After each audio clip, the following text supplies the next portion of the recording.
What's up, everybody? Here at the end of The War Within, the first dramatic chapter of the World Soul Saga, we've seen the adventure take us into the depths of the world, and even to worlds cast out into the great dark beyond. We've seen our villain Xal'atath running around and amassing untold power. We've seen her siphon the energies of Dalaran, and even those of the black blood beneath Azj-Kahet. And recently, Xal'atath assumed the power of the last Void Lord, Dimensius. So the question remains, what will she do with all that power? And what are her intentions relative to our precious World Soul? So now, as midnight descends, and the second, darker chapter of our trilogy begins, Xal'atath has returned to Azeroth, leading an army known as the Devouring Host, intent on snuffing out the light of the Sunwell and plunging the world into darkness. You, the heroes of Azeroth, will be set on a collision course with Xal'atath to save not only Azeroth itself, but everything that is.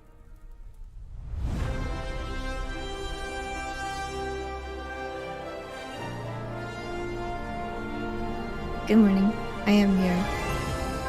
I'm just eating, and my boyfriend's on his meeting, so we're chilling for a bit. But that's okay, because you're not here to listen to me talk.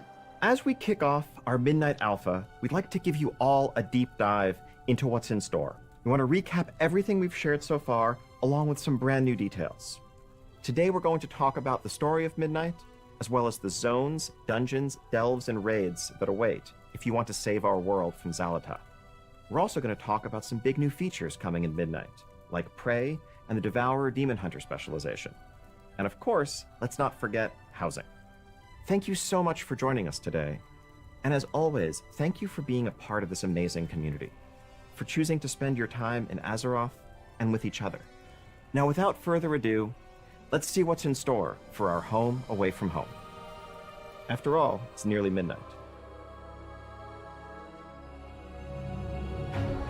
The void storm rages in the sky, a surging vortex of shadow and chaos. Xal'atath has returned. Wielding the dark heart, she carves a path of destruction through once tranquil lands. Her all-consuming goal, devour the heavens, blot out all light, and bring about her midnight. It is in the shadow of this swirling storm that the defenders of Azeroth must rally once more. For peace, for the light, for the good. This is not a battle. It is a reckoning. At the Sunwell, that eternal bastion of light and hope, Lady Liadrin and Lord Themar Theron lead the Blood Elves as they prepare to make their final stand.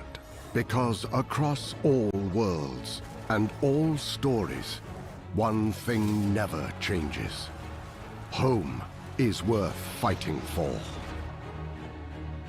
Welcome to World of Warcraft Midnight. Your story begins on the Isle of Quel'Danas. In the immediate aftermath of Xal'atath's invasion, the Sunwell surges with light, calling out to all heroes of Azeroth for aid, while the vile creatures of the Void wage a relentless assault in the hopes of extinguishing it once and for all. Flying monstrosities attack from darkened skies, and malign foes manifest without warning to wreak havoc across the plateau. Stand true with the champions of Azeroth as they mount a desperate defense against this invasion. For if the Sunwell falls, so too does the world. The defense of the Sunwell leads you directly into Silvermoon City. But not the one you know. The renewed light of the Sunwell symbolizes Silvermoon's revitalization, shining over a city fully restored to a thrumming, living capital. Familiar landmarks gleam with fresh polish, while new areas like the Sanctum of Light and the Garden of Remembrance offer countless nooks and stories to explore. Inside the city walls, the threat of Xalatath's war draws the Alliance and Horde into wary cooperation, with shared spaces hosting common services like trainers, the auction house, vendors, and more. Around a third of the city remains off-limits to those under the Lion's banner, so the Alliance allegiant should tread lightly or risk being attacked on sight. Outside the city walls, however, is where your role in the fight against the Void really begins to take shape. The strength of the Sunwell infuses Eversong Woods with restorative energy, healing much of the damage of wars past and filling the zone with new growth and new life. All of what you remember of this lush, thriving forest is here. But Eversong is also a reimagined landscape of increased scale and greater beauty. Most noticeably, the Ghostlands and Eversong Woods are now joined into one large zone, which is itself joined to the Eastern Kingdoms. Eversong's flourishing fluorescence is not without complication. Though the Sunwell's light is a boon to the environment, its surging power causes pockets of light bloom, small groves of light-enriched growth, to experience surges of their own. The light bloom's rampant propagation, if left unchecked, threatens to smother all life under an overgrown tangle. Your adventures through Eversong will have you investigating the light bloom, dealing with the aftermath of a Hawkstrider chick gone wild, helping a suspicious apothecary with questionable motives, untangling the secrets of two feuding nobles, and even getting caught up in a sinister murder plot, alongside Magister Umbric as he works to crack the secrets of the Void. It is up to you how your story progresses beyond Eversong Woods, with 3 available paths you can tackle in any order. Brave the ancient troll kingdom of Zulaman, investigate the gnarled hidden roots of Harandar, or accompany Arator on his journey to better understand the light, the void, and himself. Zulaman finds the Amani Troll Empire at one of its lowest points. The homeland of warlord Zuljin, Zulaman was once a place where Loa bestowed to the Amani their godly strength, and were devoutly revered in kind. The temples still stand, weathered but proud. The eagle, the lynx, the dragonhawk, and the bear. Ascend wind-swept sky-scraping peaks, explore ruins shrouded in fog, traverse stormy wilds teeming with vicious beasts, and accompany Zuljara, granddaughter of Zuljin, and the pragmatic pillar of strength now leading the Amani, as she seeks a means to save her people from void-aligned cultists and the monsters they revere. The Amani are invaluable allies in the defense against Xalatath's invading force. If you help them fight for their home, they will help you fight for yours. At the confluence of the world tree's roots lies an impossible primordial jungle known as Harandar. It is here that Azeroth's entire history wraps, twists, and braids, a literal entanglement of all that has been and all that will be. Harandar is a land of magical, powerful growth. Fungal towers, glowing moss bridges, and entire villages sprout from Harandar's wild, organic fabrics.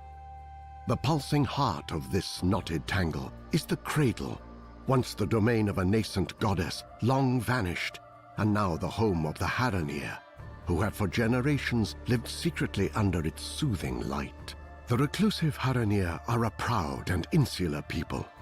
They have long avoided interfering in matters of the world above, but Xalatath's destructive ambition does not stop at the surface, and the Haranir can no longer afford the luxury of neutrality.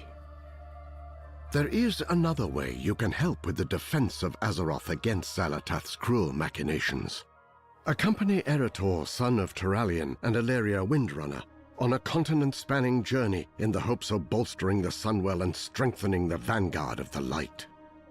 This story-driven adventure finds you traveling with Erator as he searches for sacred relics and attempts to peel back the mysteries of the Void, all while grappling with his own relationships to his family and the light.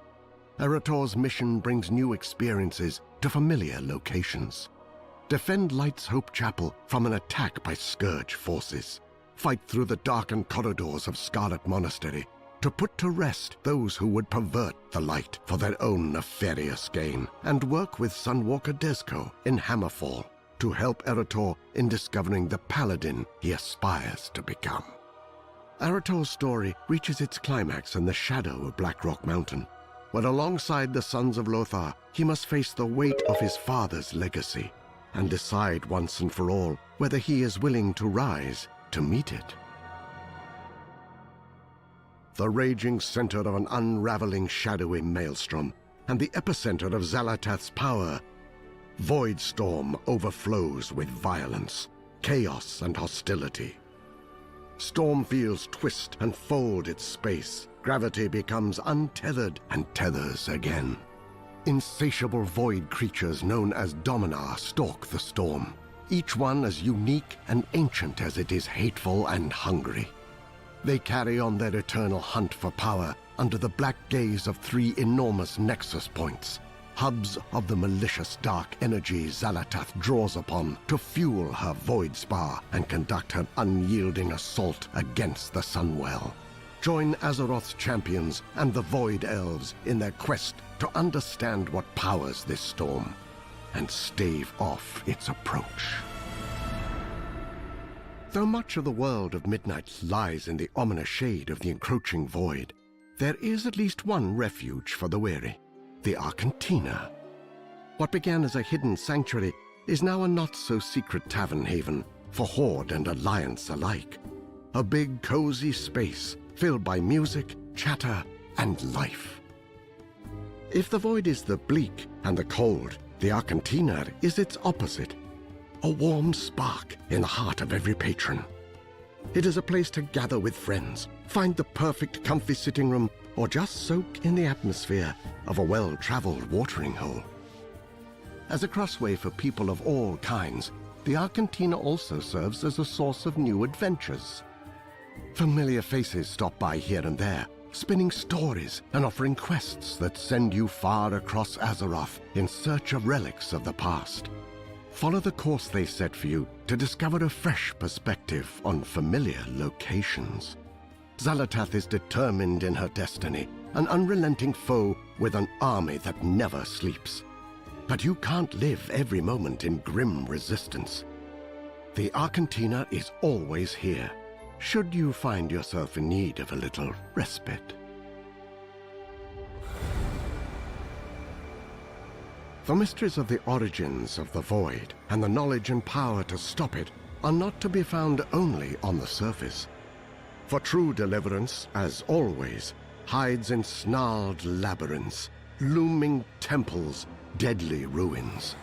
These delves, dungeons, and raids are the real font of power, the sacred and defiled spaces from which strength is not just earned, but taken. Across this void-darkened world hide myriad delves overflowing with incalculable danger. Located on the Isle of Quel'Danas, Parhelion Plaza is an outdoor delve that drops you into the heart of the defense of the Sunwell. Fight against the surge of the Void's attack by restoring Parhelion's defenses, commanding an artillery of light, ducking into pocket dimensions and putting down Gladius Slana, a Dominar who uses summoned Voidwalkers as weapons against your stand. Expect to plunge the depths of 9 other delves and 1 seasonal Nemesis delve when Midnight launches. You do not have to face these delves alone. Valeera Sanguinar is a powerful new companion with a rogue-minded approach to problem-solving. As a DPS, her killing spree ability has her moving through the shadows to lash out at multiple enemies. As a healer, she uses vampiric reaping to rip away the life force of enemies into orbs you can collect to heal. And as a tank, she uses your first mistake to taunt and do damage over time to any enemy that turns their back on her to attack her ally. Valeera is also a prolific provider of poisons that, depending on her role, empower you with more damage, better avoidance, increased speed, and more. Your adventures in Midnight eventually lead you down darker paths, paths that end in overgrown corridors and ruin-stricken relics, forgotten places of powers best left unstirred. Yet these dungeons promise plunder worthy of the peril, should you have the courage to overcome the challenges within. Windrunner Spire, the former residence of the Windrunner family, haunts the skyline of Eversong Wood's western shore. The strained relationship of its namesake sisters, Varisa, Sylvanas, and Ilaria, imbues its halls with a sullen, spiteful energy. The restless spirits bound to this animosity threaten all who draw near. Among these spirits walks the Windrunner's sole brother, Lirith, who needs your help in quelling this restlessness and clearing his once great home of hate. Serenity, however, is not so easily claimed. There are other forces that seek dominion over this domain. Emberdawn, a fire-colored dragonhawk, claims the dilapidated gardens of the Spire as a nest for her young. She is fiercely territorial, answering intruders with both talon and flame. The derelict duo comprised of the Banshee Callis and her loyal abomination Latch lead a band of fanatical undead in a hunt for relics tied to Sylvanas. They meet outside interference with a mix of shadowy magic and brute strength. Commander Krolok, a merciless orc who oversaw countless conquests during the Second War that took Lirith Windrunner's life, stalks the Spire with an insatiable bloodlust. Since being slain in vengeance by Ilaria, Krolok knows only torment and the desire to pass it on. The restless heart, a concentrated whirlwind of grief and suffering born from the conflict of the Windrunner sisters, envelops all who remain in turbulent turmoil. This swirling specter takes the form of a ranger, combining the power of the wind with volleys of arrows to cut down the uninvited. Windrunner Spire was, at one point, a living embodiment of family and of legacy. With the help of Lirith and your allies, you can make it so once more. 7 more dungeons await you in Midnight, each one crawling with the cutthroat and the craven. Magister's Terrace and Murder Row in Eversong Woods, the Den of Nalorak and Mysara Caverns in Zolaman, Blinding Vale in Harandar, and the Voidscar Arena and Nexus Point Zenith in Voidstorm. The most tyrannical antagonists of Azeroth work their dark deeds from within Midnight's 3 new raids. The Void Spire, where 6 bosses hold court over the heart of the Void, and muster against the amassing vanguard of the light as it readies to storm the walls of Xalatath's stronghold. The Dream Rift, where you must join in the hunt for an undreamt god that never should have been, and put down half-birthed abominations that lash out against existence itself. And the march on Quell Danas, an encounter still shrouded by the fog of war beyond the known presence of Beloren, the void-corrupted phoenix, who stakes a ceaseless watch over the entrance to the chambers beyond. The Void threatens to end all of Azeroth, to rend the world in the squall of a black tempest. But the extraordinary power it carries does provide opportunities to those heroes willing to embrace it. Devoured demon hunters bend the Void to their will, ripping Void fragments from their enemies and using them as the power source for cataclysmic spells. They are mid-range damage dealers, armed with a summonable Void Scythe, darting in and out of the fray as they dance on the line between control and chaos. Voidblade and Hungering Slash work in concert, dash into melee range to deliver a series of crushing Void Scythe attacks, then use Vengeful Retreat to escape the enemy's reprisal. You can also start this combo off with a Void-charged The Hunt. Metamorphosis transforms you into a familiar state of cursed power. The more you feed it, the longer it lasts. Ride the wave of annihilation by tearing apart souls and staying alive. Reap is a sweeping scythe attack that consumes all of your soul fragments for one massive burst of damage. Use Void Ray to cut through enemies in a straight line and leave them smoldering. Collapsing Star channels the immense energy of a dying star, focusing it into one single destructive blast. The more you cast it during your Void metamorphosis, the stronger it gets. Demon hunters also find themselves with new disciples in Midnight. Void elves are sharpening their warglaives and joining the hunt. Newly awakened to the dire threat of Midnight, the Haranir join the fight for the surface as the next playable allied race. Haranir are deeply entwined with the organic world. Theirs is a culture shaped not by cities or by conquest, but by the roots, the stones, the quiet pulse of the deepest breath of the world. Their armor, their weapons, their skin, all are infused with the inner light of organic power. Even the mightiest primordial predator in Harandar knows to fear the telltale luminescence of a Haranir's markings in the dense jungle brush. They are primal, ferocious hunters, a force of nature unto themselves, who possess the racial ability to travel along the roots of the world, from Harandar to any world tree, or from anywhere back to Harandar. Haranir are versatile warriors who can choose from a wide range of paths, including those of the warrior, hunter, rogue, priest, shaman, mage, warlock, monk, and druid. The last of which has all new forms that reflect the Haranir's unique connection to those hidden parts of the earth. Prey is a secret opt-in initiative run out of Silvermoon City by Astalor Bloodsworn, a blood elf with what some might call a colorful past. Astalor is after one thing: anguish, a powerful magic siphoned from Azeroth's deadliest threats, and he's offering generous compensation to heroes who are courageous or foolhardy enough to go chase it. Astalor's lair in Murder Row is your base of operations for Prey, the place where you pick your targets, track your progress, and collect your rewards, including cosmetics, mounts, titles, and housing items.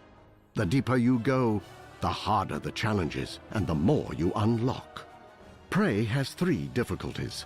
Normal, which serves as an introduction to the system, along with offering plenty of challenge. Hard, where the ambushes get meaner and the encounters more intense. And Nightmare, which is just about the fastest way to gain intimate knowledge of Midnight's many new and scenic graveyards. Prey can ambush you at any time, whether you're questing, exploring, or minding your own business. Each time you defeat your target, you increase your advantage by tiring them out and buying time to find whatever dark hole they're hiding in. Higher difficulties incorporate torments, personal afflictions that only impact you. Torments cause a wide range of effects, like creating an AoE damage puddle under recently deceased foes, or haunting you with a bloody spirit that deals lethal damage when it catches you. A torment can also manifest in the form of Astalor's impatience, forcing you to make a kill within a specific time limit before Astalor simply extracts his payment from you. Prey targets are all different, and all deadly.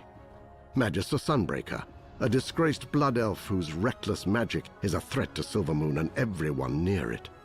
High Vindicator Varim, a zealot who believes the void can only be defeated by covering the entire world in holy flame, and is ready to put that belief to the test. Executor Canius, a sadistic dominar whose primary hobby is murdering anyone foolish enough to challenge his martial prowess. Prey is a way to add excitement, unpredictability, and challenge to your journey through Midnight.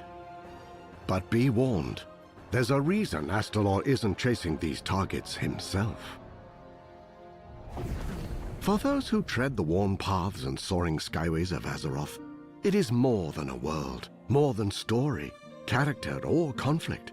Azeroth is, and always will be, home.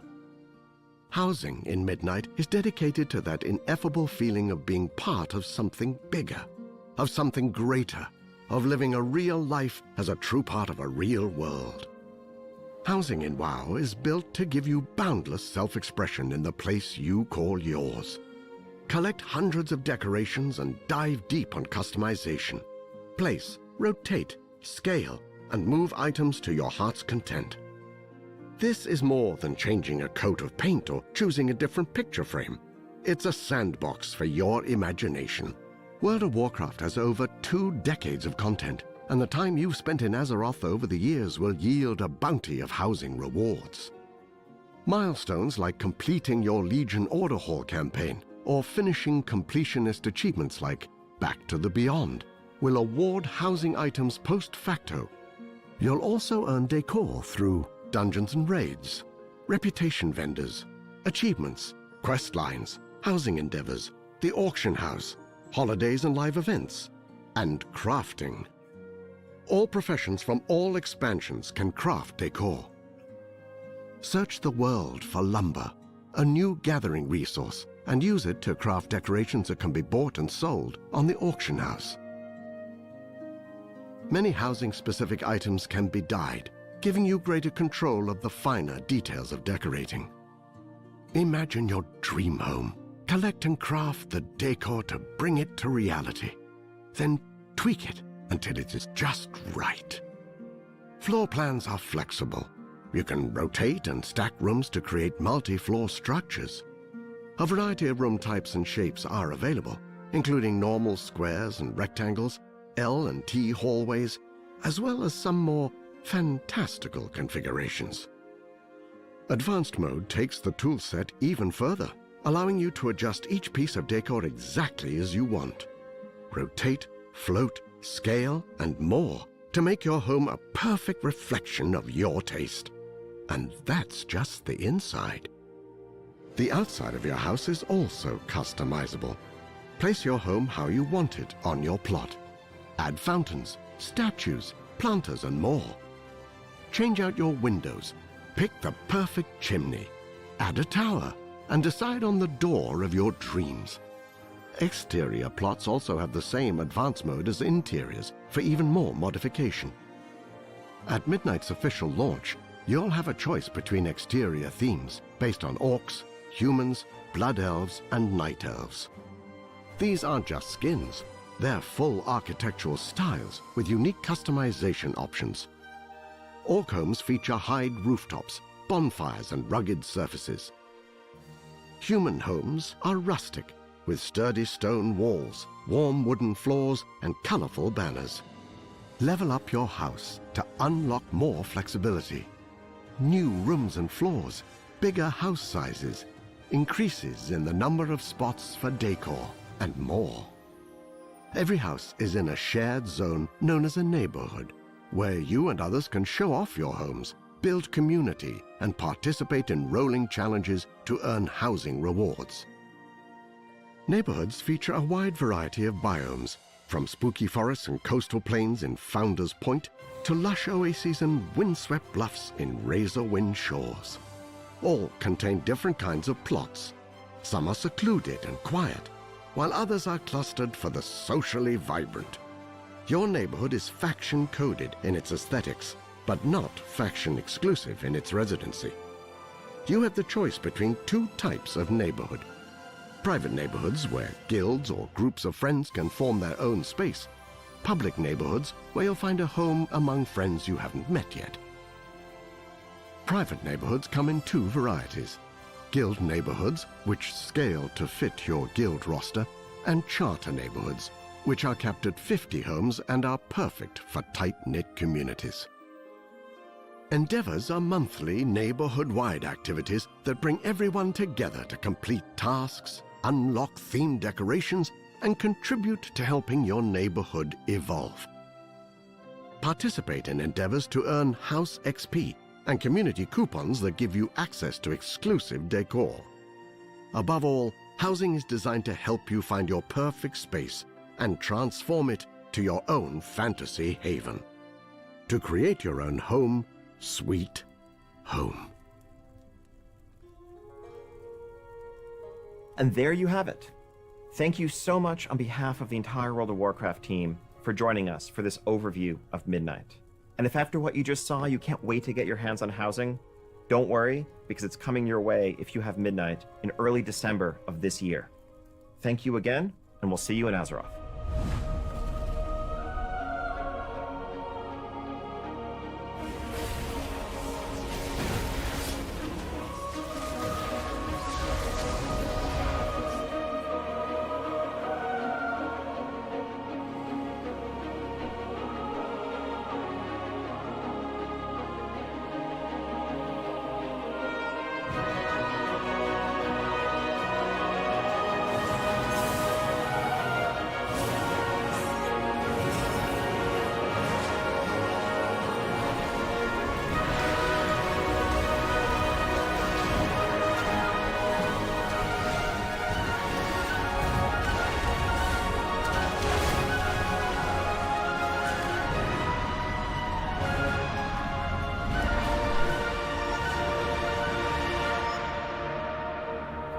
Friends, we hope you've enjoyed this deeper look at Midnight. But as you can see, this fight is far from over. The drums of war thunder once again, and Azeroth needs her champions, now more than ever.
Yeah, so the reason that I was not having a good time yesterday is that there were a lot of changes made to Monk that I am not wild about.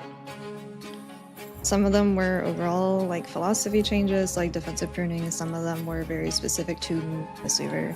And yeah, I was losing it a little bit. Might be time for my tanking arc. Did do a video on it. I do want to play with it a little bit more. But yeah. I did do, yeah, so I did the video on it. Also, obviously today is going to be all spoilers. Pit of Sauron is in the Mythic Plus dungeon pool. We've got the reworked Magisters, we got Mysara Caverns, which is new, Nexus Point, which is new. I'm going to turn this down, that's really loud.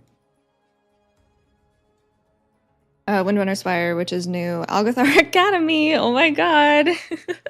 Oh my god, we're getting Dragonflight dungeons already. See the Triumvirate from Legion, Skyreach from WoD, and Pit of Sauron from Wrath. So, I was surprised to see Sauron. I didn't think they were going to go any older than Kata. That is the whole list, yeah. So we were able to test, oh, that didn't copy, right? But we were able to do some testing yesterday, a little bit early, which is why I have the YouTube video up already. And that was the dungeon page. Hey guys, welcome back. I don't want to just play the video, but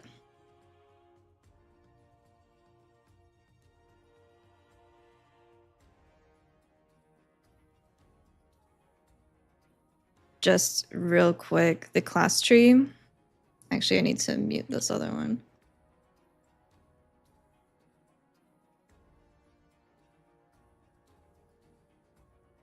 $6 minutes? Okay.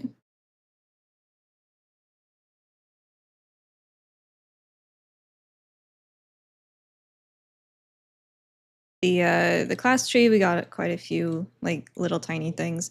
I didn't include every single little change because a lot of them were numerical, or like honestly just didn't really matter. So Chi Burst for Mistweaver is gone. I believe it's still there for Windwalker and for Brew. Diffuse Magic is gone. This was something I was actually like, hey, this is a bad idea. I know that the defensive pruning is a, you know, overarching thing for Midnight, but taking Diffuse away, I'm worried about. Because now all we have is Fort Brew and like the passive stuff. Because they kept in the reflect bit, which is hilarious because that shit doesn't work. Not really sure about that one. I do have to keep in mind that the changes that they are making to defensives are with the new dungeons in mind. So it's not like we're getting the current dungeon pool with just less defensives, because that would be awful.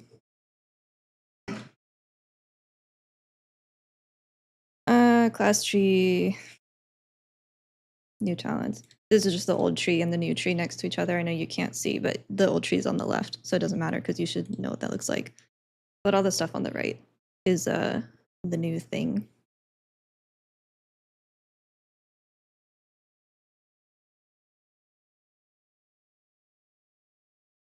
The my main concerns are just that they are simplifying things a lot, which is necessary, but at the same time, I'm worried about what that means for enjoyment of the game and like how fun it actually is going to end up being. I'm worried about Mistweaver. They took Jadefire out. So Jadefire Stomp is gone. Awakened Jadefire is now right under Revival. Right here, it's Way of the Crane. Which I was like, oh my god, Way of the Crane, and then it's literally just Awakened Jadefire renamed. And that's on a choice node with this. So it's like, I understand what they're doing. I understand the goal. They want them both playstyles to be viable. My main concern is that with Chi-Ji, with Crane style healing, it's not like you're not casting Vivify or Renewing Mist or Enveloping Mist or Crackling Jade Lightning. Like, you still use all of those things. But if they're not being buffed for Crane style, then are they going to be strong enough? I'm worried about the tuning on it. Mostly. That's like a big concern. I just uploaded this. This is the new video. We were lucky enough to get alpha access early yesterday, so I could give you guys a first look at it here. But I did upload it, so you should be able to watch it. It's like 15 minutes long. It's not too bad.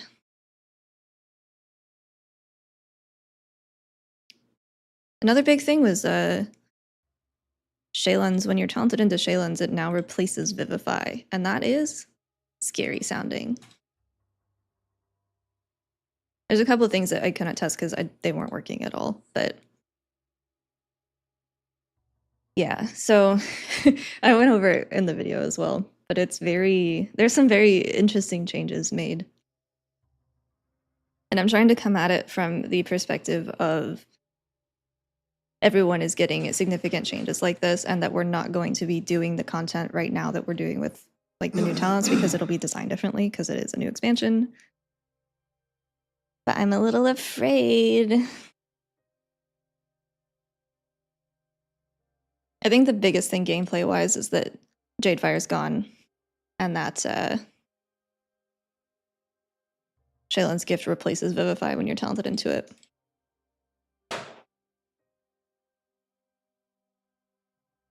Triumvirate? I don't know. There's an M in there somewhere. I just copied and pasted it.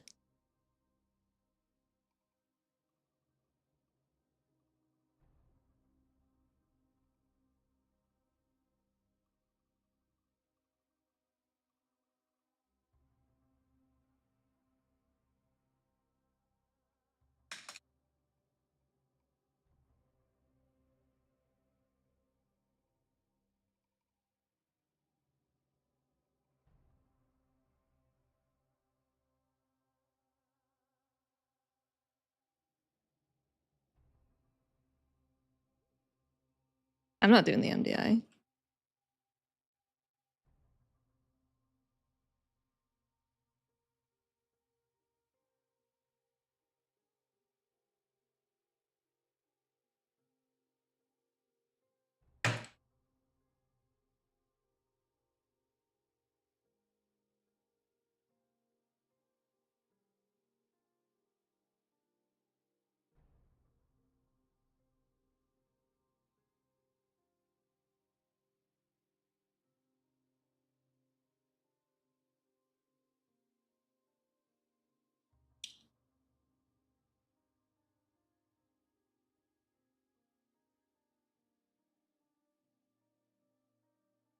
Yeah, I'm a little worried. A little nervous.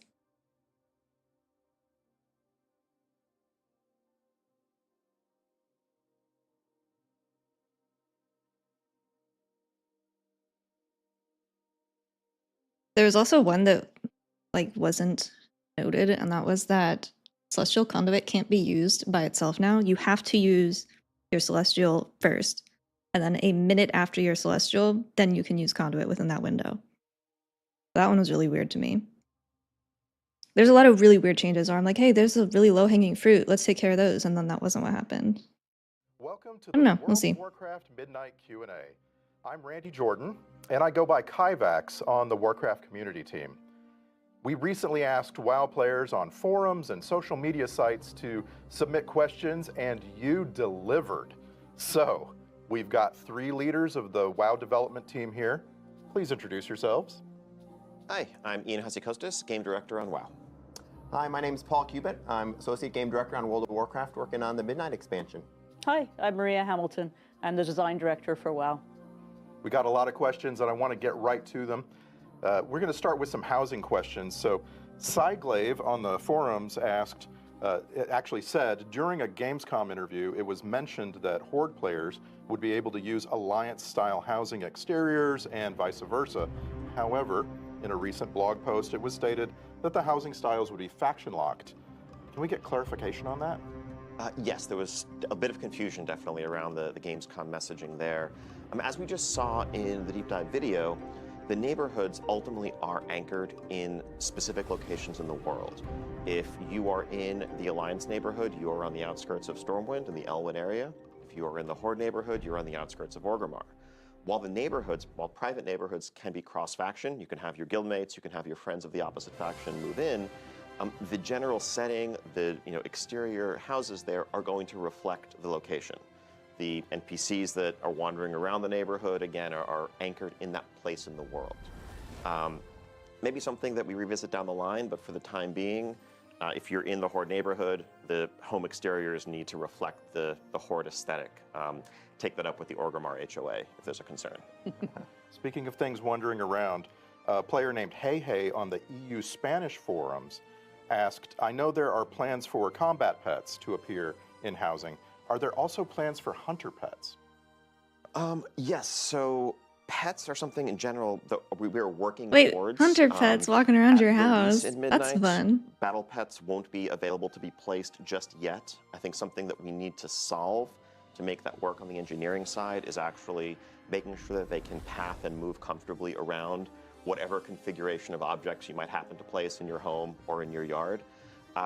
So we are planning on delivering that shortly after launch. Alongside that, we do want to add the ability to place your mounts in your mount collection. If you want to, have My them on a hitching mounts. post in your yard, that's something we'd love to deliver as well. Can I put a Hunter hitching pets are post in my probably living room? trickier. Those are character specific, and housing is an account-wide system really tied to your warband. And so, pulling from specific characters' hunter pet stable would probably be much more challenging. I'll never say never, but that's not in the plans currently. Decor.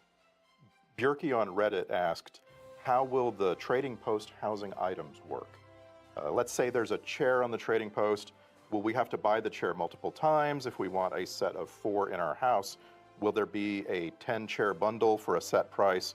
Or will the purchase give us infinite amount of chairs? This is something we spent a good amount of time thinking about. There's going to be lots of ways that you can get decor. Thank you for the starting prime. I in appreciate it. 11.27 How's it and then going? into Midnight through achievements, through crafting, through completing just the campaign of Midnight and so on. And we ran into a lot of the same questions that you asked, the person who asked this question. Yes. Yes, and for that reason, we're actually just not going to have them on the trading post. At least for the first few months, there should be plenty of other ways that you could start gathering decor for your house. And then you won't have to make that hard decision between, do I want this chair versus this cool mount or cool transmog? Another question comes from Xanther on the forums. Xanther asked, how will outdoor housing plots work? If I want a certain plot and it's taken, do I have the option to try another instance? Oh yeah, absolutely. Essentially, when you want to move house, you're just going to say, yep, it's time to move. It's all going to get packaged up for you. Paul likes to say that a mage comes along and puts it into an arcane ball for you. Don't know if that's actually, That is what happens. Oh, totally. Okay. And then you can go to wherever you'd like to sort of deploy your house, and it just comes right back out of the bubble, set up exactly how you had it, so you can move around neighborhoods, you That's can move cool. around different that you plots can within a move. neighborhood. Yeah, totally transportable. Right on. Celia on the German WoW forums asked, will there be updates to the guild system in Midnight?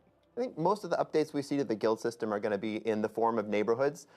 We expect to see a lot of guilds, especially guilds who are like playing a lot actively with one another, to build guild neighborhoods where you'll be able to live alongside one another. So instead of the typical ways you're interacting with one another in WoW, whether that's raid nights, Mythic Plus nights, PvP, whatever it is you choose to do, you might also just start running into one another in the morning when you go out to get the paper. And so really looking forward to seeing guilds build stronger connections based on those guild neighborhoods. I think the other systemic trappings of the guild system are something that we know is definitely due for a refresh.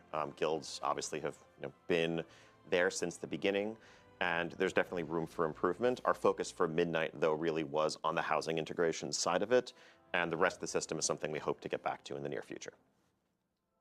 A highly upvoted question on Reddit comes from Chilligok.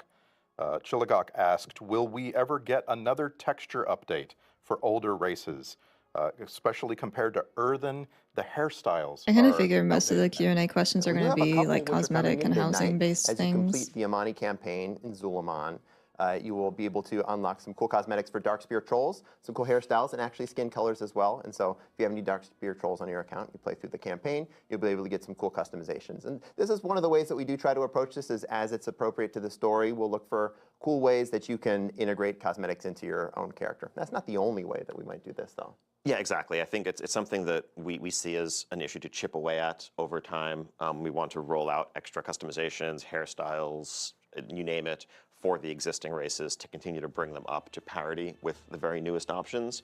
It's not something we're able to do all at once, but particularly where it makes sense and fits the story, we're excited to keep adding them. Our long-term goal is to get to a place where every race, whether brand new or one of the original ones, has roughly the same number of options. So, as we just saw in the deep dive and going back to the Gamescom announcement, we have a system coming called Prey. And I have a couple of questions here about Prey.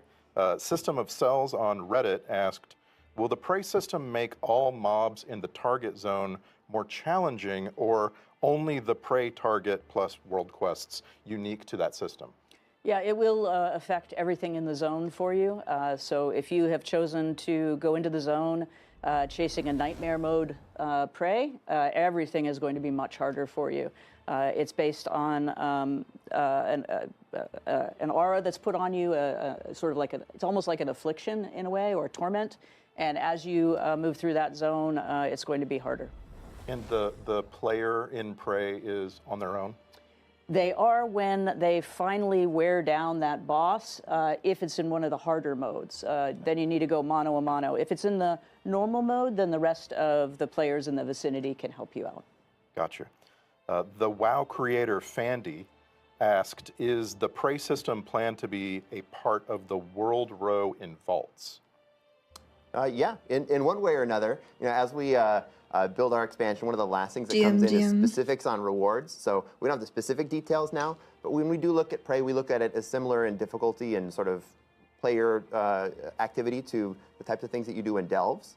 And Delves do take up that bottom row of the World Row in the Great Vault as well. Chat, I'm afraid. We do expect, if you're running Prey, you're going to see better scared. rewards in that row, in one way or another. Good. I want to get to one of the most highly upvoted questions we saw across all Here, channels. MG. This is from Weird Dandom Ally on Reddit. And that goes, any plans to rejuvenate the glyph system? All classes could take advantage of it for class visual customizations like warlocks have with their pets and druids with their forms. Yeah, so there isn't a glyph overhaul planned for Midnight at launch in particular, but the general question of more customization for spell visuals, transforms, things along those lines, that's one that we're also very excited about and always looking to offer more customization, more cosmetic self-expression where possible. And the glyph system is a great vehicle for this. It's not the only vehicle, but where it makes sense, that's definitely one of the avenues we would use.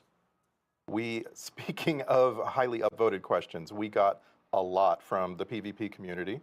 I want to ask a few of those.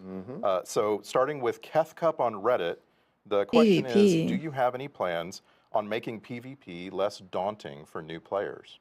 PvP is not daunting. The Yeah, PvP we're really excited to community is introduce a new feature daunting. I called don't want to Training interact Grounds. with those This is a fucking feature where freaks. players can enter battlegrounds, fighting alongside other players against game-controlled opponents. So instead of fighting It's not the other content. PvPers, potentially people who have been playing this mode much longer than you, who have better PvP gear than you, and are going to wipe the floor with you, you'll be able to fight against some opponents who you'll have a little bit more of a satisfying win rate against.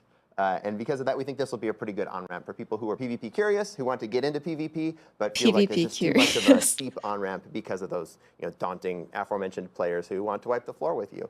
This is going to start with a couple battlegrounds that players will be able to jump into with training grounds, and we'll see where we go from there. Okay. We love PvP, broadly speaking. I think one of the challenges That is sounded so it can be sarcastic. very daunting to get in, as the question implies. If you're getting into PvP for the first time, you're in some cases jumping into a pool that's filled with sharks who've been doing this for 20 years. But there's so much, there's nothing quite like World of Warcraft PvP and that style of conflict, that style of combat. And so really our philosophical approach as we move into Midnight to really try to rejuvenate and grow the scene is to broaden the base of that pyramid so we can kind of lift the whole thing up and help all levels of it, whether you are the most hardcore person competing for titles at the end of every season. Everyone will be better served if people feel like they can actually enter this community for the first time and discover what is so great about WoW PvP. Let's all be sharks. So eventually. The PvP player and creator known as Supatees had the most highly upvoted question on our forums. He wrote, "In the War Within, we saw major reward improvements and restructuring for Mythic Plus, which improved participation. Are there plans to look at the current reward structure for PvP, such as rating cutoffs or additional rewards?" There are definitely plans to look at this. One thing I can say that will be changing at launch in Midnight and the first season of Midnight is that top tier cutoff coming down from 2,400 to 2,300 for those rewards and titles. I think looking at how MMR has evolved and how the rating ecosystem has played out, that's been a bit too exclusive even for some of our best players. Broadly speaking, beyond that, I think there's a lot more that we would like to do with the system. That's not necessarily going to be happening right at launch in Midnight, but if you look, for example, at what we changed with Mythic Plus and new titles and new structure and things like the resilient keystone system in War Within, those changes came in War Within patches. So as we look to PvP and its evolution over the course of Midnight, that's definitely an area that we want to focus on. Got another one. Zandant on the WoW forums wrote, "Will War Mode receive more well-needed attention?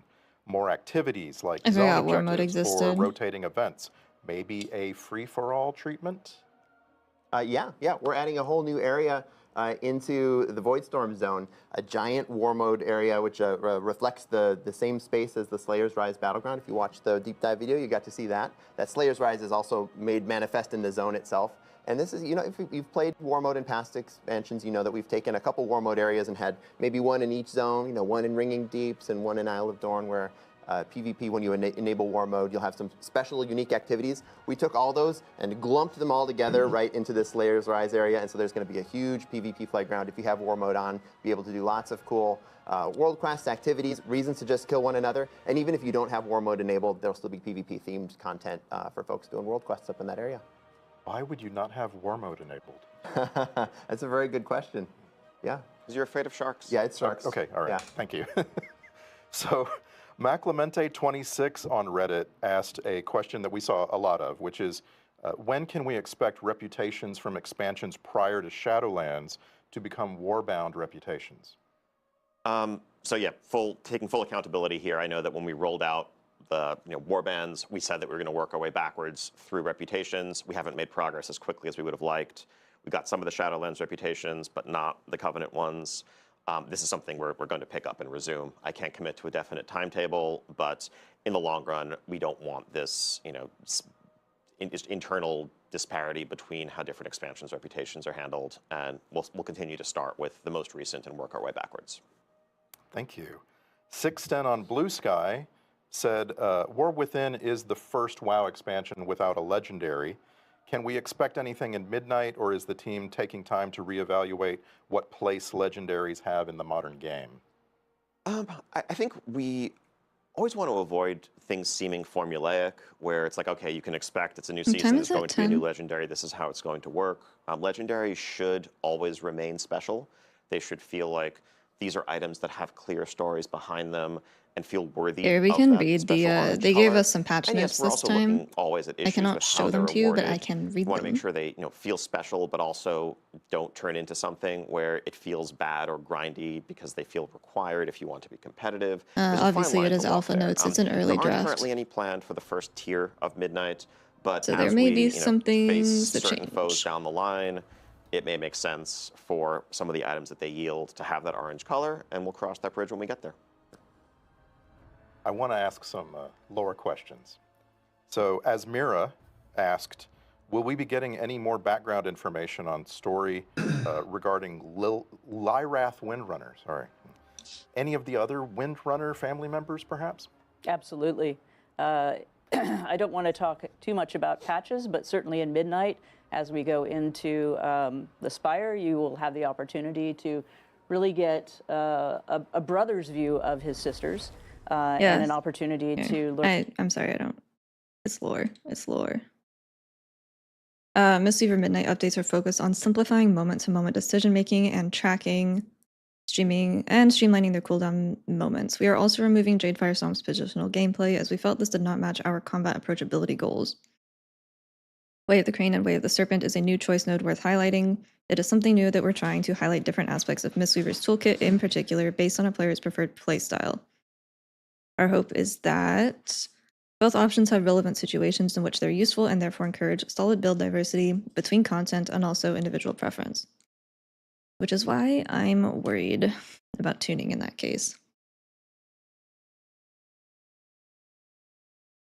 These they were given to me yesterday, but I cannot show you. I just have to read them out loud. That was the like the overarching dev note for the spec.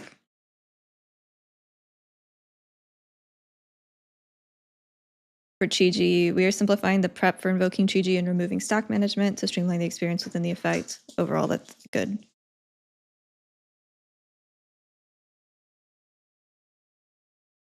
Those are the only two patch notes that we got. Oh, wait. We are looking to carve unique niches for Vivify and Shaylens based on group size, which is pretty... Nothing replaces Jadefire, we just lose it. We still get Jadefire teachings, it's just a passive buff, but we don't have Jadefire Stomp anymore, it's just gone.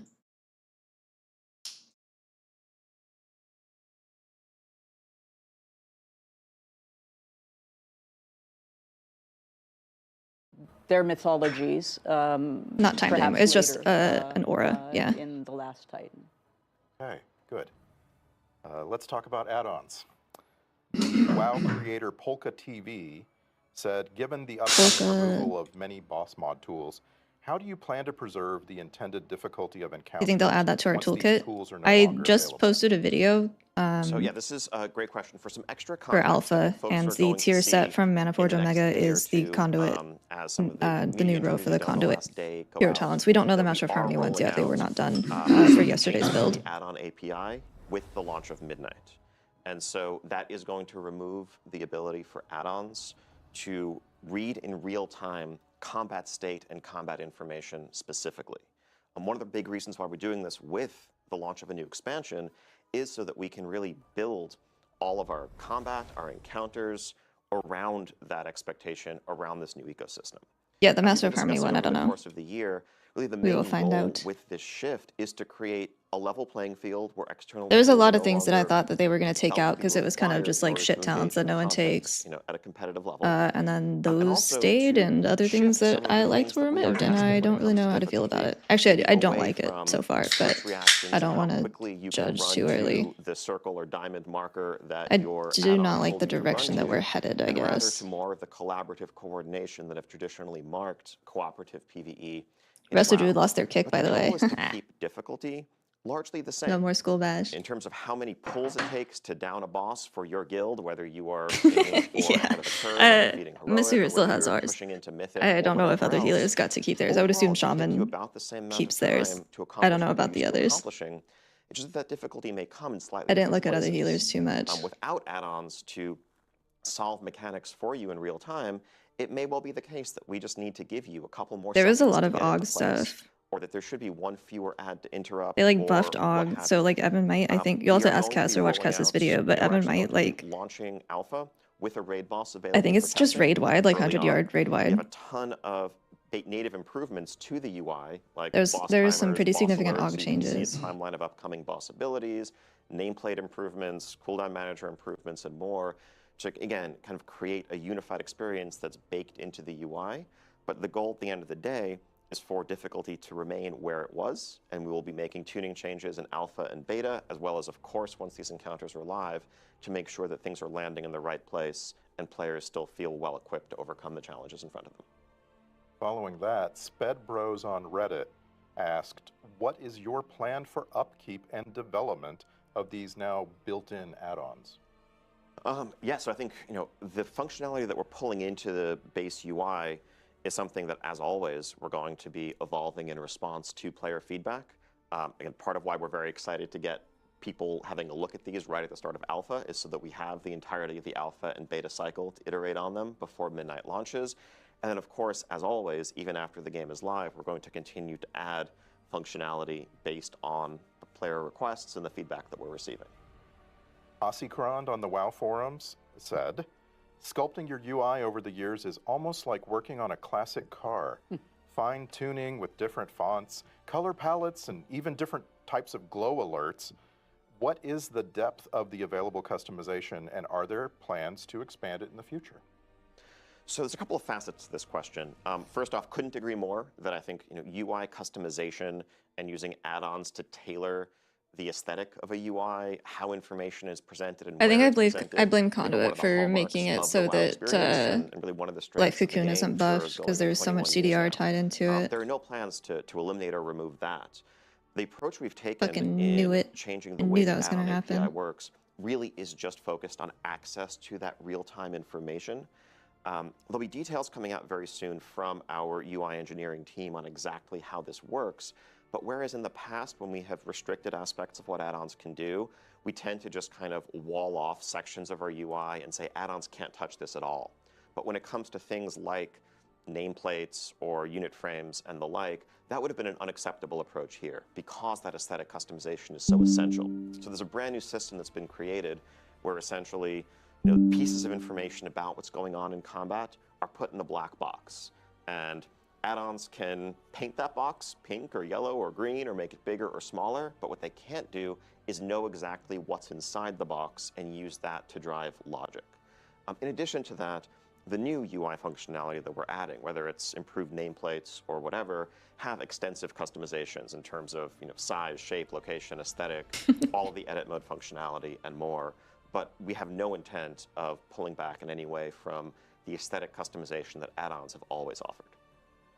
Cutting to the chase, Felfer on the WoW forums asked, does this mean that existing add-ons like Deadly Boss Mods, Plater, or Details are going to break? Resto Druid lost their kick. They will change significantly. I think certainly, day one, if you're logging into alpha and you try to enable them. Have they said anything more about Resto Druid design? I can't get on board with them shifting so much power into overgrowth. I believe Life Bloom has become significantly more important for them because their hero talent, or their Apex talents revolve around it. So that's going to be coming up in just the next few days. Cheese, thank you for the prime, I appreciate it. Get it. their hands on these changes to give us feedback about how we can better support their ongoing development. But yes, when it comes to the specific ability to read and process combat information and use that to drive logic, that is going to be changing, and that will affect those add-ons. Okay, give me one more. This comes from Eric's on the WoW forums. Sorry, my boyfriend's on a meeting at the same what are time. the plans regarding improvements to the default raid frames? In the effort to reduce the need for add-ons, raid frames are a major pain point for healers, where the default Blizzard raid frames are basically unusable without at least some external modification. So yeah, we also have improvements coming to raid frames, definitely with healers in mind. If you're, let's say, a Resto Druid who wants to be able to see all of your HOTS on a target, that's something that we agree is very important. It needs to be baked into the default functionality. Same with encounter designers calling out major buffs and debuffs and things that you need to know in an encounter, whether you're a healer or just a raid leader wanting to keep tabs on the state of the encounter that way. And of course, as mentioned earlier, add-ons will still be able to customize the look and the feel and the size and the overall presentation of raid frames, there just won't be certain functionality that is driving logic based on whether you happen to have a certain debuff or not. But all the rest should still be available. E. Chow on Blue Sky has a couple of questions. Given the connection to the Army of Light, the Sunwell and Blood Elves in general being their main rival in the Burning Crusade, will we see Draenei play any sort of role? Also, will Quel'Thalas be, with Quel'Thalas being part of the main world now, will there be any updates to Forsaken Lands? So the Draenei, obviously will be part of the fight, part of the battle that we're waging against the Void. But this chapter is focused on the Blood Elves and the Blood Elves struggle with some trolls, and we're gonna really be leaning in there more than we are with the Draenei. Opportunities, will come up for the Draenei to have their moment in the light, as it were. Yeah. And as it goes for like changes to Forsaken Lands, well, there's some minor changes as we've added Quel'Thalas and Zul'Aman into the main body of the Eastern Kingdoms to connect them in. So there's a tunnel in the Forsaken Lands that does connect it in. We are going to see some Forsaken characters as well. We're actually going to be working with a little bit of a deep cut, but Alansis Fowl, the Archpriest, is going to be a character who appears and has a couple interesting interactions and chats with Eretor and Liadrin and others. So we're going to continue to build out Forsaken story as we continue. Yeah, and I think looking at how this is playing out and will continue to, I think we're very excited by some of the reception we've heard from Gamescom onwards about the changes to Silvermoon, Eversong, and more. Honestly, there was a bit of anxiety internally about the idea of revisiting an old location as for one of our zones, whether some players would view that as like somehow lesser than coming up with a brand new place. But I think as people see this full splendor of Silvermoon, get a chance to revisit Eversong and what it's become all these years later, I think the excitement around that really excites us too, because we'd love to be able to tell more new stories in some of the iconic locations that resonate throughout everyone's fandom of Warcraft and what Azeroth is about. And so that will mean updating those locations, and I think that's something that we're excited to do more of as we look forward. Of course, The Last Titan will see us going back to Northrend, so that'll be a story for another day. Yeah. I think we've for sure discovered that we can tell different stories when we go to old places and see how characters have changed, see how the spaces have changed. It's been a really cool opportunity to do that in Midnight. Let's shift to some class talk. Faxia on Reddit asked, are you planning on adding any new specs that can tank or heal for existing classes? Not right now in Midnight. I think Devourer, Demon Hunter, and that new range DPS spec for them is our focus right now.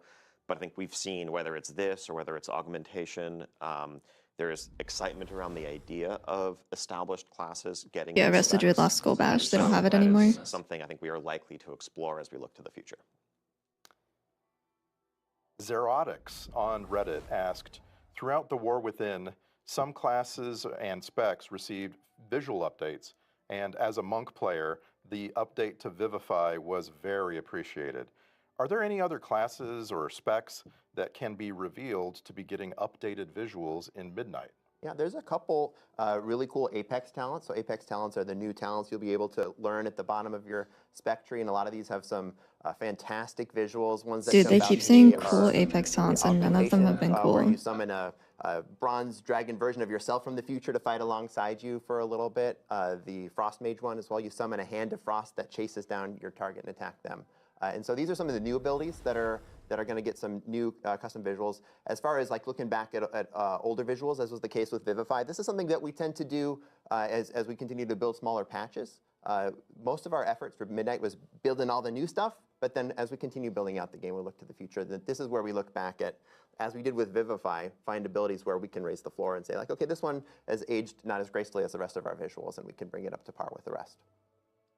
Following that, we found a question from Nihenna on the German forums, and Nihenna asked, will the Void/Light topic be picked up in any additional class specs in the future? For example, Sunwell effects for a Holy Paladin, or perhaps Void powers. No, they're just like, oh, some really super cool stuff, and then Void everything's Warlock passive, and I'm quite like, a bit, oh. right? But we do have All right. a existing Void-themed spec, the Shadow Priest, my beloved Shadow Priest, which Of course, has a new he's a Shadow ability, Priest. Tentacle Slam, which replaces Shadow Crash, and it is a giant voidy tentacle that slams down in a line in front Oh, of you. I can't wait for It has that a to pull similar shit. AoE component, but a lot more of a classic voidy Shadow Priest idea to it. We also have on one of our Apex talents, the Discipline Priest has Void Shield, which replaces your Power Word Shield with a Void-themed shield. So there are places where the Void and Light are leaking into our class design. Going back to the support roles, Neo Saro on the EU Spanish forums asked, can we expect anything new regarding the support role in Midnight? Will it be expanded to other classes? Is it considered that it maybe didn't work as expected for augmentation, and perhaps that just becomes a normal damage or healer? So we're not planning on currently expanding it to other classes, but we're also not planning on changing augmentation to just fit into the existing niches. I think there's a lot of excitement around the idea of support, and I think we've seen players embrace that fantasy. I think we are still iterating on evolving that specialization and getting to a place where we can find a happy medium, where it can kind of realize that fantasy and be effective as someone who bolsters the strength of your allies without also becoming so effective that it feels required in groups and kind of limits composition diversity. I think if we're able to achieve that, hopefully when we're able to achieve that, I do think we would like to look to what other ideas might apply a different fantasy to executing that. Aug was a success, but we're also never doing I it want to again. switch to the topic Okay. of delves. The WoW content creator True Villain Manny said, with delves integrated into the story, will there be certain scenarios that are locked in as we level? And will there be additional story in those alternative scenarios with delves? Yeah, as we move through the campaign in Midnight, we will be entering delves with specific goals in mind. And that particular variant of the story will have the objectives that we need to accomplish as we go through them. As always, our delves will have multiple variants to play through with different stories occurring. So yes, we will continue to use delves in this way, and look for opportunities to continue to build quest content that enters delves. So let's go inside.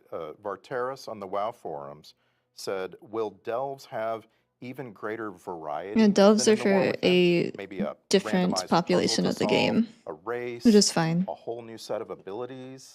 Yeah, there's a couple ways the that lower delves are difficulty changing. thing We is have a new fucking follower, awesome. I'm so excited for that. Seminar is going to come along, and she's going to mix things up. She's takes delves a little bit more seriously than Bran does, and a lot more stabbily as well. We also have some outdoor delves that are going to take place in outdoor spaces, and so this will just change up not only the vibe of the space, but your ability to move around, because you'll be able to use your ground mounts to get around. We're also just taking a look at the mechanics that we're using in delves in Midnight. So you can announce now that Midnight does not have any underwater delves. It also does not have any delves with a mechanic where you have to, say, pick up a candle or a totem and throw it ahead and continue doing that on a continued basis. Folks, let us know how they felt about those, and we're not moving forward with those designs in Midnight. So Relentless on the EU Spanish forums asked a version of a question we got a lot. And Ian, what's stopping the World of Warcraft development team from doing a world revamp? Could we get a world revamp?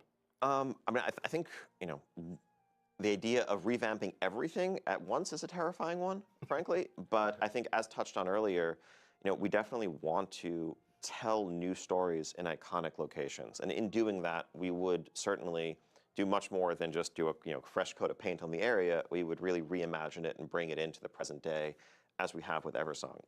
Our current focus is, of course, on the story that we're telling for the rest of the World Soul Saga. That will touch on some familiar locations. But down the line, I think the lessons we are learning and the experiences we're having, revisiting some locations, open the door to doing a lot more of it. Saw a very upvoted question from Solera, a French WoW player on X.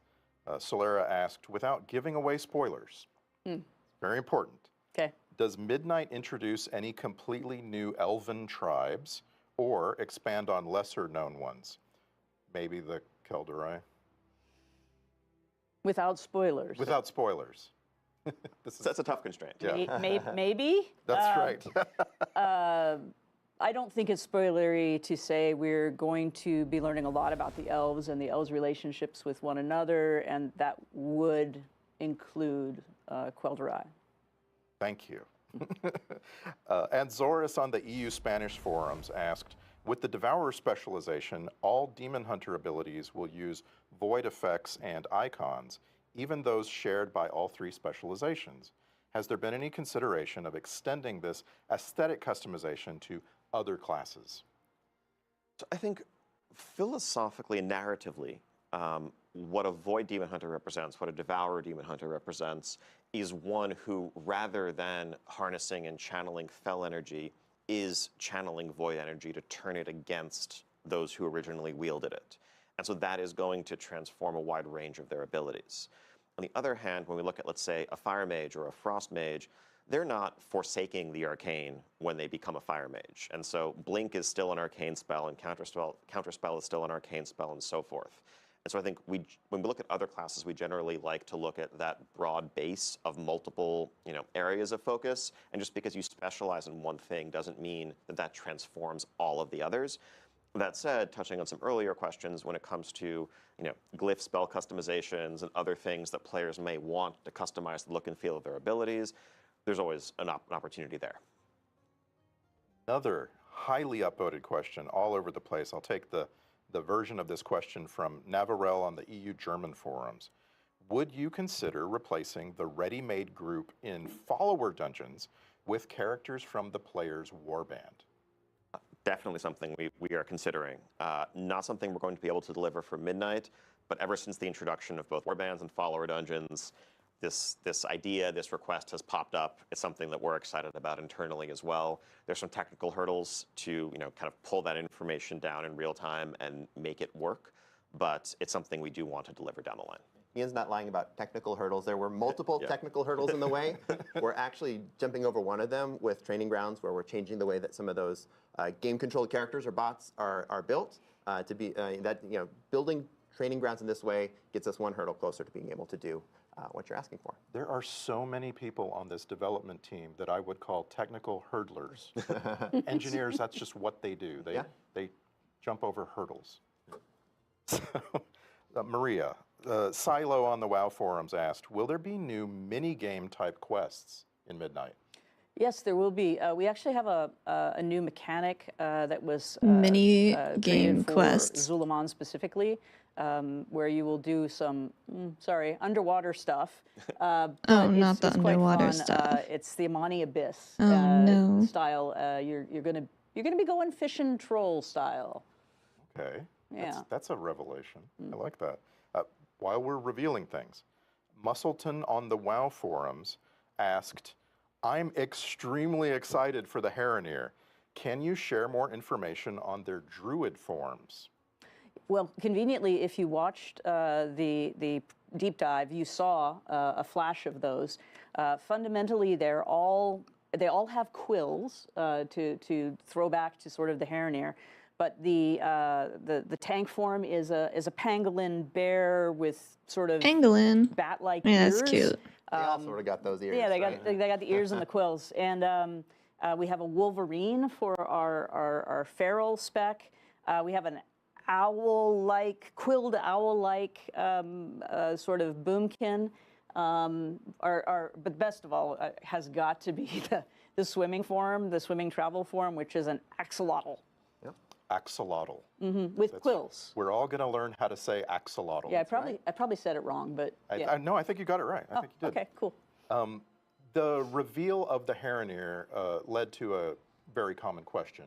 And a version of that question that I want to ask you came from Rack Toner on Reddit. Can you explain the Does this guy just say decision-making Rack Toner in process an official for WoW which broadcast? races to make playable races? A lot of this comes That's a down crazy to name narrative. to read out loud. There's no secret that we started talking to the Heronir in the War Within, and this was not a coincidence either. We wanted to build a familiarity with Orwena, with her crew, so you'd understand who these characters are when they do eventually become playable characters, as we've added them in Midnight. And of course, Midnight is part of a 3-chapter saga. We're in the middle chapter now. The Heronir are going to be a big, important part of this story, and this is why we chose to fold them in. I feel bad often being the bearer of bad news in these conversations, but I know that it's not lost on us that there are widespread requests from players who would love to be a Sethrak or an Ethereal or the like. And part of the question there is, as Paul said, narratively, like, does it make sense for this faction to really join the Alliance and Horde if there's, if they're cosmic, extraplanar, or more neutral? Do you think the by last nature? expansion of the saga will be the last for a The while? reality No. of it is also, from a production perspective, one of the things we grapple with is that adding a brand new race to World of Warcraft is one of the most development intensive things we can do, not just in one-time time commitment, but also in the long-term carrying cost for every set of armor we ever make for years and years to follow. And it's something that we have to weigh very, very heavily when we do. Building a race that uses or shares an existing rig, an existing skeleton, if it's an elven race or the like, makes that more straightforward. Again, that's not to say we're never going to add very novel or meaningfully different races down the line, but it's a very high bar for us to clear when we look at how much ultimately it's going to mean that we have to do less of in other places forever in order to support this additional race alongside the others. As I've said to you before, I want Saberon. I will wait. I will be patient.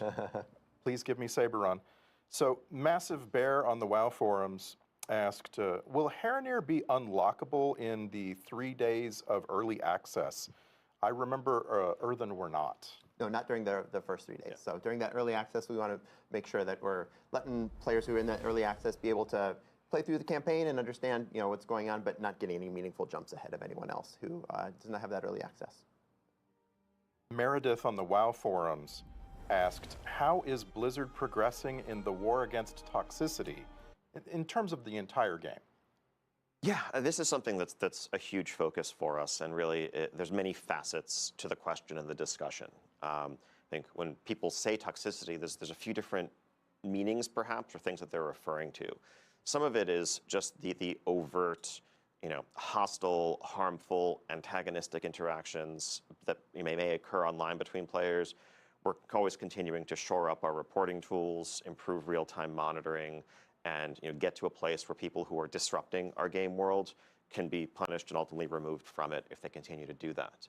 On the other hand, though, I think sometimes when people talk about a community or a portion of the game feeling toxic, that can arise from just mismatched expectations. Like, if I am listing a group and I'm trying to run a raid, and I have done that raid 12 times, and I have been through groups that have wiped and learned the encounters, it's reasonable for me as a leader of a pug to only want players who have a certain level of experience, who have also been through those learning wipes and can succeed quickly. And so someone who is looking to learn may feel like, oh, this is very unwelcoming, this is kind of toxic, why aren't we, why am I not welcome here? And ultimately, that's an issue of aligning expectations. And I think there's a lot more that we can do on the pro-social side of things to help people find like-minded players and like-minded groups. There's nothing wrong with wanting to complete something quickly and efficiently. There's also very certainly nothing wrong with wanting to learn and wanting a patient group. Now, if you mix those two groups, there are going to be some conflicts that emerge naturally because of different goals and expectations. So I think a lot of what we're focused on right now is also how we can help players better connect with like-minded individuals so that they can have satisfying experiences where everyone is on the same page, working towards the same goals. Thank you. I want to rip through some more housing questions. We've got several.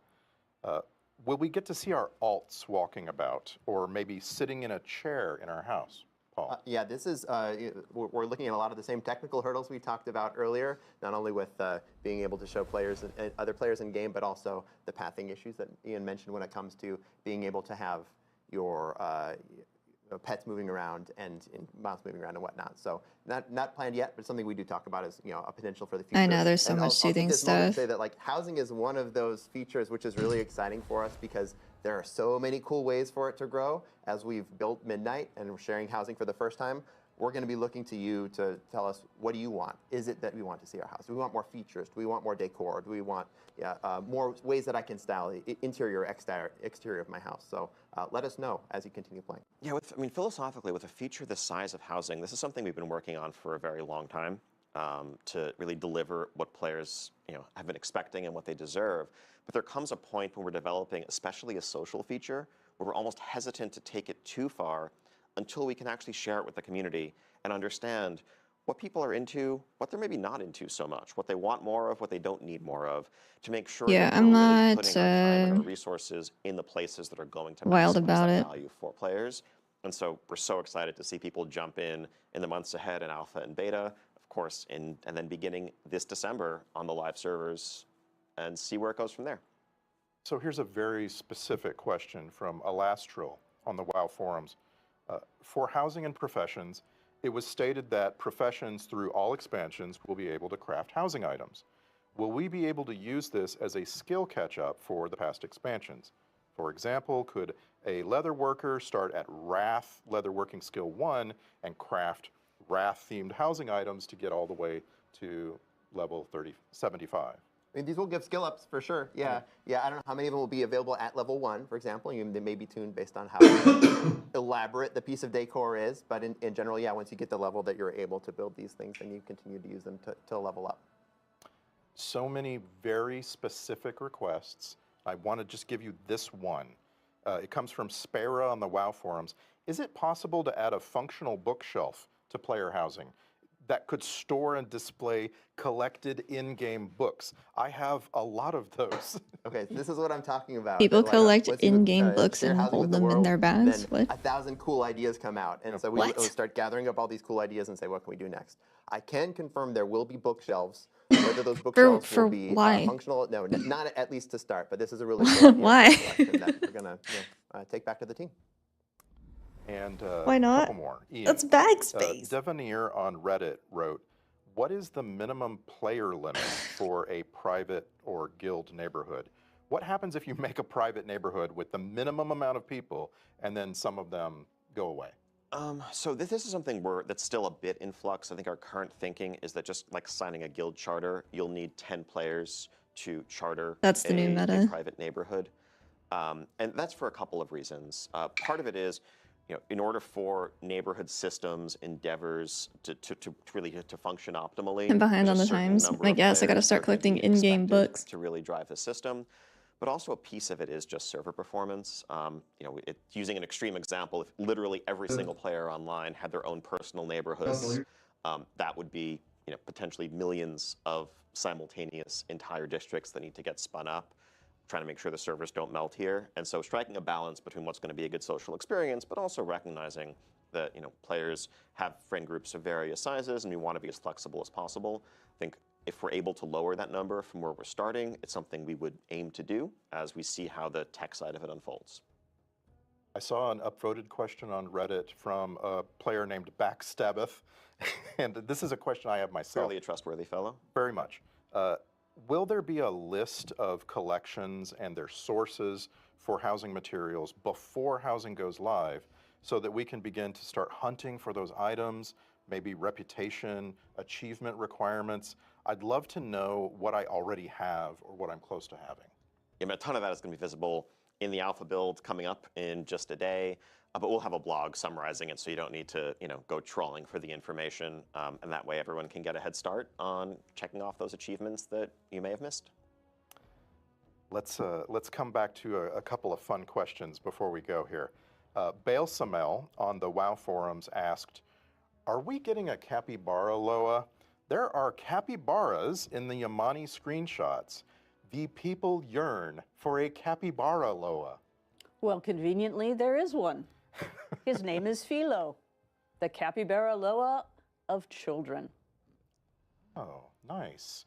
And I hope he has a prominent headdress. Absolutely, and a glorious necklace. That's perfect. Loas should be very well outfitted, I think. Finnerfin on the WoW forums asked, could we see the return of class quest lines? Legion was great, and it was fun to have a unique experience questing on alts. Yeah, class quest lines come up really often as something people are excited about. We certainly do want to look more at, expanding on classes. We had a lot of fun doing the Warlock one, for example, not too long ago. But most recently, the best way for you to play some class quest lines, if you never played them, has to do with our lore walking, because where we had restrictions, for example, on the Xalatath story, previously, a lot of people didn't know anything about Xalatath and the knife, and by playing that lore walking, they had the opportunity to play that portion of the priest quest line. So we're hoping that as we build more lore walking, you'll have that opportunity to see some of that, but this is certainly an area that the quest and narrative team would be thrilled to do more of. Good. It's our last question, and I cobbled this together from versions of this question that I found everywhere. I want to give a shout out to some of the people that I borrowed this from.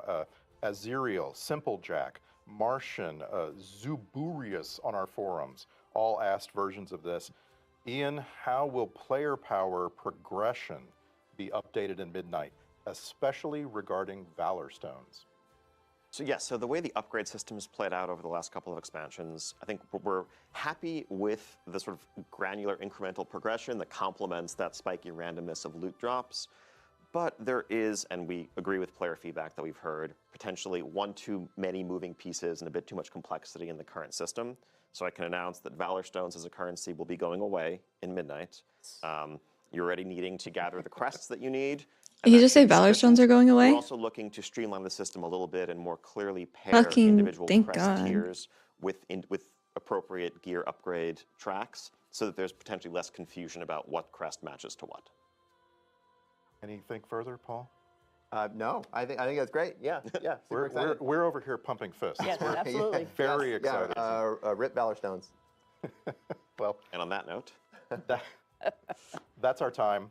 Thank you, Ian, Paul, Maria. Thank you for taking the time, and thank you to everyone watching along.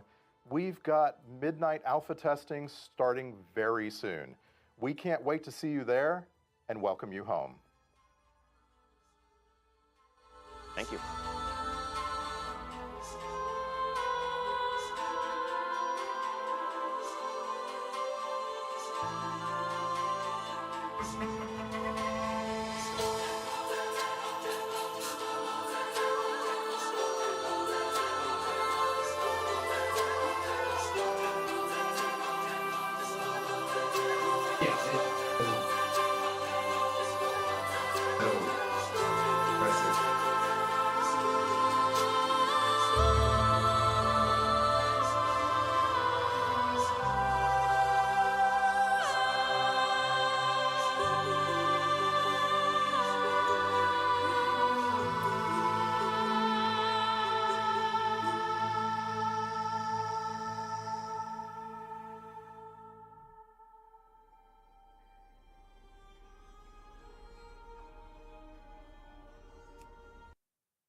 Okay, now we just have to wait. Essentially, something very specific.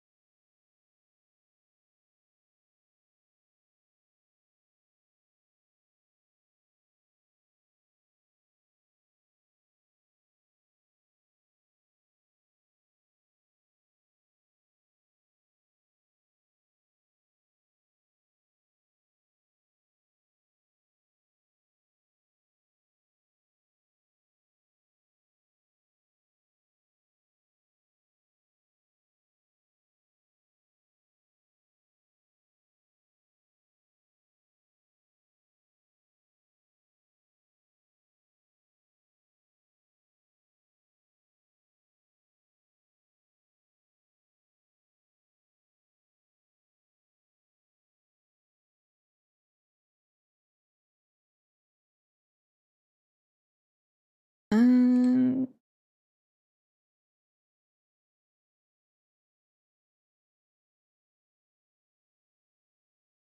okay, we are sitting here and we are going to be waiting.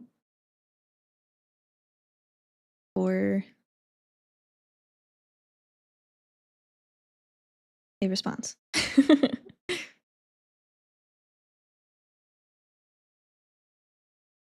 Waiting patiently.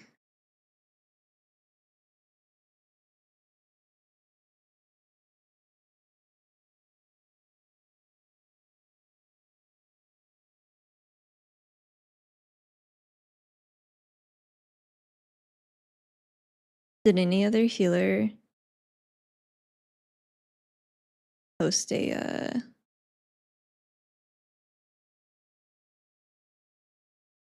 like a YouTube video? Did other healers do it?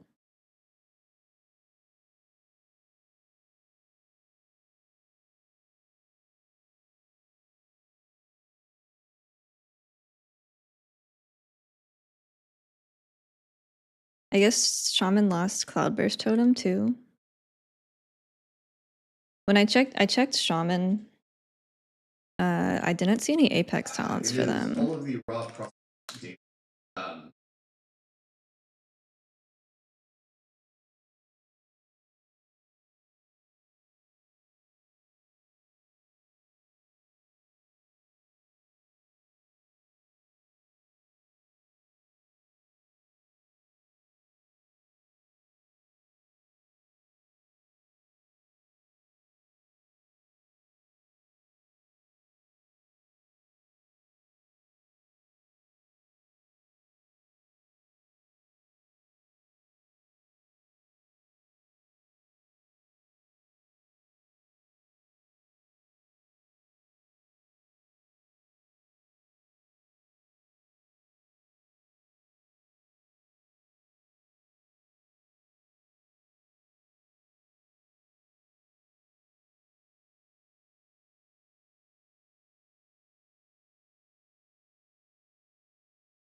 What are you disappointed about? I am also disappointed with a lot of the monk stuff, unfortunately. We can just sit here and listen to music while we wait.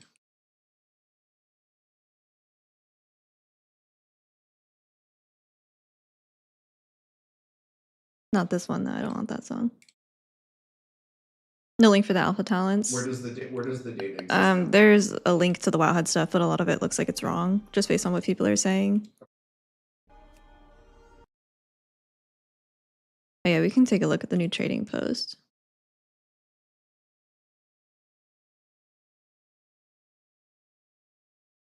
I feel like there were so many potential changes from Mistweaver that would have been really, really good. And then they just didn't change any of that, kept a bunch of shit talents, and I don't know. I thought that there was a lot of very obvious changes that they could make, and then they didn't make those, and they took other things away.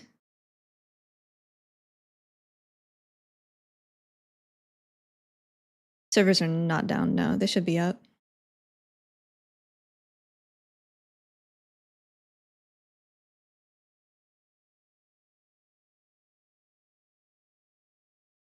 Why are they pushing for Zoom so hard? I don't know. I have no clue. We can take a look at some trading post stuff though. Just give me a sec.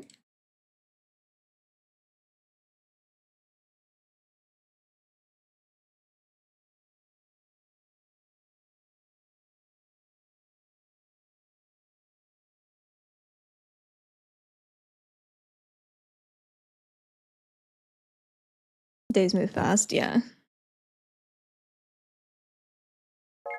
It has been a minute. Yeah.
Wasn't there cool stuff this month, I think?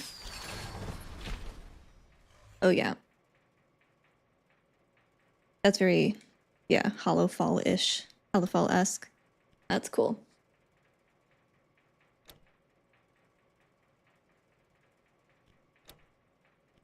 Oh, that's cute.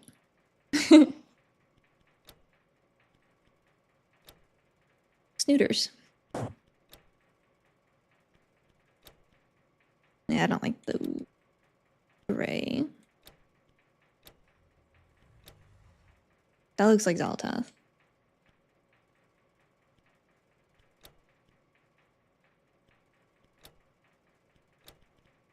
I don't like the color of these. I don't like the gray.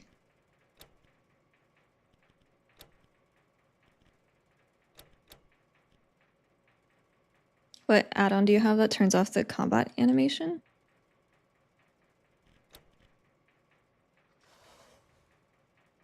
That would probably be Narcissus. If I had to guess, didn't know it was doing that. This looks like Narcissus though, with this.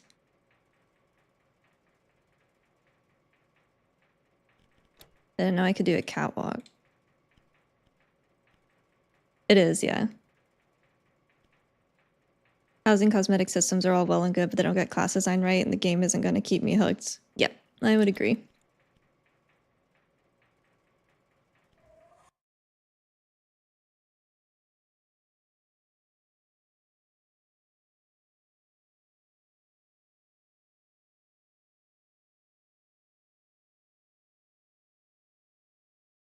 Yeah, that's yeah.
Hey Clue, how's it going?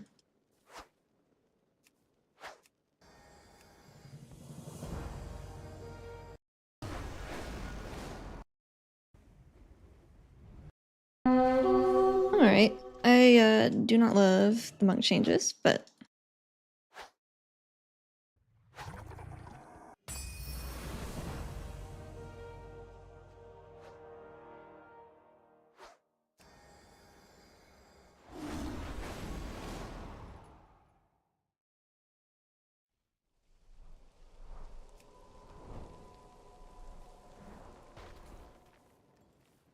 oh yeah, I finished.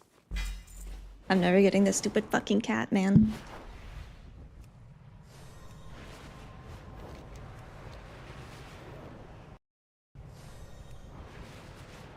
You don't like the monk changes? What specifically? The fact that everything is revolving around Soothing Mist?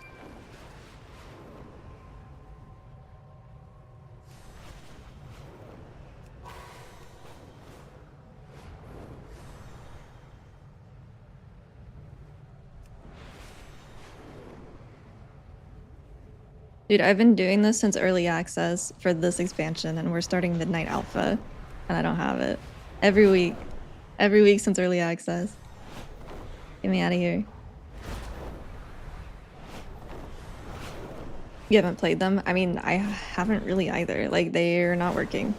I wanted to see if Spirit Font would proc Soothing Mist, even if you're not talented into Soothing Mist, and Spirit Font just wasn't working. The Jade Serpent statue stuff wasn't working with Soothing Mist. Like, it just wasn't functioning, which is fine because it's like the first build. It's fine. But I may just play Fodum, or I may play a tank. I don't know. I'm not playing a fucking caster Mistweaver.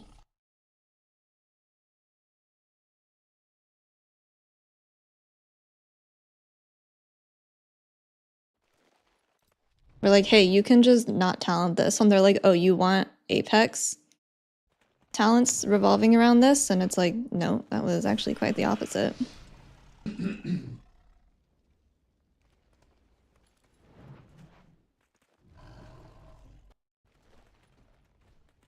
I mean, viable is subjective, right? We're going to end up playing whatever ends up being the best number-wise. I just don't want to play around Soothing Mist. If I wanted to play a caster or healer, I would play literally any of the others except for Paladin or for Mistweaver.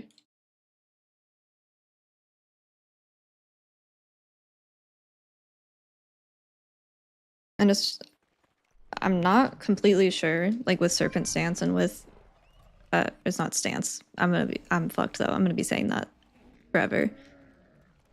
For like Serpent style or for Serpent or Crane style, I don't think it actually changes your classification. So I think that we are still melee, but I haven't tested yet because I haven't leveled. I didn't feel like leveling yesterday because I had to do the video. Yeah, the Worth and meta mount is Vexy Gear Grinder's mount from the Liberation of Undermine.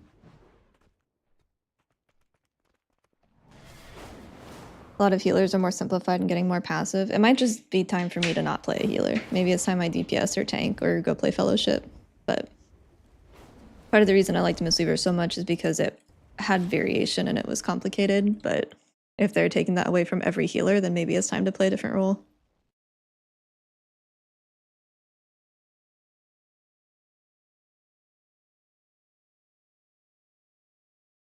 We will see.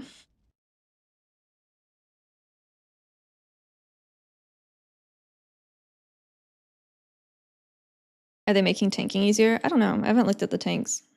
I didn't have a ton of time yesterday. I only had yesterday, so.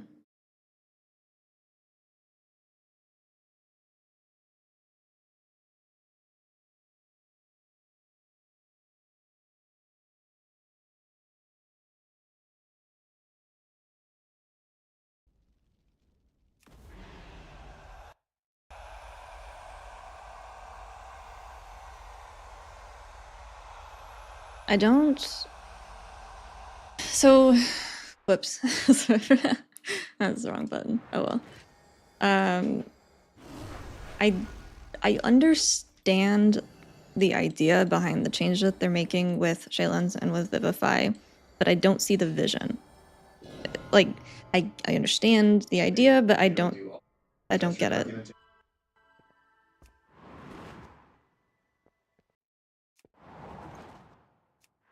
The thing that gets me specifically is that Conduit has been... We're not playing Harmony in Raid, as far as I know, because nothing has changed for it yet. It's still exactly the same as it was on live, and we're missing that row because that wasn't in the most recent build. But it's like, if Conduit is our raid-focused hero talents, great.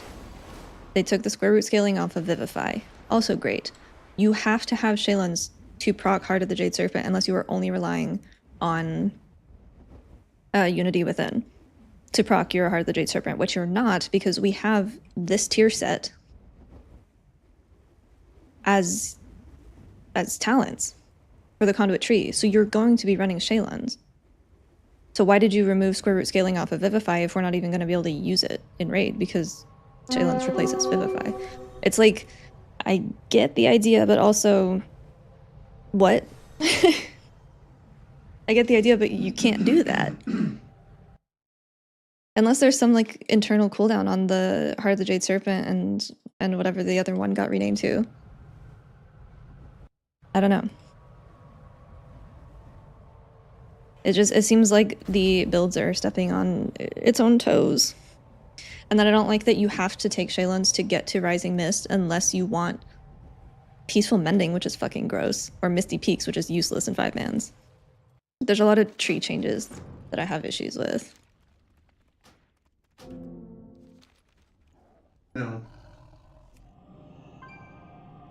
For Midnight.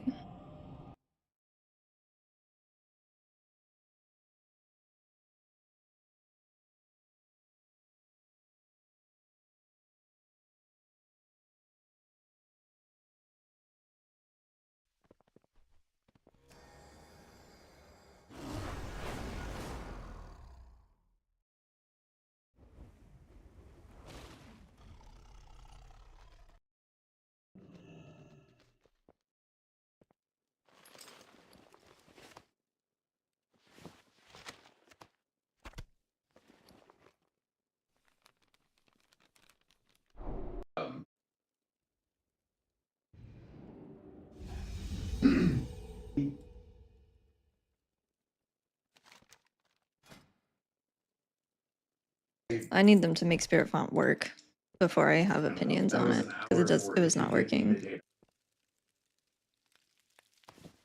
So they're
Mist Dispersion is a % increase for all healing received on that target for 15 seconds. Yeah, but it's only, I mean, you're still capped at 5 maximum if you take Legacy, right? And it's still at max 10%.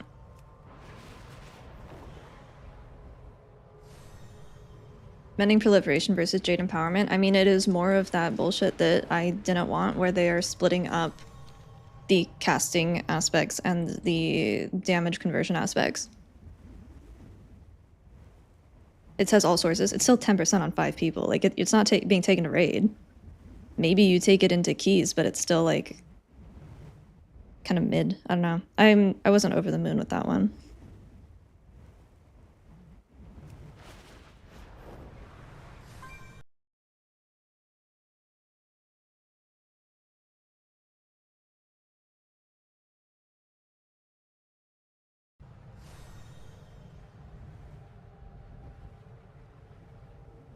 That was my concern with the Serpent versus Crane style stuff, where it's like, okay, you are gearing Serpent style towards more caster heavy stuff, so you're buffing the casted spells for that stance.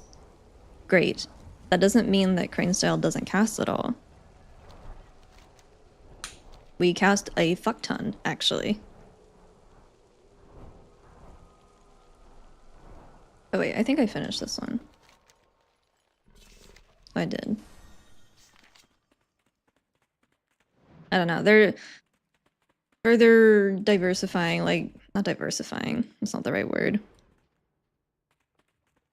they're making a bigger divide between the two play styles, but it's just fucking one of them over more than the other, I would think. I don't know. I don't like the direction that it's heading based on these changes, but we'll give it a fair chance. In Raid, it's whatever. Those have always been different, but in Keys, I'm concerned.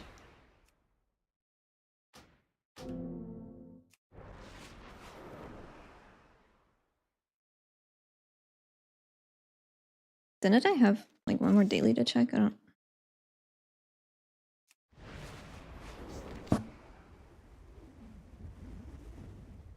Well, that's why I wasn't sure is if it actually changes your assignment. I doubt that it would.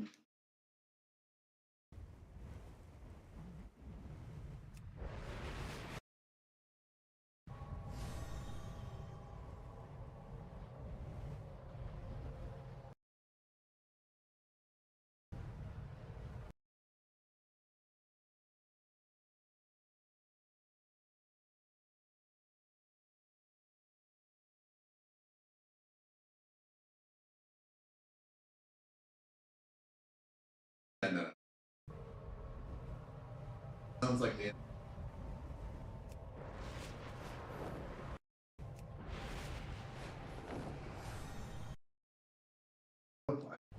far more interesting. One sec.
I think I'm so surprised Life Cocoon didn't get any changes, honestly. Yeah, the GG change is nice. And I mean, it wasn't all bad. I know I'm being kind of doom and gloom. It wasn't all bad. There were some good changes, but overall, I don't like the gameplay direction they're pushing us in.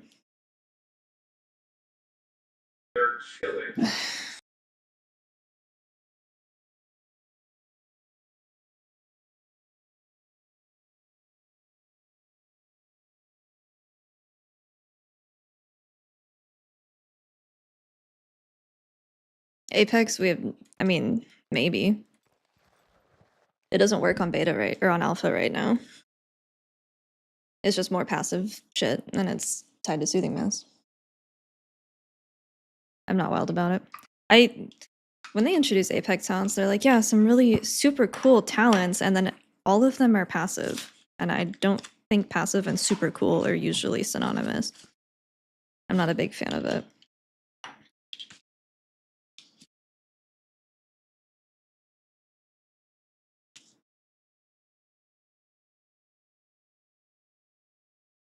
No, I mean, no.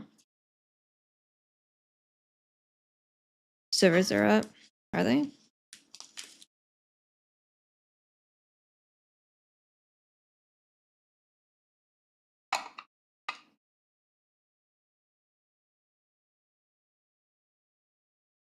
Yeah, you're not gonna run Jade Bond Chi-Ji not in keys. You're probably not running Jade Bond, or you're probably not running Chi-Ji in Raid with the current stuff.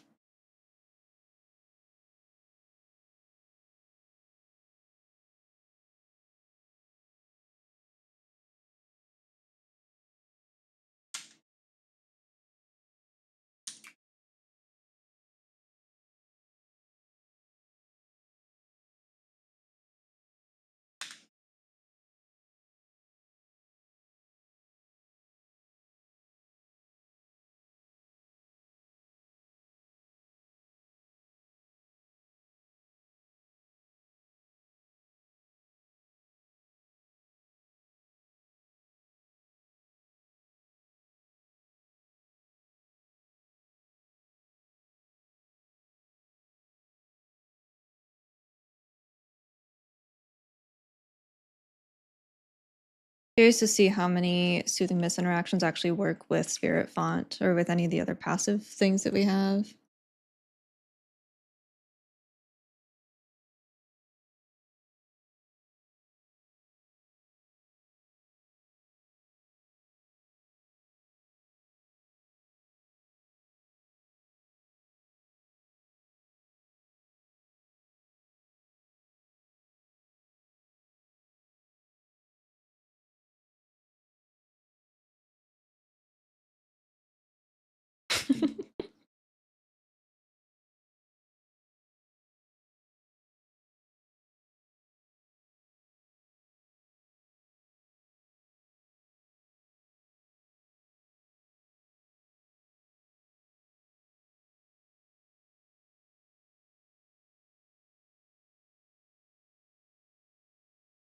We are up.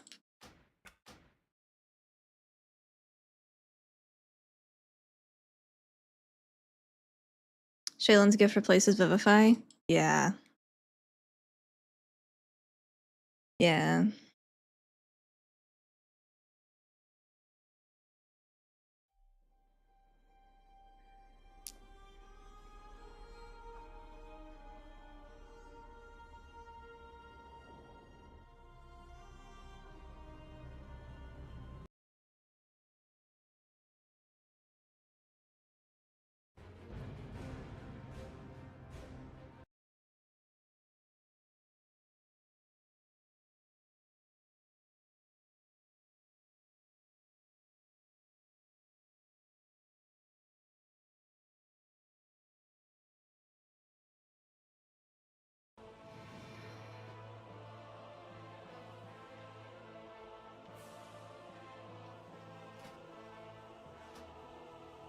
I think this is the same stuff that we had yesterday.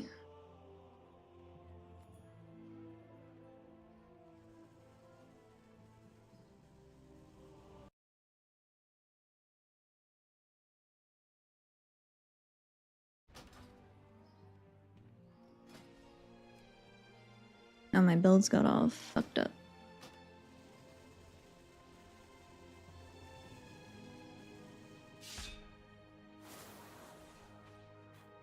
I guess I should level so I can have talents. I just didn't really want to do that.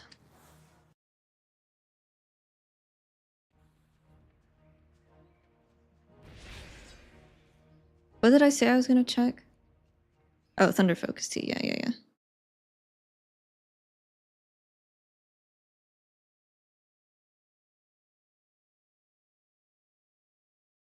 Yeah, so I do not love this situation here where you have to take Misty or Peaceful if you don't want Shaylin's gift. I think that's cringe, and I don't like that.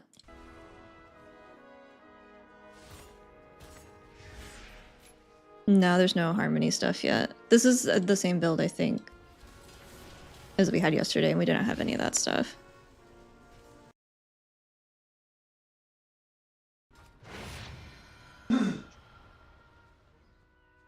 Below Chrysalis? Oh, that's the... Dude, that's the fucking bottom tier stat stick 3%. It's actually so beans that it's that low on the tree and it's as like stupid as this. Like I don't I don't understand why that's there. That should be like class tree stuff.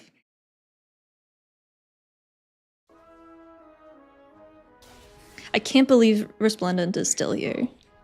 Gotta be a placeholder? I don't know. It is there.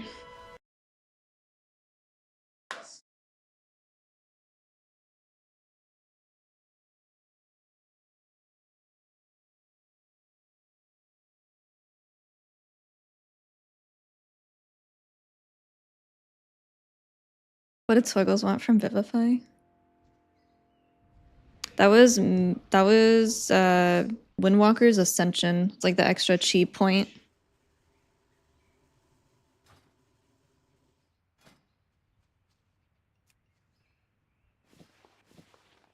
Wait, don't do that yet.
Except this is fucking it up.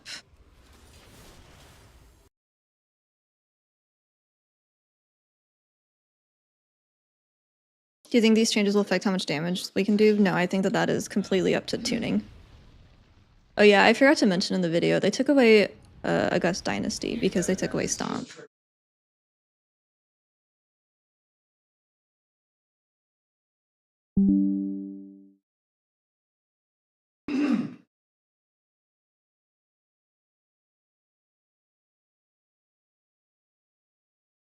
No, they took Jadefire Stomp away. Stomp is gone.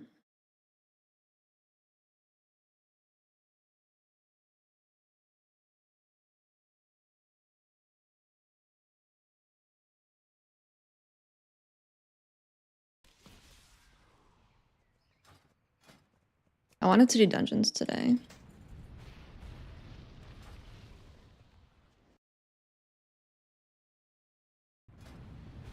Oh, I forgot to...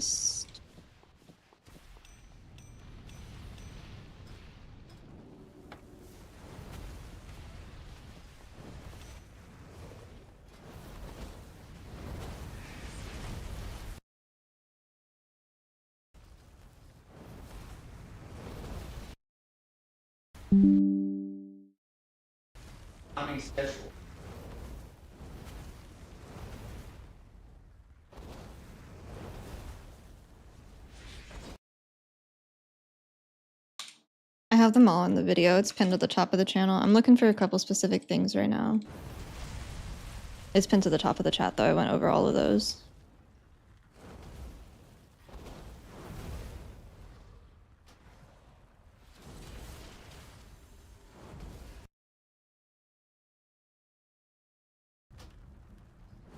We can't keep Serene Vitality if we wanted to expel harm because it's tied to Invigorating Mist. Correct. That's why I think it's in a shit spot. I don't like that at all. It should probably go replace Healing Elixir. I think it should be there instead.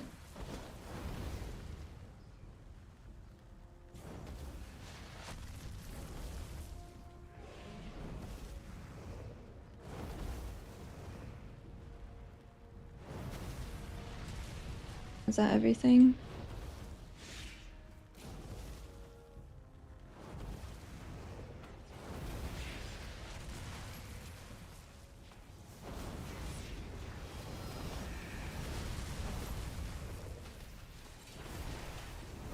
I think that's everything. The diffuse change, they took the fucking reflect aspect and just put it onto a different passive node for Fort Brew. It's terrible. You know, the part of diffuse that famously doesn't fucking work ever. Great choice, guys. Thanks. That's incredible stuff, actually. No, the defensive pruning is something that like we knew was going to happen, but yep.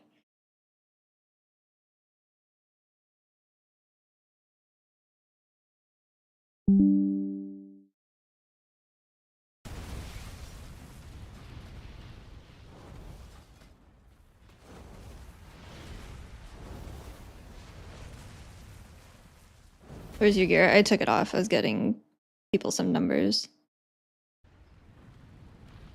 I have experience in other classes. Like I've CE'd as priest and paladin and monk. I just don't care for them as much. I like the playstyle a lot. That's why I've stuck with it for so long, but I do think that that is changing.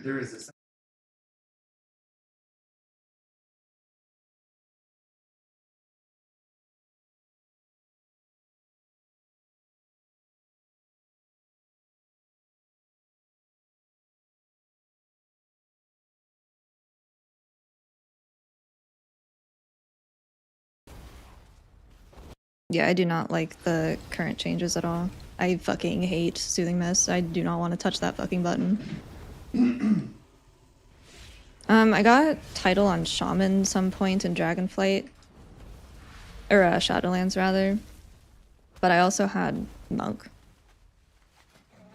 I was close on Pally, but I didn't start playing it until like the end.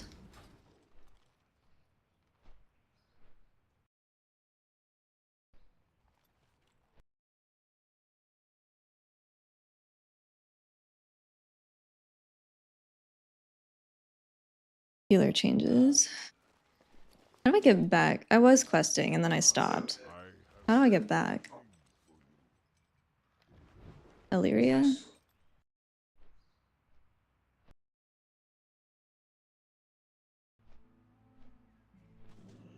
I am the blade of the light. Yeah, okay.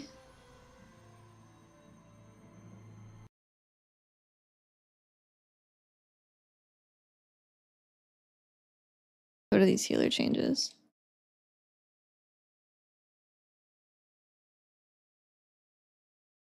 Usually I go Windwalker, yeah, but I really don't feel like setting it up.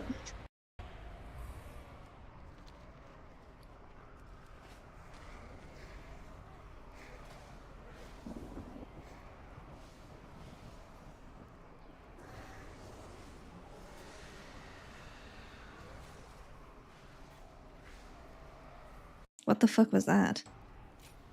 What's happening? Why did it think I had 4 talent points into a 2-point node? Hello?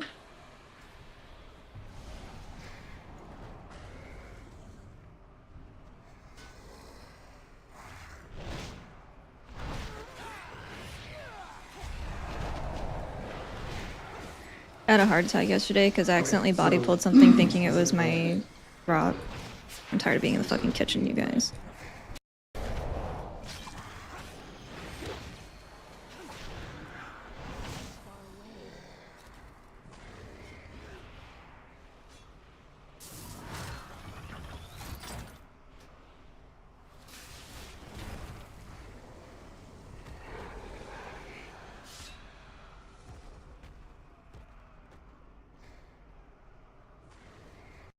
I have 56k right now. I'm 80 and just like the starter gear.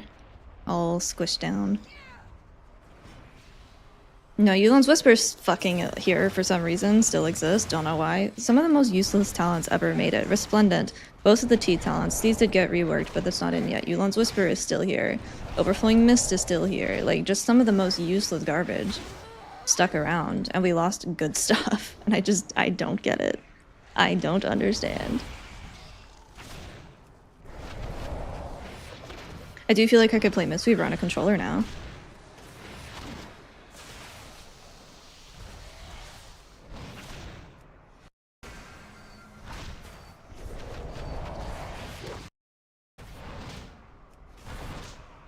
Erator, can you do a little bit more damage there, bud?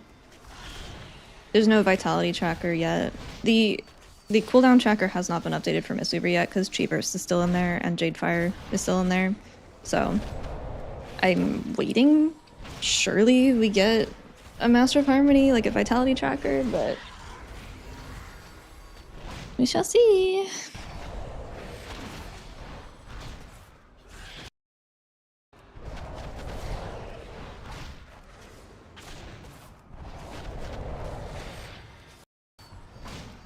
I mean, I might stick with Monk just for the bit, but I'll be a bitch while I do it because I don't like it. I don't like these changes. I'd like to get more haste and more gear, but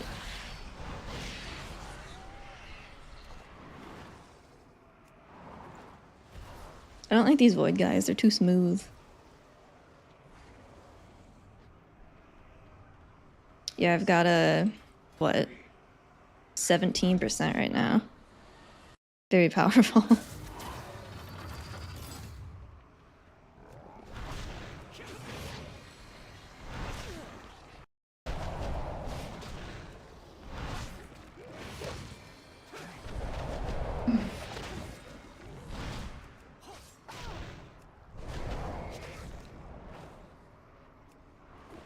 Did I get a visual update? I didn't notice any visual updates. No. It's just the base one. I think I have the glyph on live to make it blue. Oh, that's not good. Oh, okay. One moment.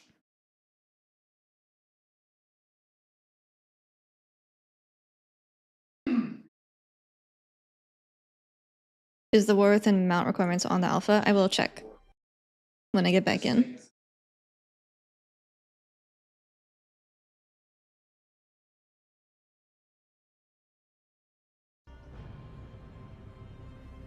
My goal today, I have to level to get some dungeons available, but my goal today is to do some dungeons. I would also like to look at housing because I haven't done that yet.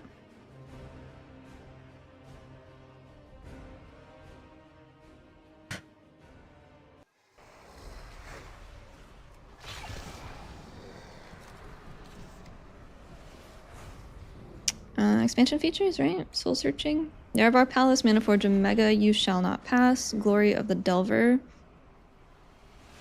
Owner of a Radiant Heart. Oh, that's rep.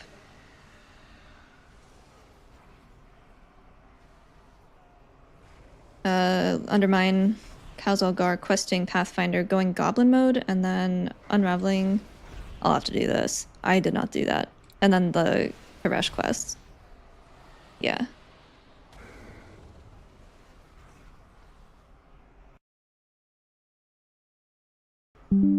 Replica Darkheart of Galakron.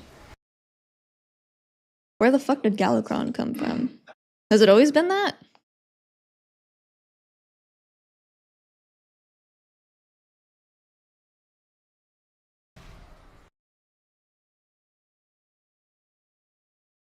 There you go.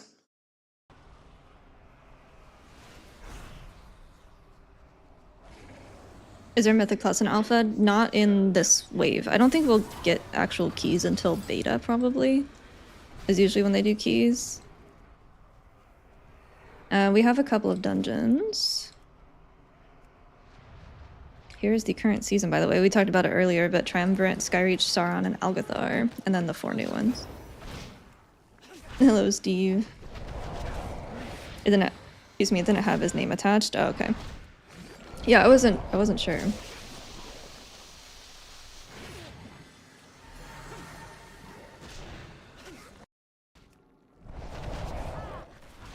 I believe Murderous Row. I don't know. Kess mentioned that. That must not be this season. Murder Row. Yeah, in Silvermoon. Yeah, look, I'm not even talented into Soothing Mist right now. I did want to see if it procced. I have to watch for my buffs, though. So, and this is also what I don't get.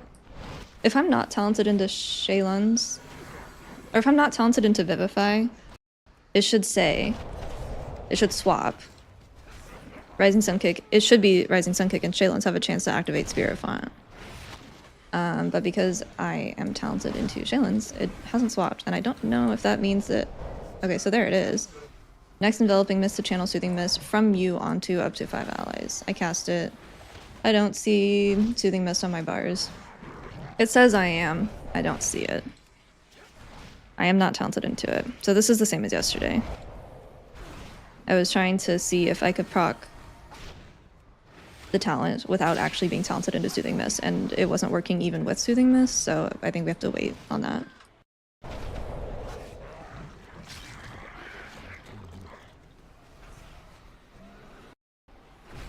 But I don't know if Rising Sun Kick and Shaylun's or if Vivify and Shaylun's are interchangeable, because that is the only one so far I've seen that doesn't actually swap the tooltip.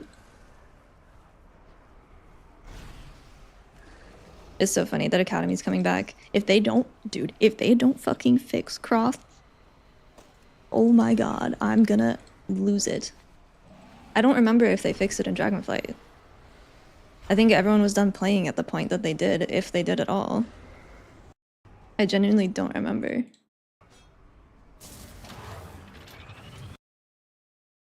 Real-time cutscene.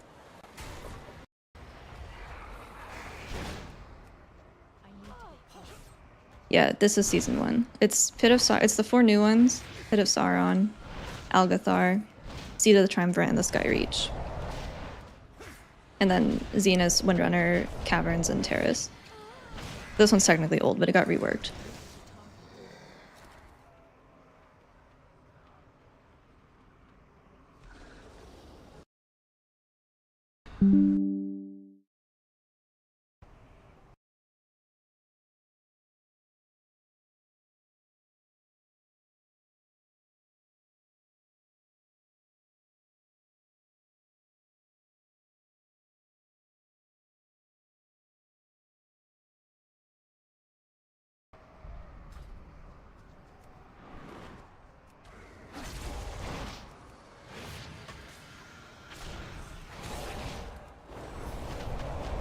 You already have them all? I think I have to do some Undermine stuff, and then my Radiant Echoes, of course.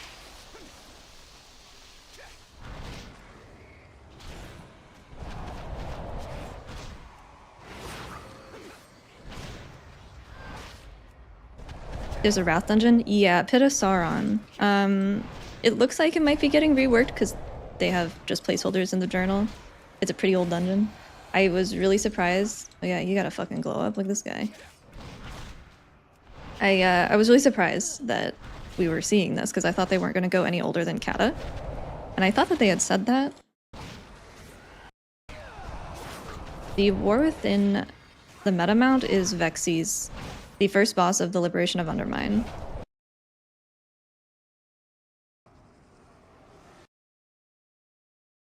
Let's see if they added anything in.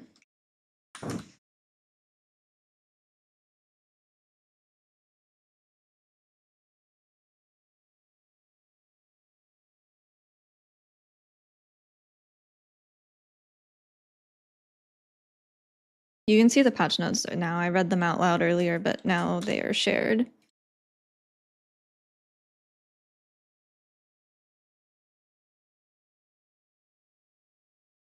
He didn't mention taking out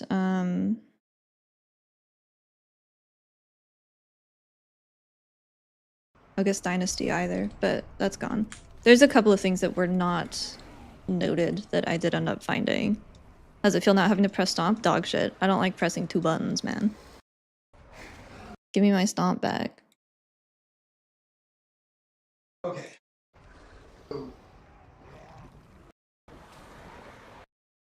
It feels wrong.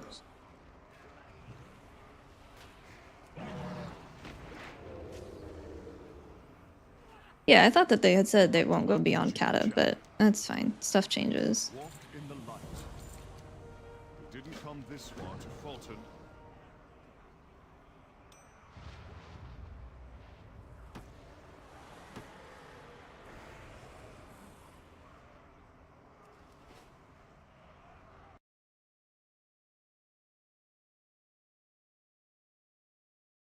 You just spin and it heals? Yeah, kind of boring.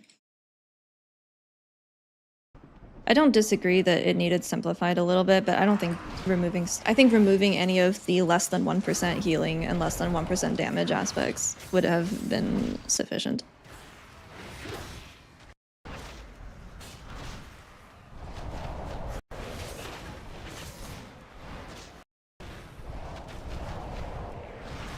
Like, why is Overwhelming Force doing 18 damage?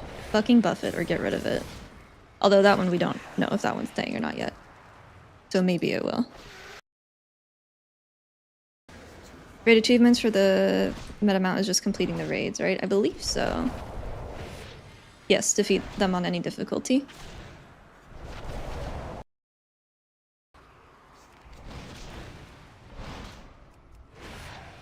Soothing Mist should have been relegated to something your statue does to the last target you vivified. I just don't like it. I just want to play around it.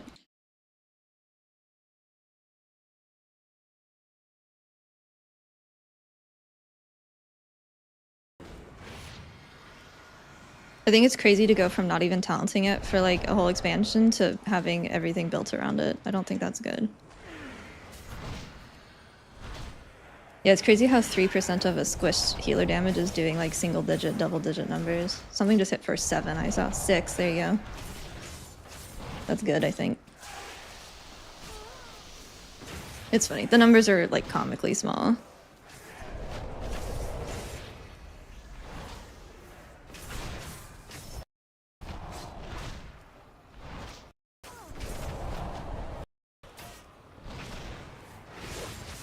$18 damage. Woo! They also ended up changing one thing where it's like... And I don't really understand how it's working. They made it so Soothing Mist. Each heal has a chance to cause a gust of mist on the target, but like Enveloping Mist and Vivify should proc a gust on every cast. So I don't know why there's suddenly a chance that it will. That was new, and they didn't make any notes about that.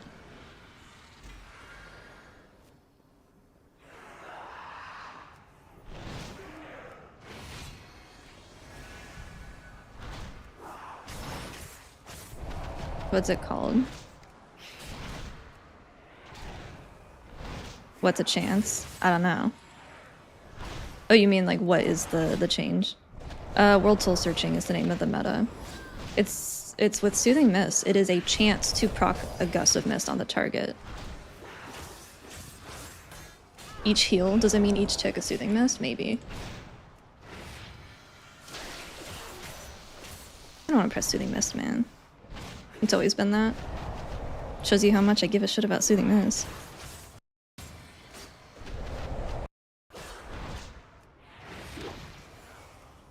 I didn't see any PvP changes. Like, Rodeo's still in there and we don't even have Clash. So this stuff I did not see any changes. Harmony I did not see any changes. Oh, Zen Spheres? Healing Spheres?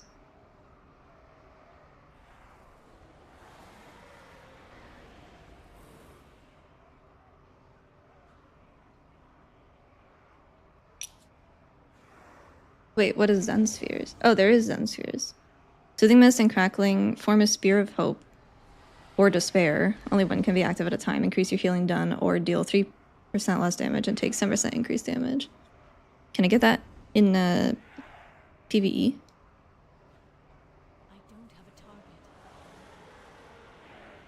I didn't see the cooldown manager has not been updated. But I'm hoping that there's going to be some type of vitality tracking. Should I be using this? Probably.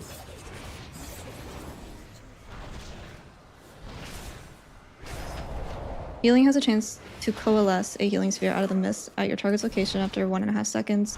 They walk through it, they consume the sphere. Is it? Wait. Our celestial duration's perma stuck at 12s now? No, it should be longer in Jade Bond.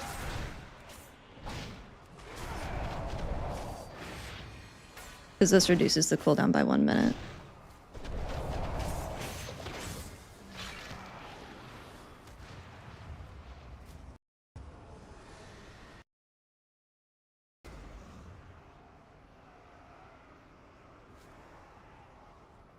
Maybe not the raid buff one. What do you mean? Oh, this one. I don't know, it'd be kind of crazy. All sources. Shaylin's gift change. I think I am the most open to that change of all of the major ones. I don't like Soothing Mist. I don't like that Spirit Fonta is entirely surrounding that. I don't want to be like bitching about it because it's not really working right now and I haven't done dungeons yet. But I don't want to press that button. I like the Shaylins with Vivacious a lot, actually. It doesn't cause you to channel or anything or press it. I know, but it's not working right now. It doesn't do anything right now. Oh, it stacks. I tried playing with it yesterday. Oh, there we go. That one's working. And then it disappeared. Because I moved? Or was it because I moved? It wasn't working at all yesterday. I tried getting it to proc and then it wasn't doing any healing. It wasn't doing anything in the combat log at all. I also couldn't get my Jade Serpent statue to cast on anything. I also couldn't get... There was one more thing that I couldn't figure out. I'm talented into Shaylin's, which overrides Vivify, but this still says Rising Sun Kick and Vivify. Is that just a tooltip bug on it not changing? Because so far that's the only one I've seen that doesn't change. Okay, yeah. Does the Zen Pulse only buff the primary target or everyone hit with it? It would probably be the same as with anyone with Renewing Mist, right? Renewing Mist heal over time has a chance to blah blah blah. Also triggers Zen Pulse on the target and all allies with Renewing Mist. Are you asking if, like, with Legacy, if the cleave from Shaylin's would also proc? Would that count as a target? I don't know.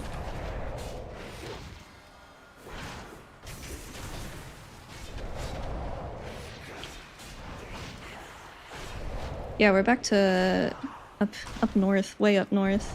Oh. Oh wait, this is like the alpha map. I don't know if I'm supposed to look at that. Did I have another? I had another question. The conduit thing, where I have to use my celestial before being able to use conduit.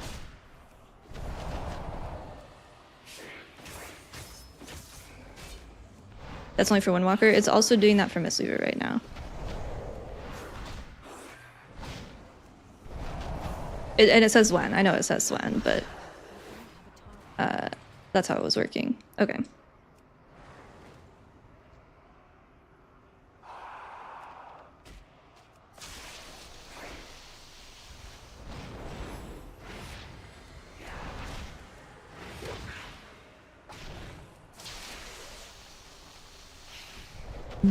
Do you know, does the whether or not you are crane style or serpent style, that doesn't change your classification as a melee or range, does it? I think I only have to get to 81 to do a dungeon. I think that's what Hula said. Always melee. Okay. Light of Dawn isn't a cone anymore. What is it? The extent of, yesterday, the extent of my research into other healers was literally looking at their Apex talents and laughing at Druid for losing their kick. That was all I did yesterday.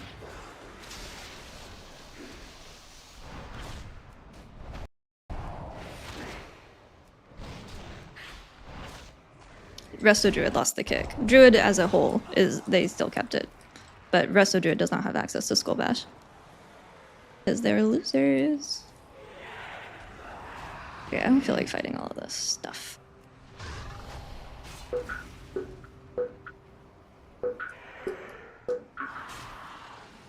I had a heart attack yesterday because I body pulled something at the same time that I ropped, and I 100% thought that rop triggered combat now. I was about to be really sad. Is it faster or the same? I don't think that that changed. It's just haste based, and I have no haste.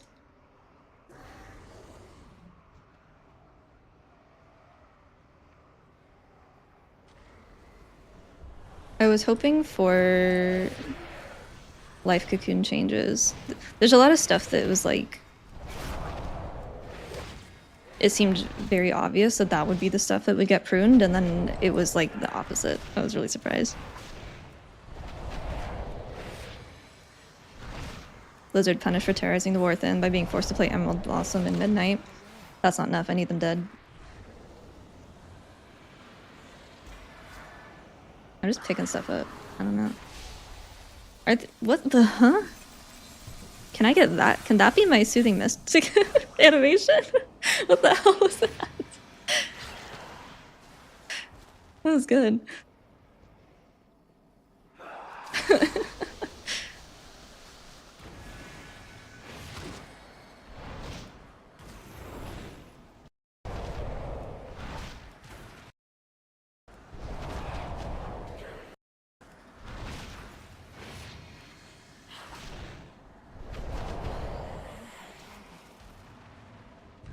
Oh, left click interact.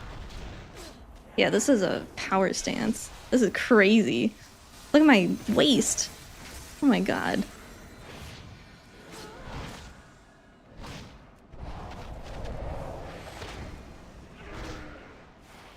I do think part of the reason that I don't like how it feels right now is just because I have no haste. Wait, I want... No, I want that staff back. Can I not? Fuck. These are like the weapons from Kel'Thas, isn't it?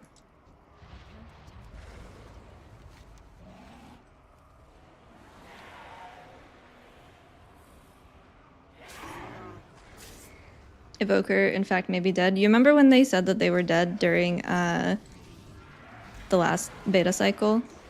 Because they're liars? Remember how we said, hey, they're really overpowered? And they're like, no, don't worry. It's fake healing. It's healing pets. Because they're liars. I have to go up.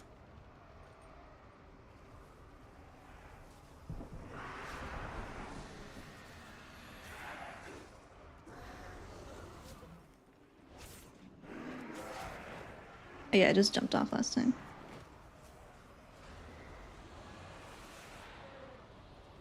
Will, what? Did you see those, like, hunter pets? That looked like Stampede. Oh, yeah, because there's a hunter in here. Go figure. Who is it? I don't know who that is. For Diffuse, our beloved, are we actually going to be able to do damage with it in Midnight, or is it purely like a self-dispel? Chronokai Crystal. Dionys Arc. Pleasantries can wait. Priest will still say Mistweaver, gods amongst men. Never trust a priest. Remain vigilant. Does the exact thing it does now, so when you press for it. Okay, so no damage.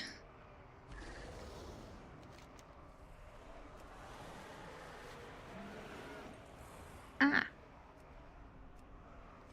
We stand together. Light guide us. Fingers crossed they make Harmonic Surge. Yeah, I'm kind of waiting on that one.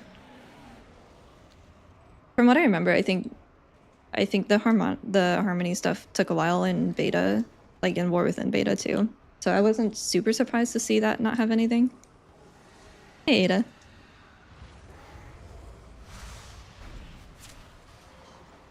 Did any other class lose something major like Stomp?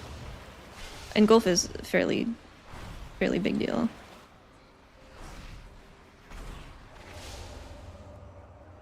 Glug. Windwalker lost SCF? Wait, are you kidding?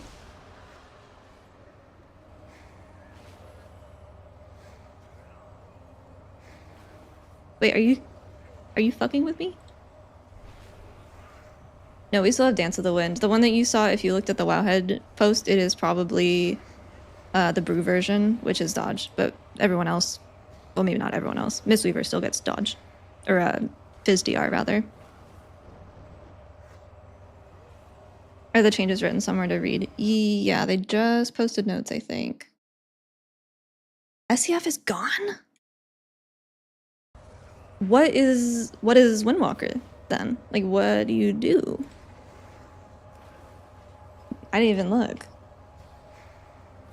I mean, it never worked, so that's probably fine. It's right here. What are you talking about? Wait. Weapons of Order?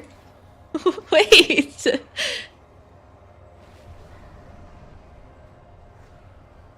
Oh my god, bro.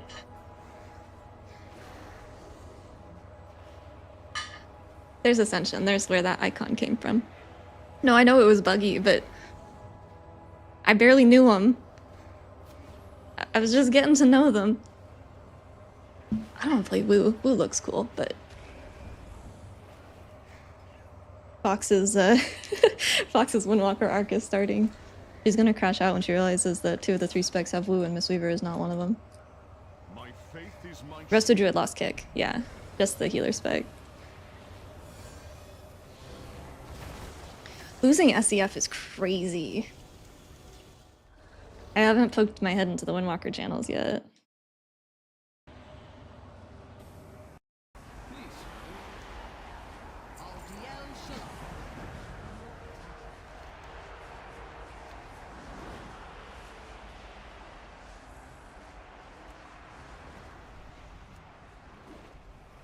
Where'd my mana go? Oh, because I swapped specs. Never mind. Can't believe Life Cocoon still needs 4 talents. I can't believe some of the stuff stayed. I think it's crazy that I know Peaceful Mending. I think PvPers used it. I am surprised that Resplendent Mist stayed. I'm surprised that Yulon's Whisper stayed. I'm surprised about Overflowing Mist. All of these. Ugh. Yeah, these are not updated yet. It still says at random, but in the notes it was a stack of like each of the spells that they buff. Yeah, I'll probably check Windwalker out once I level and get through some Mistweaver dungeons.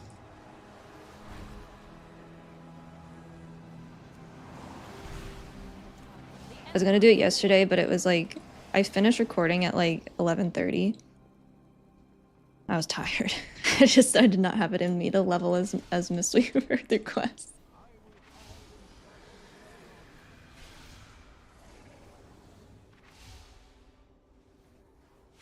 Holy Priest lost symbol? Is that real? I am the blade of the light. Fight well. Nothing will. That's not true. I think many things will get past me. I am glad that I do like. I guess to answer your question better, I do like that the square root scaling got taken off of Vivify, and I do like that there is a clear split between 5-mans and 20-mans in terms of like Shaylan's versus Vivify, and because they would always kind of step on each other's toes with tuning. So I do like that, but I worry, purely based on vibes, have not looked at numbers. I worry about Shaylan's gift not being enough, because I mean it's spammable at 0, but the 0 is like a fifth of the healing that Vivify does. So I'm worried that when Jadefire Teachings and damage conversion isn't enough, that Shaylan's gift will also not be enough. Plus, like, Jade Empowerment being not great on single target, I would still worry about single target fights, I think.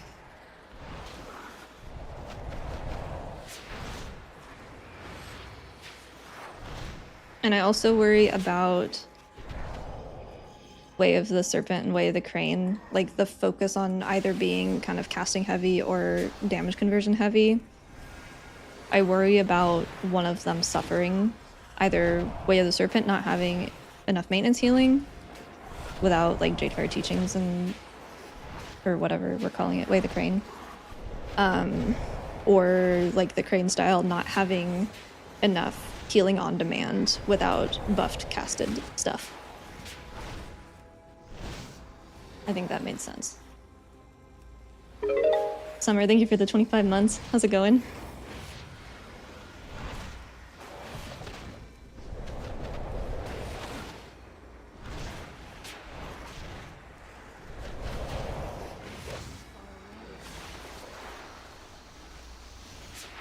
I have Statue, but I don't have Soothing Mist on.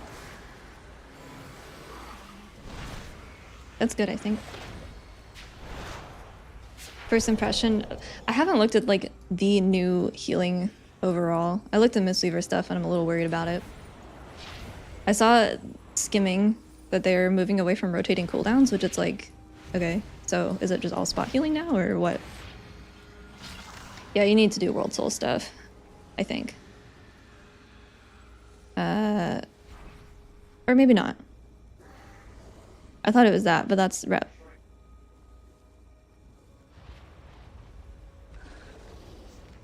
Yeah, like I'm concerned for group healing.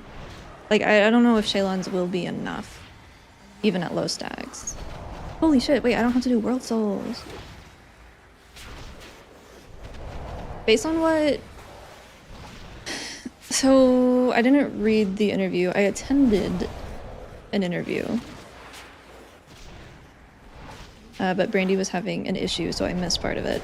From what I could hear, from what I could tell, they are not changing add-ons or weak auras when you are using them for aesthetic purposes. They do not want you solving mechanics with them.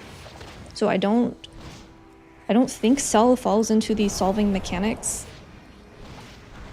world, sphere, whatever you want to call it. It would be more like the Fractalist one. Shaylan should be the extra, but Shaylan should outperform Vivify in 5-player without stacks. So just like the flat...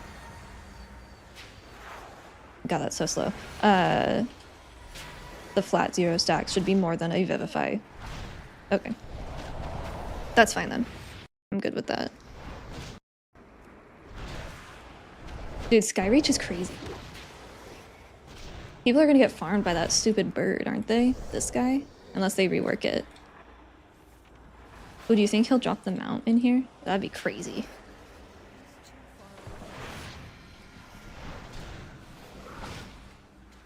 Mana Team no longer has cost reductions. Yeah, it was buffed. It's 25% increased regen as you drink, but there's no like residual reduction afterwards, which is fine.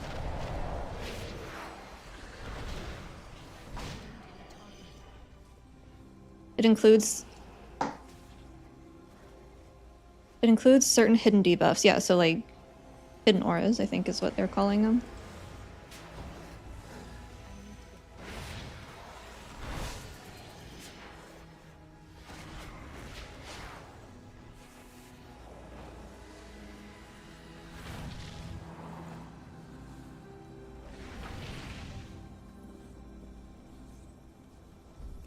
I've seen most other streamers, most heal classes got pretty significant changes. Yeah, healing has been impacted heavily across the board.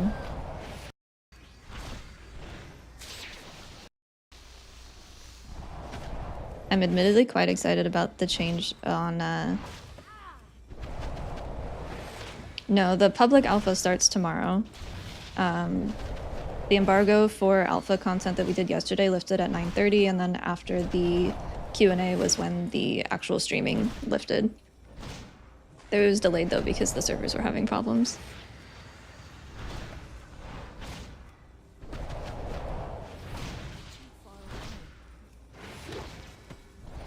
No, we can stream it today. It was just after the Q&A. They didn't want us to do it before. And then public alpha starts tomorrow on like my own personal account. I answer to the light. Remain vigilant. What I do play Ooh, that's a cool horse. I'm really excited about the transmog stuff though, because I really wanted a lot of appearances like from Vault, but I did not want to do LFR or normal.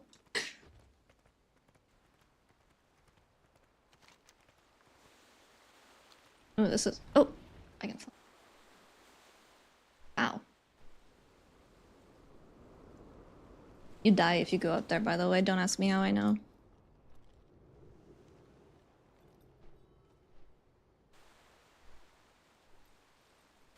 Dude, it was... Okay, look. I'm gonna hold your hand when I say this. It was so fucking obvious that Seat was coming back. I didn't even play Legion. But the only reason that I knew who Illyria was is because of that dungeon. That is the only reason. I'm like, yeah, of course it's coming back. I know because Kes told me, actually. I didn't go up there myself. This is my first time going through this part. But Kes found out for us. Do not loiter. The reckoning is at hand. Yeah, I told my boyfriend played a lot in Legion. I told him, I'm like, yeah, this is the dungeon pool, and I got to see it, and he just fucking laughed. I'm like, oh yeah, great. Awesome. And he played Mistweaver then. Hooray. Seems like something a known lizard player would do. That's what I'm saying. Okay, we were just talking about this like last week. I think I mentioned Pit of Sauron, and I'm like, we're not getting anything older than Kata. They said so. But Pit would be cool because it's very open. And then they pulled a fucking 180 and they're like, okay, here's a Wrath dungeon. The dark times will pass. Rats. I'm Alliance. I probably should have done this on Horde. Ooh.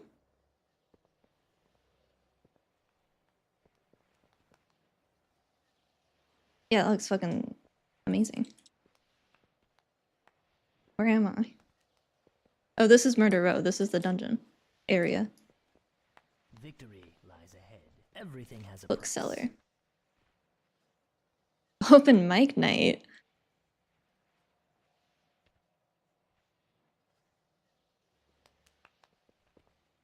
It is too far away. Malinore. The eternal sun guides us. Apparently there's like 5 minutes of roleplay in this dungeon.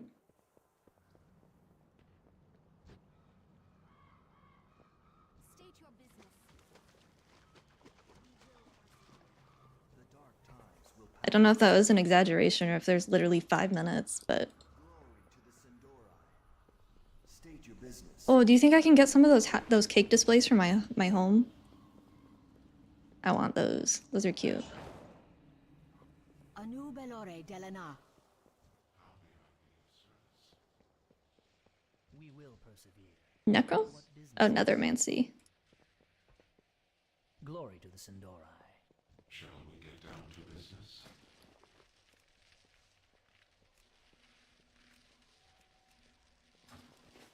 I have 60k HP at 80, with a little bit more gear than I started with the like the base gear. What business? What do you seek? Victory lies ahead. I need to get closer. The dark times will pass. Warehouse for rent.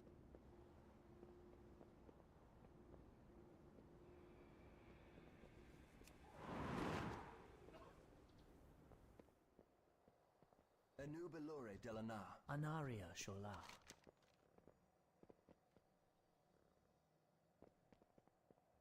Cheese, salami, grapes. Looks like some prosciutto, very nice, very fancy.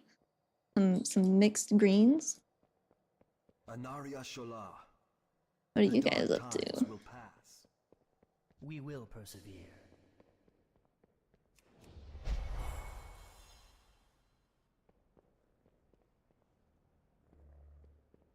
I'm out of range. What you doing, bud? State your business. Nervous on his first date, I guess. State your business. Oh, that was a new visual. I can't attack that target. The eternal sun guides us. I need to get closer.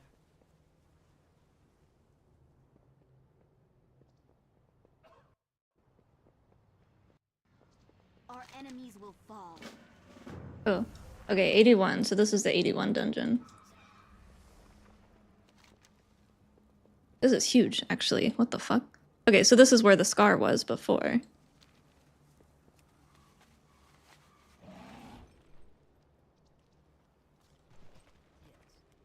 We will persevere.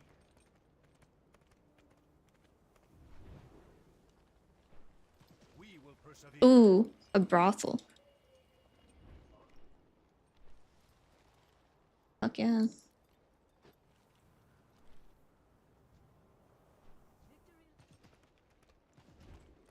For brew, yeah. Season 2 is gonna have dead mines. Dead mines would be crazy. I want Scarlet Monastery stuff. I think that was teased. I've got 87.9k as brew. With no talents in or anything.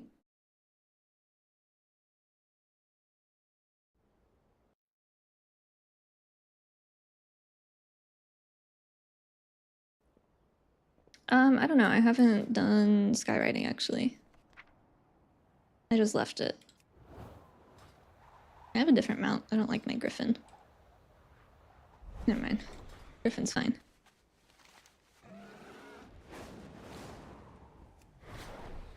Ooh. Why did it do that? Do I have that setting turned off?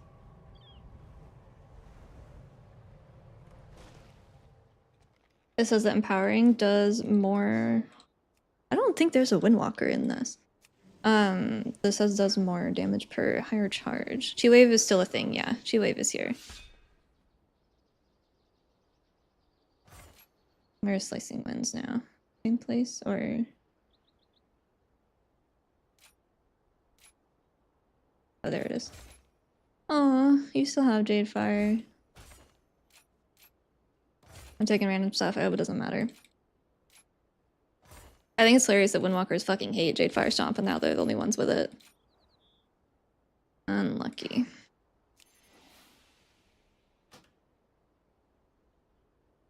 Damage reduced beyond 5 enemies. Mistweaver could still get Jade Fire Alpha. It's not over. Passive, though? Passive how? Like a consecrate type of thing where it just kind of comes out? Oh, it's passive for Windwalker? Oh. I would worry about like pulling stuff with it. But if it's not just a random proc, if it's like, oh, after you... I don't know. It'd be smart. Okay. Am I stupid? Isn't Slicing Wind supposed to replace Flying Serpent Kick? So why is Flying Serpent Kick right here? Am I having a stroke? Oh, because... yes, I am stupid. I put it on my bar and I was like, okay, ready to go. Oh. There you go.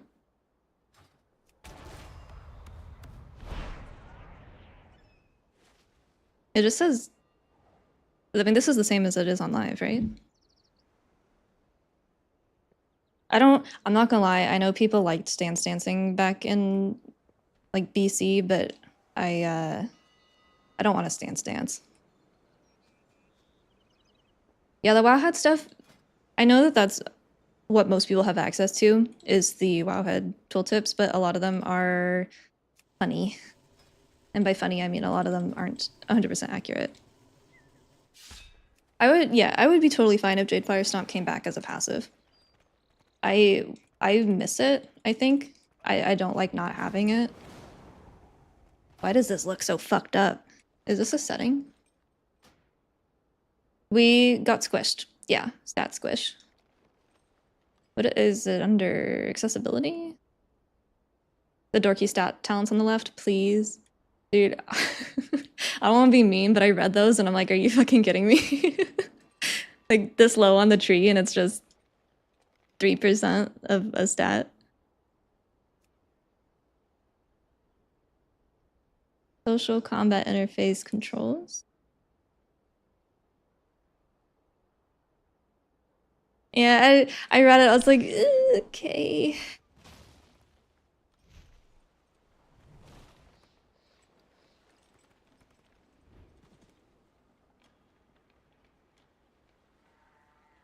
Gameplay enhanced. Oh, this was, yeah, this has not been updated.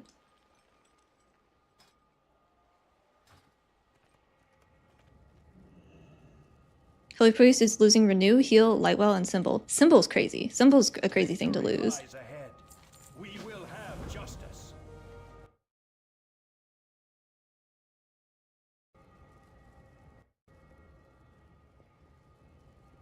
Our enemies will fall.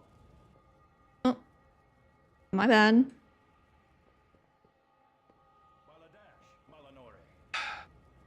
3%'s a lot now, is it?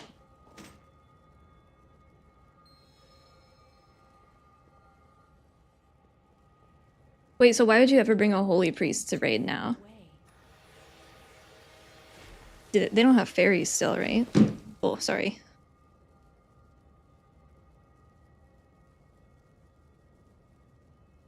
No, they don't have... I was thinking Pally, they have Summer, but Summer got removed too, didn't it? They have self-res? Yeah, they can kill themselves. Lovely. Certainly not to heal the raid. True.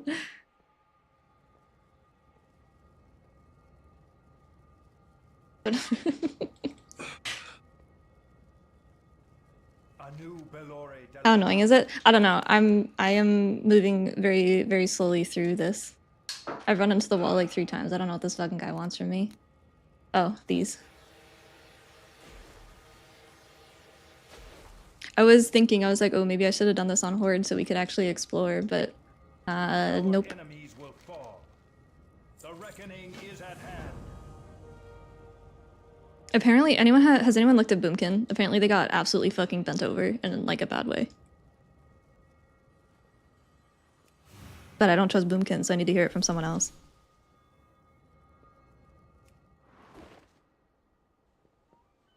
How's that a bad thing? Well, no, in a bad way. Like, bad for them. It's good for everybody else.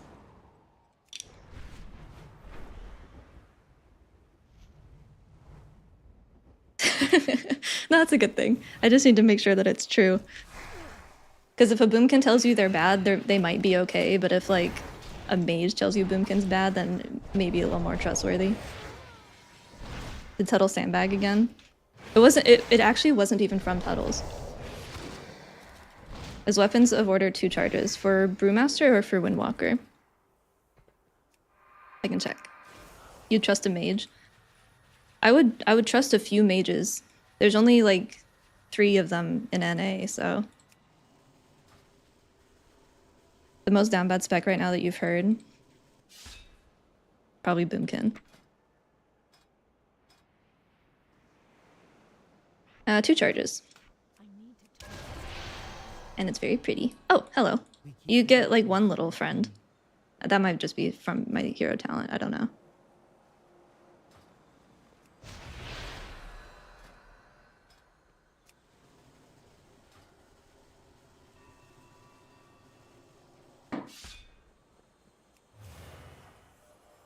I'm actually gonna change my flight style because I don't know what's going on, but it's messing with my eyeballs. Yeah, the Harmony ones are still under construction, and nothing else for Harmony changed yet. Conduit got some stuff, but Harmony's not in yet. It was like that in the War Within Alpha or Beta too as well.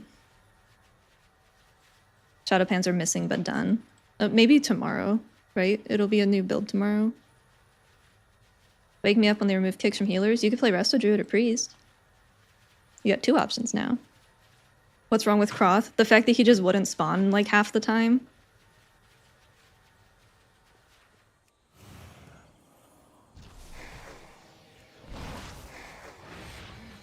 Remember when you would get there and it was just like a 50-50 on if you actually got to do the tree or not? Probably the tier set. That's what I was thinking. That's what I thought our Apex talents were going to be. But maybe I think I misunderstood what Apex talents goals were. Because it also wouldn't have made sense to have Conduit and then be pressing Tiger Palm a bunch with that, because those don't change, so.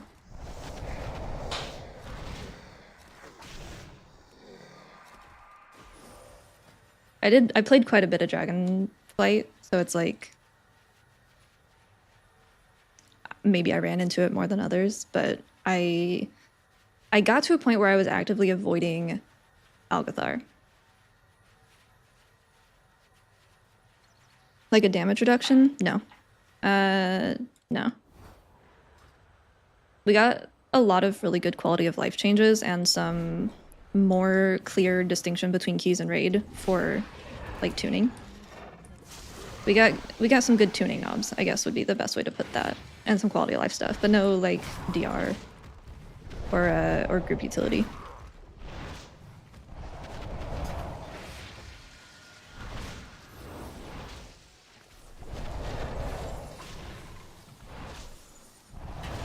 Tuttle said he likes the changes, but Boom can still missing a big hitter moment. Technically, it's group DR. Alright, buddy. I see how it is.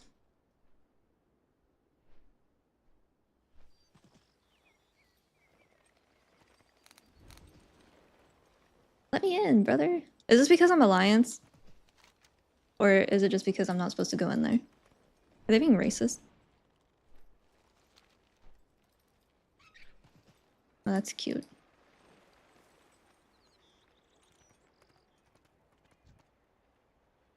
Punk. Do you keep Harmonic Surge? Unsure. The Harmony stuff's not in yet. Pleasantries can wait. I greet you on behalf of Silvermoon. Oh, I unlocked the this is the same stuff I got last quest. Hello? I guess I'll take Agi-Wep for Windwalker, question mark? The light of the Sunwell be with you. Yeah, I saw the Void Shield stuff and had flashbacks to Oracle, but surely they'll never let that happen again, right? Surely not. So we're tanking now? I don't know. Maybe. Dude, fucking Windwalker lost SEF.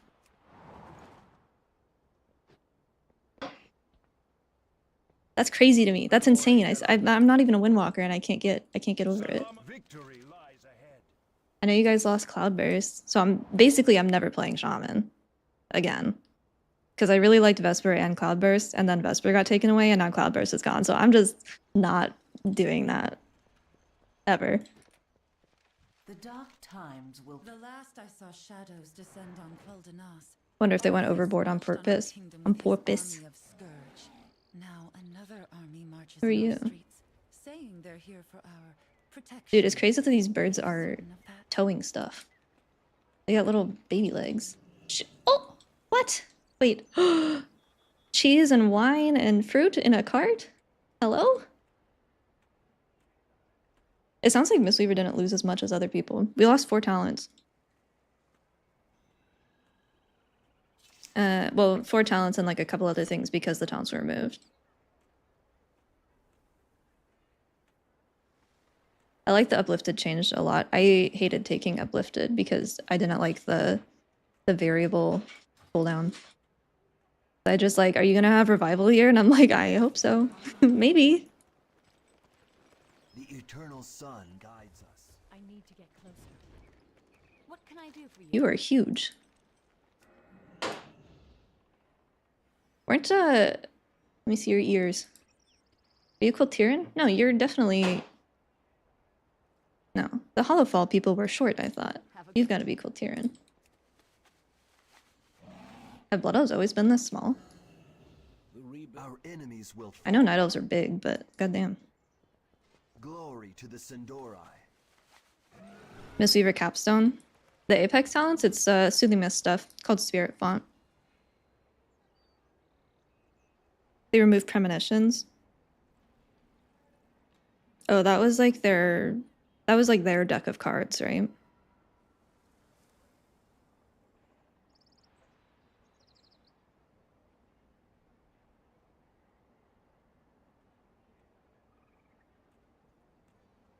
Dude, what?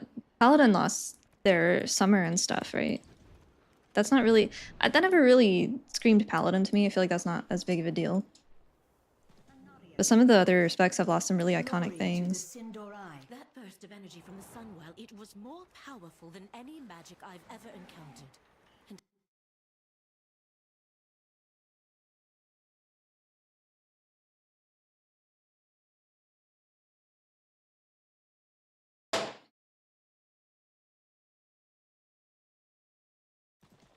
New Chi-Ji, don't have to work for free envelopings. Did I read that right? Yes, and then with Celestial Harmony, you also get 4 stacks of Teachings of the Monastery on use of Celestial. So it took away the entire, like, laundry list of shit that you had to do before pressing Chi-Ji, so that's really nice. I'm out of range. Fuck seasons. Day, thank you for the prime, I appreciate it. The gates behind me are restricted to members of the Horde only. Hello. Avoid the red banners and I like the lore walking stuff a lot, actually.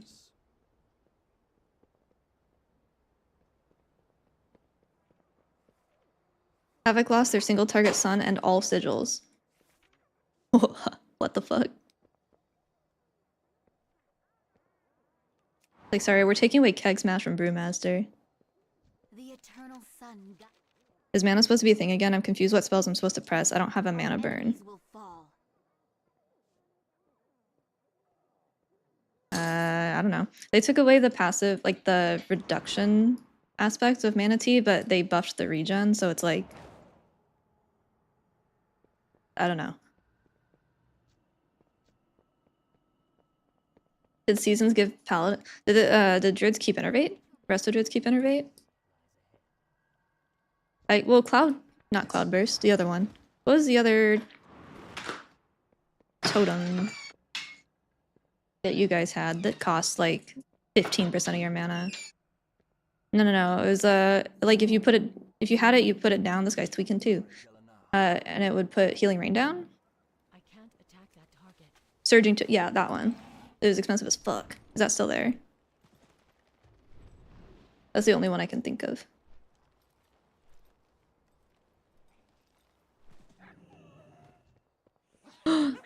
Oh my god, they put Dachshunds! Dude, I had Dachshunds. I had Dachshunds for most of my life. Aww. Yeah, we had 3. We had one that was a mini pin Dachshund mix and then two purebreds. I don't have any anymore. But yeah, we had one of them. The first one was like chocolate, like the brown and the black like that, and then the other 2 were just brown. Mikey. These are cute. I can't pet that one. They did a stat squish, yeah. This is Midnight Alpha. Are those cats? What are those? Oh, those are those little fox things. Oh, a blonde one.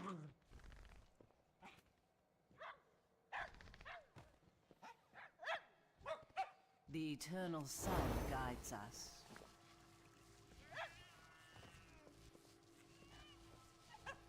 It is too far away. Oh yeah, this was like the other 2 that we had. They were like, I loved them. I will never own another Dachshund. They have too many issues, too many back problems. 2 of the 3 had disc issues. One of them had a slip disc, and I think he had surgery, and then the other one, we didn't do surgery. We did acupuncture and physical therapy, and he was fine. But I'll never own another dachshund. They're also kind of mean. They didn't really like anyone except for us. They weren't super friendly.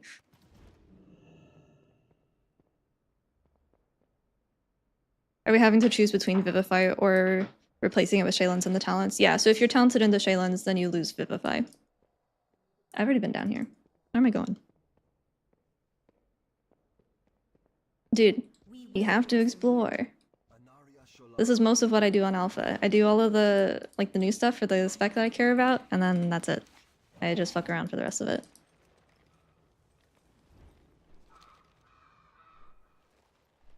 I don't know about meta. Baseline abilities. We had a couple talents turned into like baseline effects. Like the Peer into Peace is a part of it has become baseline, and then Ancient Teachings is not a buff anymore. It's just we just are that way.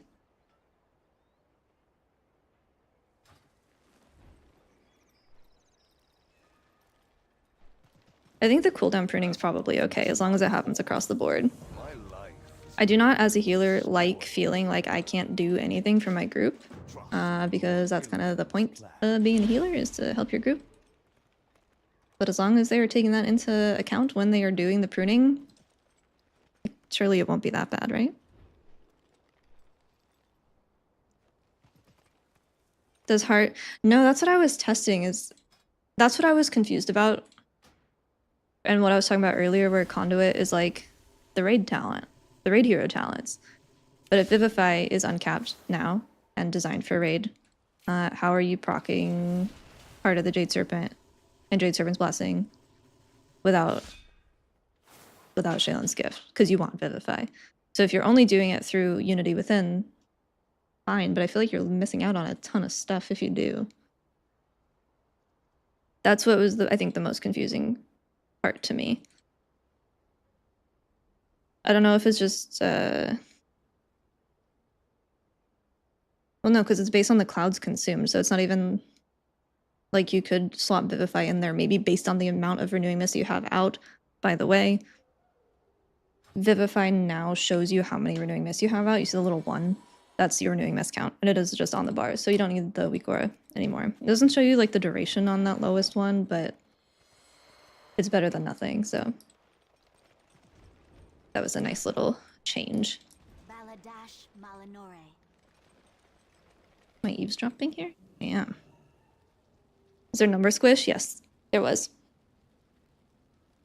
Have they buffed Vivify Cleave? Yeah, they took the square root scaling off of it. And then Shaylin's Gift is designed to be the group heal in keys, and Vivify is meant to be the group heal in raid. Your gold is welcome here.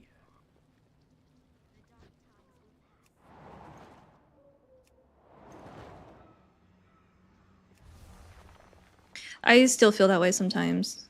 Clueless. I'll read something and I'm like, dude, I know the spec. Why do I not understand what this is saying? Like, I read it like 4 times. I'm like, what the fuck does this mean?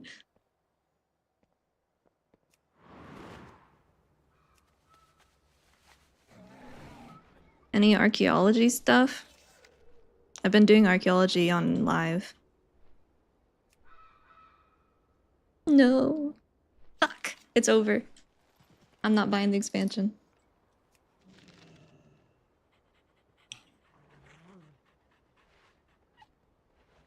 No more Jadefire Stomps means we get Awakened Jadefire anywhere.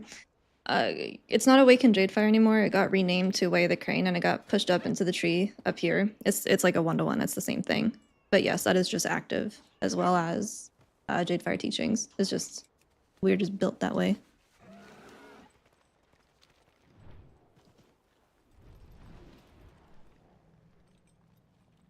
You know what I miss? I miss Expel Harm because that's what I used to dismount all the time, and now it's gone. I need to find a replacement.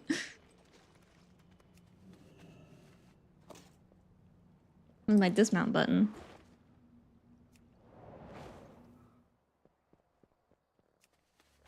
I think surely if we leave enough feedback about Jadefire, I believe we can manifest it. Yeah, I did a video on all the talents as well. I'm not gonna go through all of them every 10 minutes. Is a mistake that Jadefire says 15 buffs on Wowhead. It's just active all the time. Yeah, it still says it on live or on alpha too.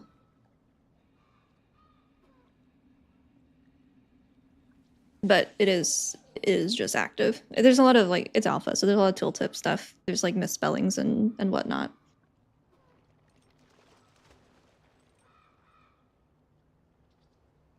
This is not like a build, by the way. This is just me clicking around looking at random stuff as we yap.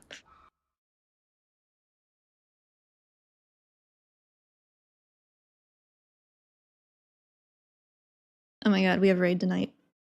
Shit.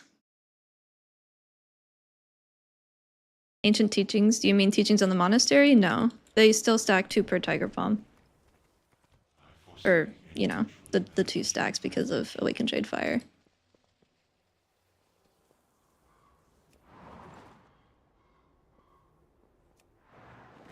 Okay. There's a lot of layers in this city. A lot of up and a lot of down, and my map is too tiny, I cannot see it. I don't even know what I'm looking for right here. On the... oh. Okay. Stinky backpack. I'm out of range.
I'm gonna... bro, for the people that want to play ranged, I would recommend a different class. I will never understand that. What if people want to play ranged? Then there's ranged classes that are designed that way, that are going to do well in that position. I don't understand. I don't get it. I never will.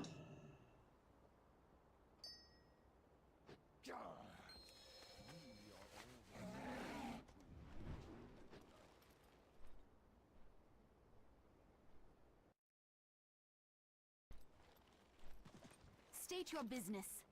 What do you think about Blizzard wanting to remove add-ons? I need to watch the interviews and stuff. Oh my god, a rat fight. I need to watch the interviews and stuff, but it doesn't sound like they want to delete add-ons. They want to limit the power in terms of like solving mechanics for you, which is fair. That's valid. Oh, I'm in the pet shop.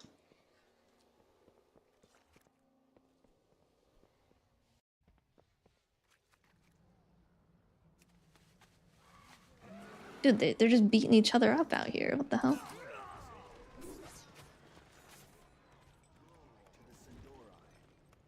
Oh, Madame Goya. Hello.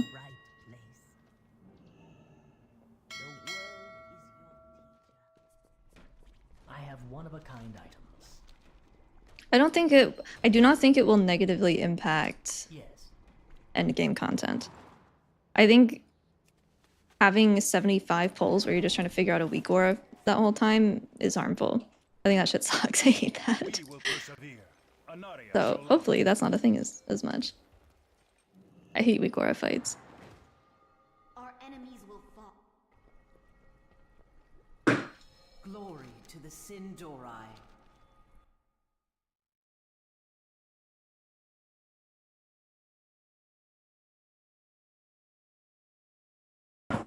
Swirl, is this just the announcement? Is this just the patch notes that they posted?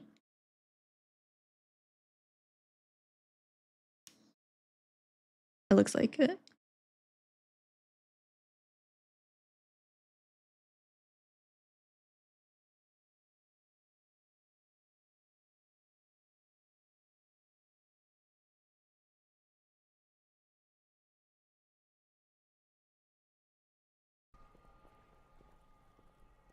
It'll negatively impact the high end less than having the Ovanax Weakora did. Yeah, I immediately thought of Ovanax. I was thankfully not in for prog for that fight because at the time we had a Windwalker. But I am glad that I did not do that. It sounded not fun. Lord Illidan knows the way.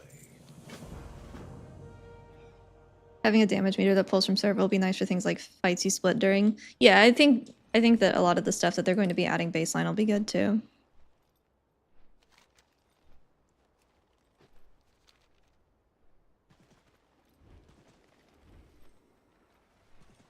Anaria, Shola.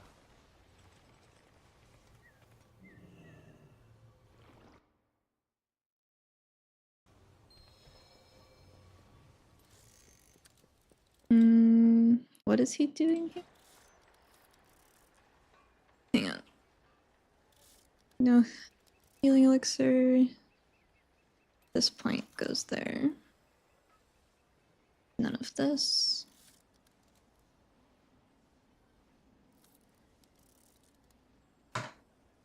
Mistrap. He wants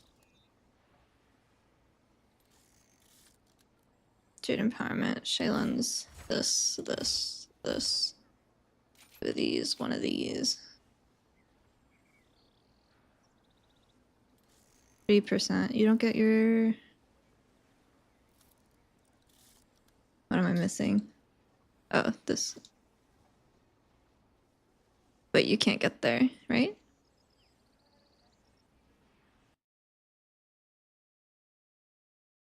I don't think he can do this.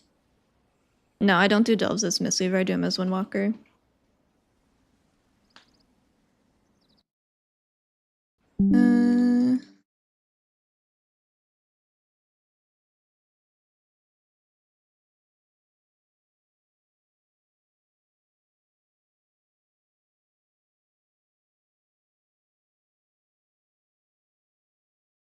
Wait, what's he trying to do? He wants...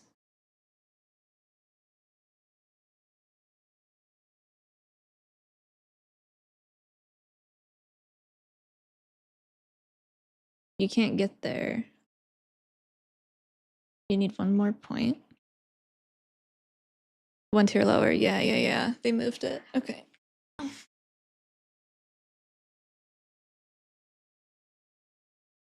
No, we still have Harmony. It's just they're not ready yet. They're not implemented. I can't attack that target.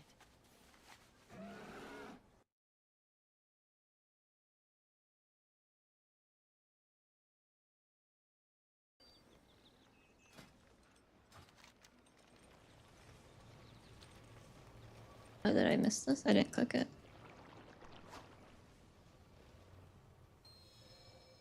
Well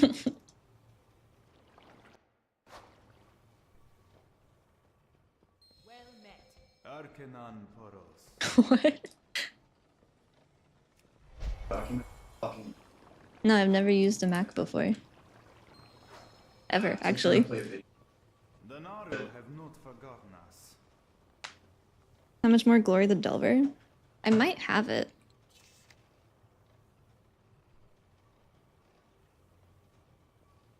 So yeah, I have that. I finished it before season 2. Or before season 3. Blessings upon your family. We will have justice.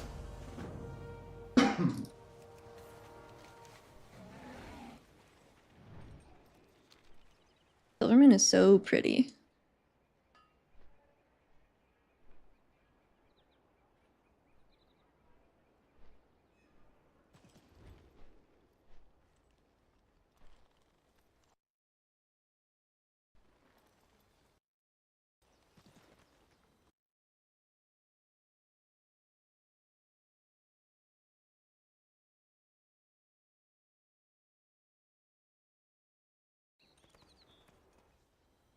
Oops. Oh. Speak to the projection. Hey, Bran, don't lick your leg, please. Our enemies will fall. Farewell.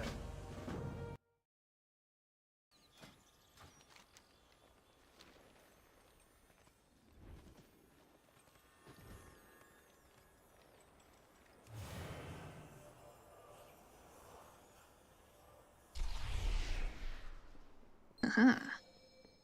It is too far away. I need to get closer.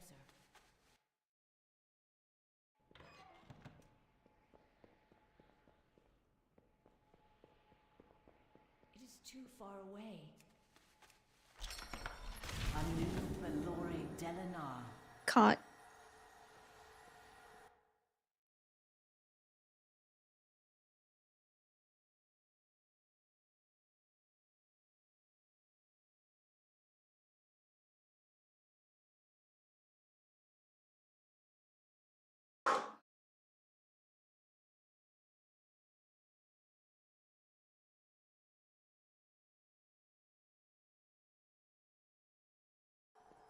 Yes. Salama Ashalanore. Holy. Okay, we can do dungeons. Rested Druid kick removed? Yep.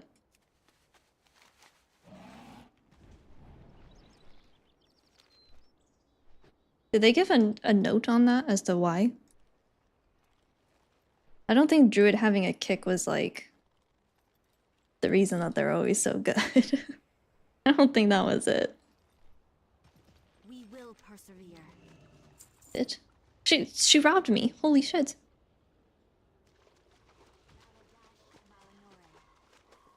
Our enemies will fall. The dark times will pass. The reckoning is at hand. No, it doesn't. It's not a cast of Soothing Mist. It is Soothing Mist coming off of us, but it's not like a channel. It's just a buff. State your business. Yeah, a new talent. A new what? Hero talent, right? No, regular talent. I'll take Shailen's again. Thank you. What business have you? We will have justice. What are the difference in major cooldowns from Mistweaver and Midnight Alpha? Our cooldowns actually didn't change a lot. We have access to all of the same cooldowns as we did before. Shailen's gift is a little bit different, but it would still function as it does on live if you needed it to.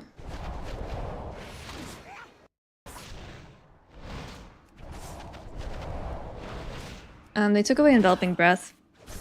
That's kind of whatever. I think that's a good change. But our actual like amount of cooldowns is the same.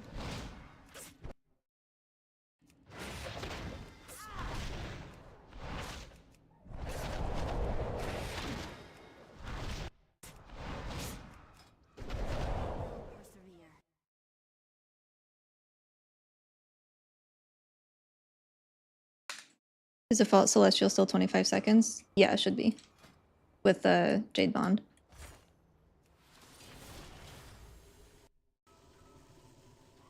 There weren't any changes to that noted. Oh, I actually have no idea. There we go, right there. Yeah. I healed the bird.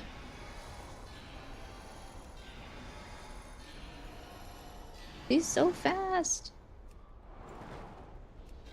Holy shit. Yeah, Crackbird has somewhat returned. Victory lies ahead. I think these are better than Enveloping Breath. See, and there's my weird little conduit thing.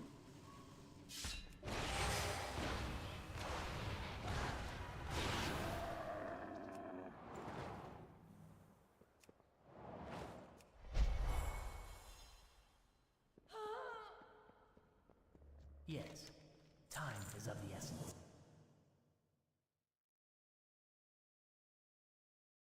Keep your wits about you. Shorel Aran.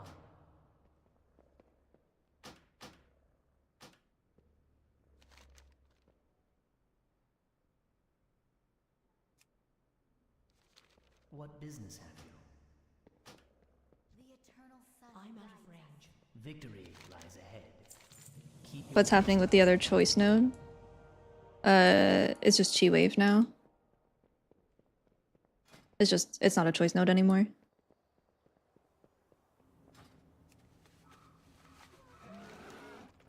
Or do you mean in the harmony tree?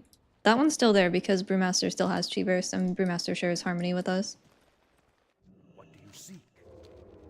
I hate quests like this. I despise controlling an NPC. Final Fantasy does this shit a lot, and I do not like it.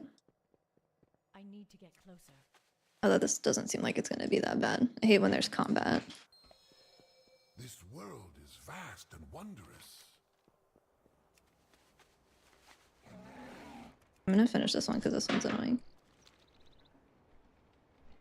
Yeah, no, it's just chi wave now. No more choice node. I wouldn't cross me if I were you.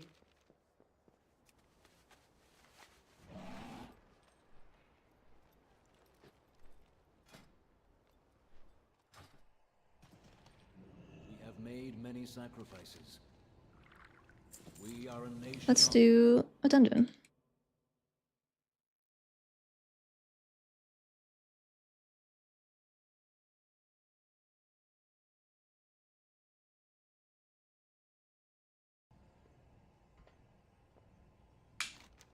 Yeah, it's okay. I proudly serve as Regent Lord. We build our future. Good day to you.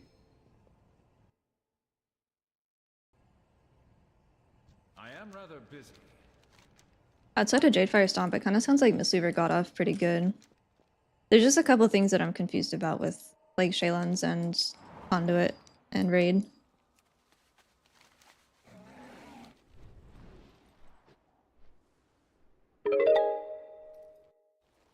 Stacey, thank you for the 4 months. How's it going? Choose wisely.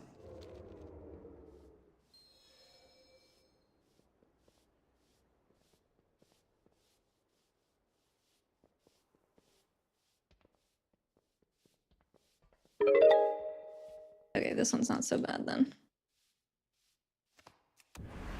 Cowboy, thank you for the prime as well. How are you doing?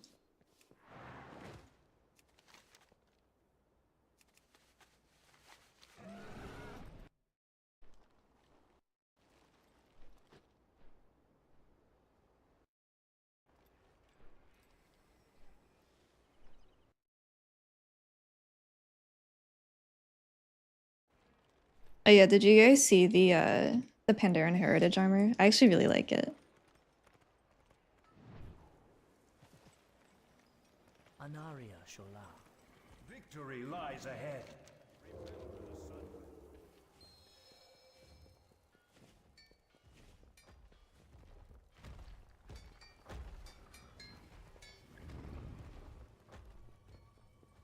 I'm out of range. Oop. It's too far away. I got. Yeah, Jadefire Stomp got taken out in the alpha. Yeah, they are. Dude, someone typed that in the Twitch chat during the Warcraft stream and I was like, Does he know?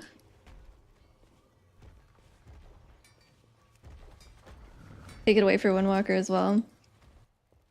I do think it's funny that you guys ended up with that. How do you feel about Woo for Windwalker? That was big news, I think. We will persevere. Stay the course. Oh wait, I have to do the thing. Haven't seen Windwalker news. Yeah, they took SEF away. Sorry to be the one telling you this. I'm sorry you had to find out this way. SEF is gone and they have Woo.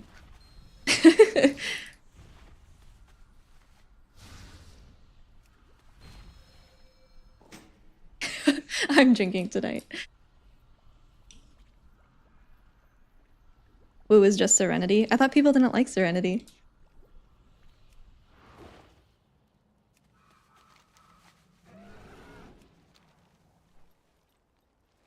Most of my Windwalker opinions come from either individuals or people on the forums.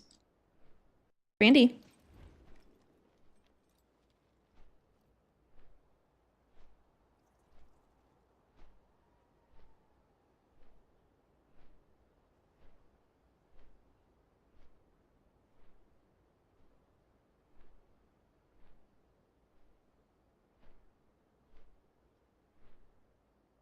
Brandy does this really cute thing where I tell her not to do something and she stares at me while she continues to do it.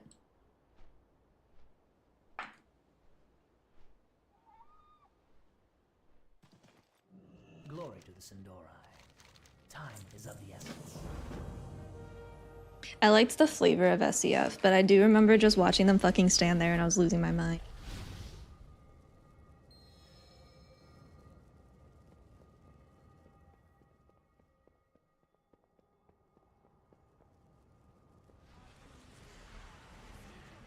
This existed in Old Silver Moon, didn't it? I wonder if the Blood Elf stuff, like the quests, are gonna change because of this, like because of the rework, or if they'll still be in Old Silver Moon.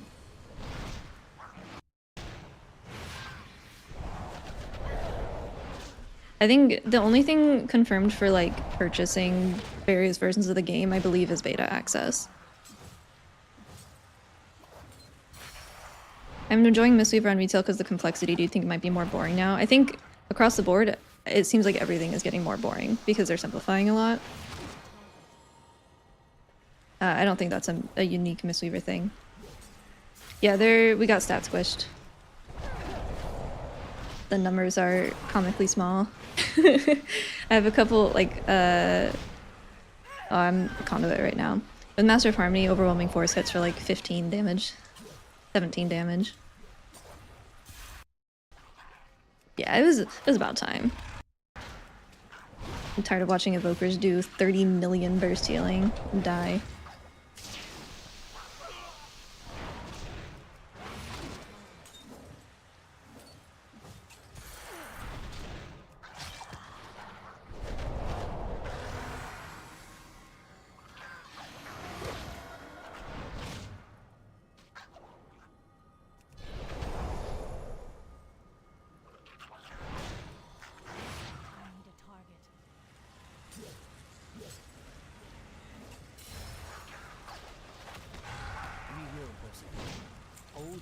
I'm trying not to look at numbers a ton just because it is alpha and I have like no point of reference, but I mean, it's still more complicated than classic. We do in fact have more than 3 buttons.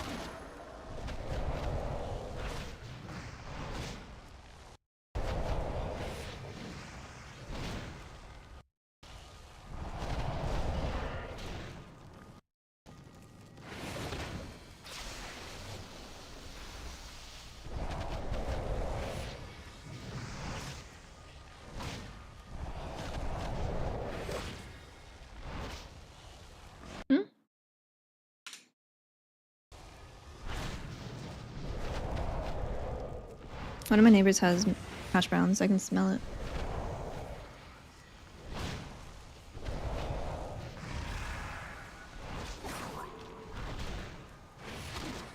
There was definitely some things that needed cutting down.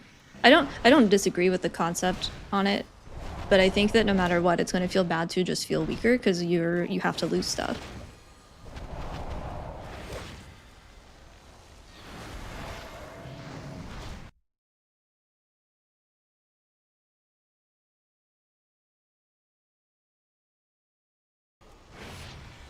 Hash browns fuck. Hash browns are good.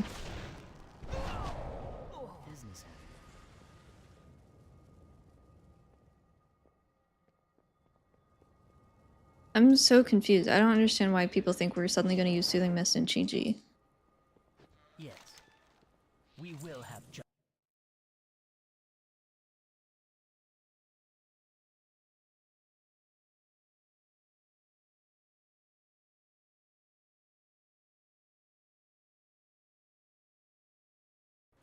Shorel Aran.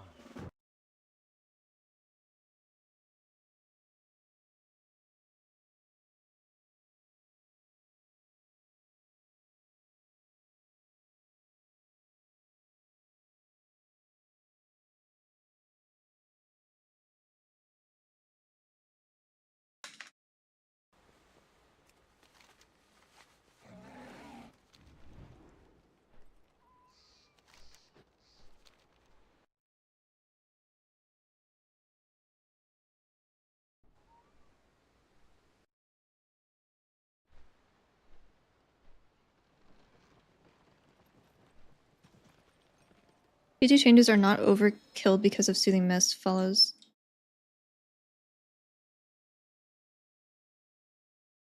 No, what?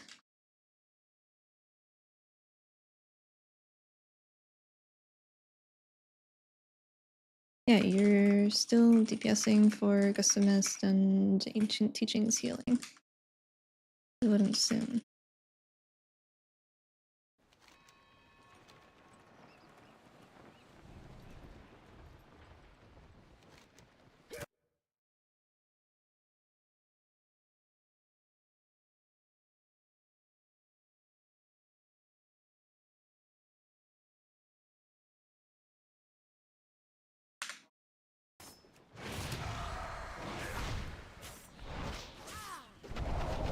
I think it should be fine because we are headed into a new expansion. I'm so confused by this question. Are the Chi-Ji enveloping Mist instant cast changes pointless because Soothing Mist follows your target? No, because you're not. Why would you spend an extra global if your casts are instant anyway? I don't understand. Because we're headed into a new expansion, I don't think it's a big of a deal because they'll be able to like design dungeons with the idea that we are missing those defensives and stuff. If they were just like randomly in the middle of the war within, they're like, hey, we're taking like multiple defensives away from everybody, but then kept everything else the same, then it would be bad. But since it's all new content, they can kind of do a little bit better with it. The dark times will pass. I've sacrificed everything. What have you? Oh, I see, I see.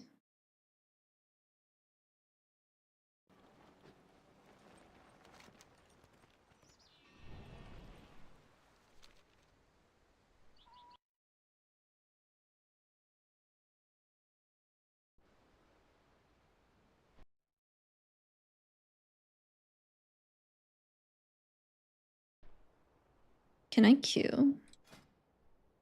Does it work? Okay, I want to go hang out with my neighbors. They're doing like a breakfast barbecue or something. What the fuck? I want to do a breakfast barbecue.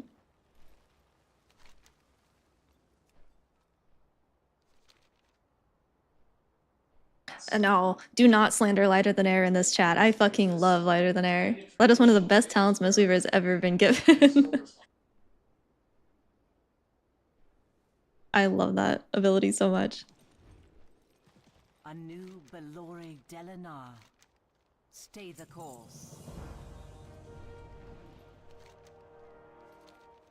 Any chance they baked Peer into Peace into Soothing Mist to make Chi-Ji usage okay for ranged monks? I have... what?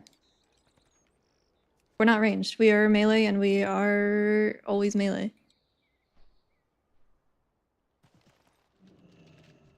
You're still DPS. You're not soothing. You are not pressing Soothing Mist during Chi-Ji. If you have Soothing Mist happening during Chi-Ji, it is from Spirit Font, but you're still using Chi-Ji the way that you would on live by healing through damaging abilities for Gust of Mist and for Ancient Teachings healing. Please do not press Soothing Mist during Chi-Ji. The eternal sun guides us. Keep your wits about you. Hey Pi, how's it going? Well.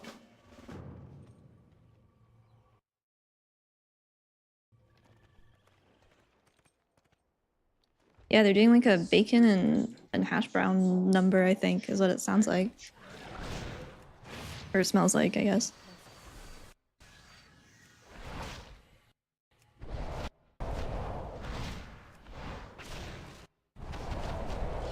My in-game house? I haven't done any housing stuff yet.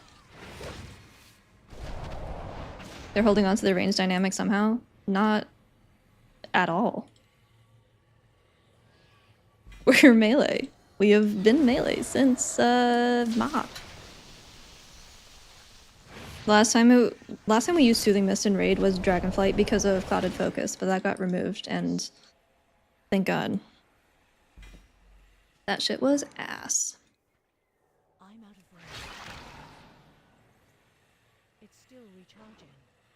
But I'm gonna let you in on a little secret. We were still considered melee. I'm homeless, I know. I'm homeless and I'm punching worms. I don't know where to go to do it.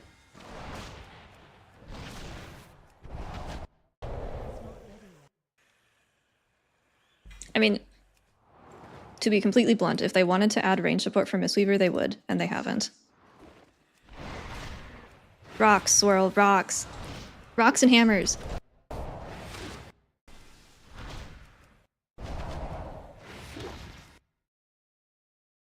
Tomato, tomato, tomato.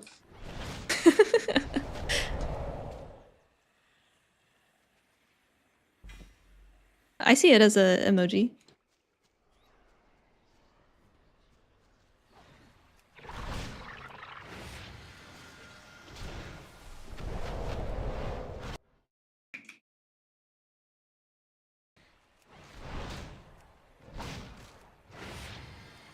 I see it as a like I see the emoji.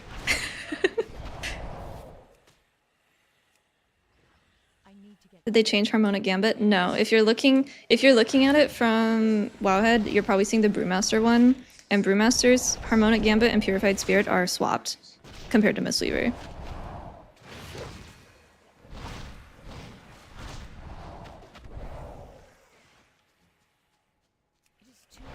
Yeah, SCF is woo.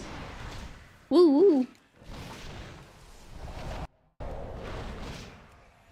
Yeah, I don't either. If I wanted to play a ranged healer, I would go do that instead of trying to get one change to be something that it's not.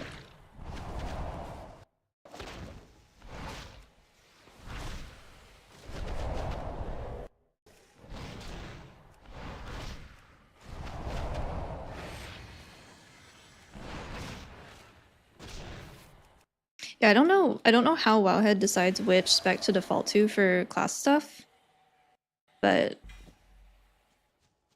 it does. So that's why like Dance of the Wind is weird on Wowhead, and that's why there's some other stuff that doesn't really work, like Harmonic Gambit, and I think Calming Presence is different. Please don't bark, you're very loud when you bark. At least we're not Essence Font bots. True. Way the Serpent's a psyop to get cast while moving, soothing baseline. Why are we slow? Like, why, like, Soothing Mist, Crackling Jade Lightning, Manatee, why are we always slow when we're moving? Is that like a PvP thing? It seems like whenever we have move while channeling, with the exception of Conduit, we're always slowed. The dark times will pass. I want to be fast. I am speed.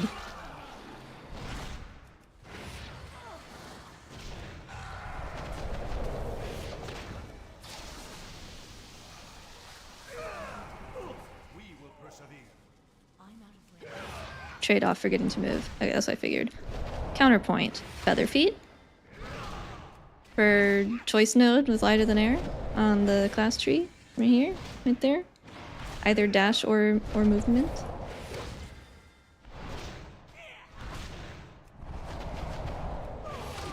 Yeah, I like to Manatee when I'm walking towards an edge so I don't walk off. It's actually nice. Sometimes you just go too fast, you know?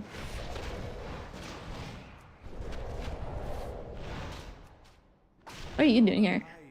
I thought they were racist against each other. Not sure about roll and cast while moving as a gameplay loop for PvE. I think that it would actually feel very natural. A lot of the time, the reason I end up rolling in keys, maybe in raid too, I would have to think about it a little more, is because I am rolling out of something or rolling to get away from something so that I have the time to cast.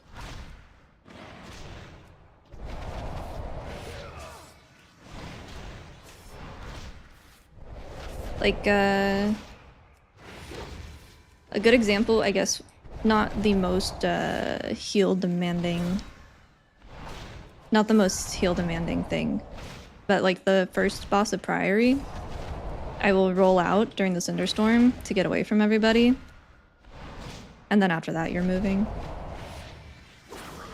You would use the last boss of Priority to roll out of the flame, and then you have to heal the AoE, the Radiant, whatever the fuck it's called. Oh, they got a baby too. Oh, and a dog. Dude, who knew that Blood Elves were doxing people? That's crazy.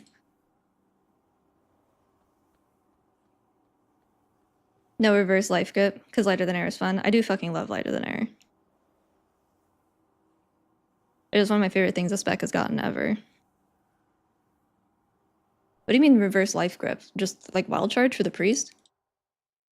Or do they want enemy grip? Yeah, we saw the Dachshund house. We were petting him. It's so cute. They had like 3 colors. They had the chocolate ones, the blonde ones, and the black and brown. Basically because priests are slow. In Dragonflight Beta, Life Grip had a choice to replace it with Reverse Life Grip. Oh no. Yeah, but then we just made a whole new spec for them and called it Aug Evoker and gave them Rescue. Well, that's the same thing, right?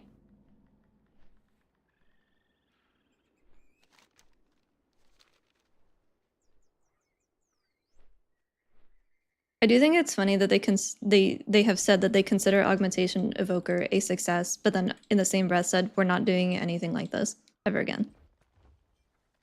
Oh, you're pretty. I like these. You're like a crow. Do you guys think? I always kind of thought that every single like named pet in the game is like a dev's pet. I know there's a few of them. I don't know if it's every single one, but I'd have to imagine it's probably pretty common. Oops, did not mean to click that. Sorry. Let nature take its course. The dark times will pass. I need them to do a Blue sky high into that swirling vortex. I need a blonde version or orange version of this one. Just like all orange. I think there was a blonde one. I just don't remember the name of it. Why are there so many? Oh, I'm shooing them away. Rah.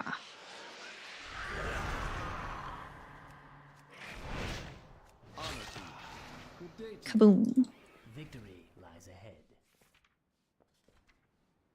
I need one of these in my home, like yesterday.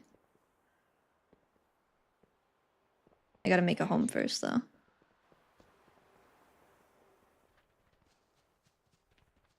I need to get closer.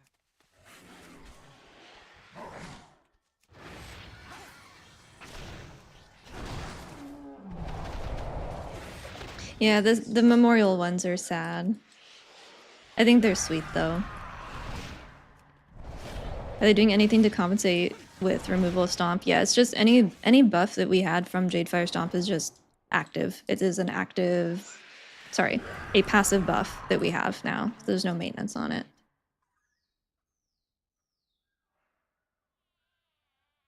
I have combo strikes as mistweaver right now. That's funny.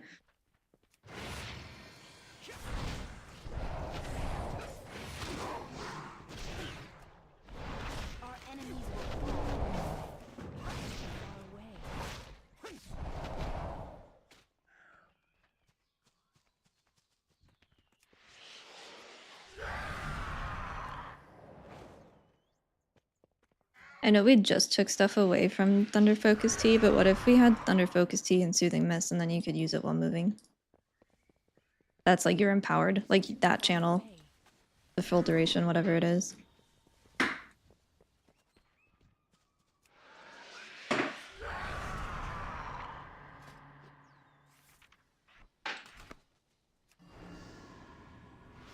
Oh.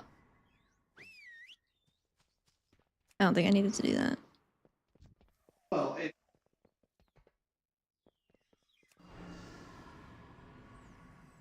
That's a big tree. Oh no, I don't have my own stream open. I'm throwing.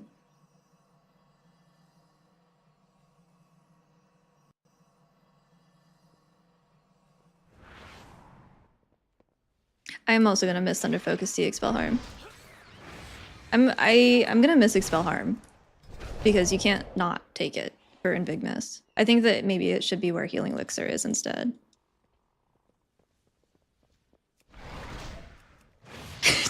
just talked to Metzen on the phone and told him someone in chat asked about range mistweaver and he said LMAO. I knew he was based. I knew he was real.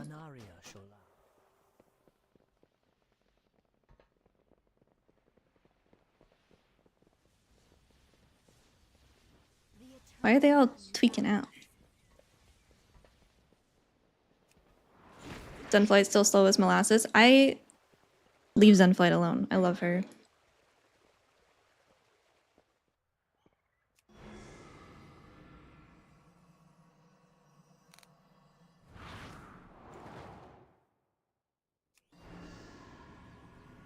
I use it in old world content a lot, especially during archaeology, because like I don't want to swap my flight style because I like dragon flying, but also I don't want to use vigor to like hop over a ledge to get to my dig site. So I'm gonna just Zen flight real quick. I love her. What are you doing in here? You should not be in here. Yeah, I think the Soothing Mist with Thunder Focus 2 would actually... I'd fuck with that. So that it's not too overpowered by just doing it all the time. You're not slowed and potentially dead as a result. But you can say, hey, I know I'm going to be moving during this part. So I'm going to hold on to Thunder Focus C for Soothing Mist so that I can still heal while on the move without... Yeah, yeah, I could get down with that. Even I know we just took stuff away from it, but... That's alright. Hi, Krilla. I love you too. Everyone's Horde. Maybe I should have made Horde. I don't think I've seen a single... Oh, there's Zyro. Never mind. He's Alliance. He's based. Victory lies ahead. 388k. Oh, bro. Okay, Arator is cool. This guy heals cats. I like this guy. I gave him a Chikakun. Or a Black Ox, rather. W. Oh, I'm supposed to be trapping the Lynxes, not killing them. Oh my god. No wonder I was at 0-3. How do I trap you? Trapped.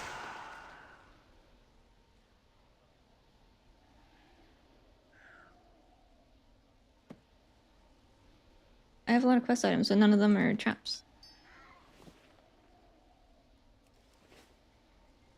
How do I put you in a contraption?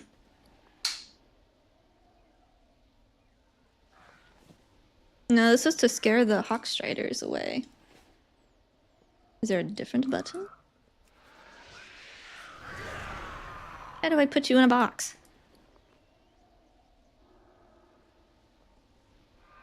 I don't want to go sell this. Get out of here. That's what I've been doing, though. Oh, I'm supposed to click them, aren't I? I was just killing them and walking away. Oh yeah, there's... Here. W. Now I can actually see. That's kind of big, but whatever.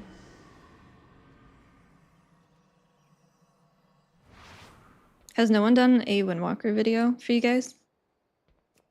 I considered doing one. I don't know if I know enough about the spec to do that.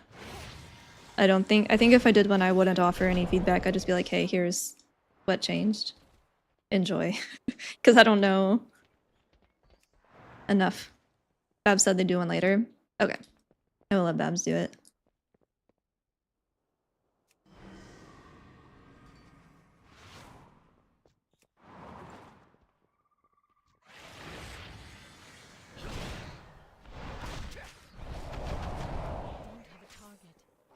There's 2 Windwalker totals player. Yeah, that's why I was wondering if there was a shortage. Into the box. I'm gonna do this to Clandon later. Put him in the contraption for his crimes.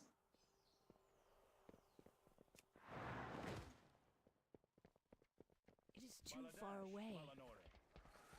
Hawkstriders running amok. I'm out of range. The dark times will pass. I stealing her books? Oh, I'm helping her. Those hawk striders are a terror.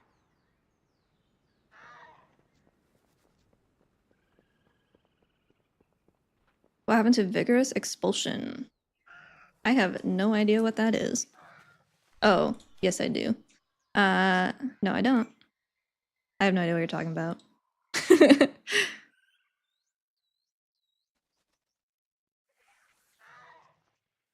I don't know what that is. Peace, friend. Too far away. You lose expel harm. Oh, this? Serene Vitality? I cannot attack that. Is this something that I talent into on live and just never look at because it's just, you take it?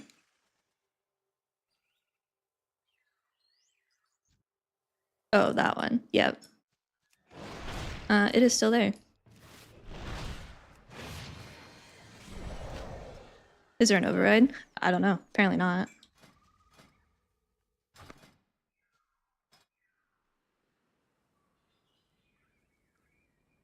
I guess so. Next build, what? Is that getting addressed next build?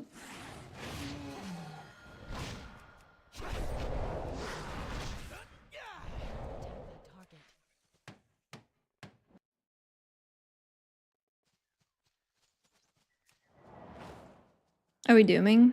Trying not to. Slightly, but trying not to.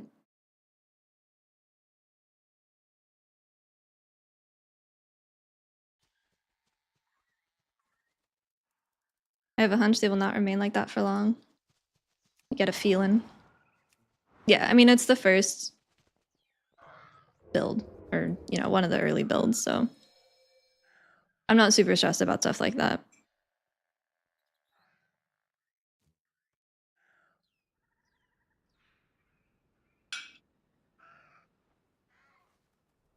I've done a lot of eavesdropping so far.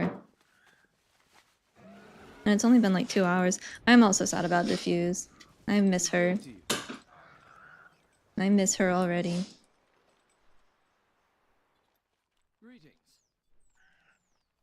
Rid of Shao House is good. Yeah, I wasn't a huge fan of Shao House. I think there was a lot of good changes, but at the same time, I still have my wishlist items.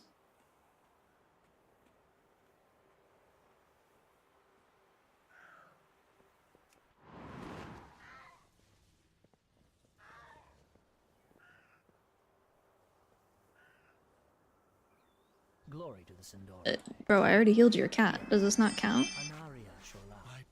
Okay, just heal the cat 3 times, I guess, and that's fine. Farewell. Stay the course. Hold your head high. Why did every notification in the world just start going off?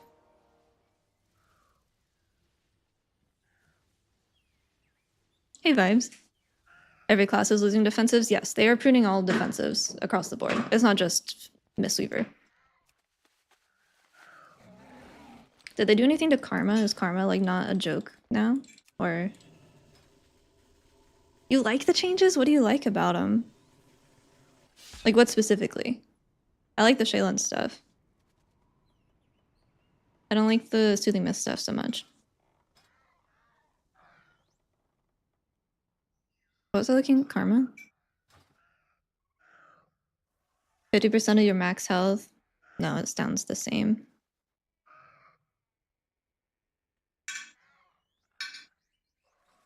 That sounds like a lot, but then it ends up actually not being very much.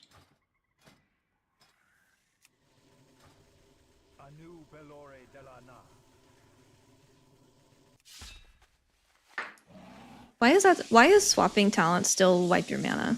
Is it to like prevent people from bug abusing somehow?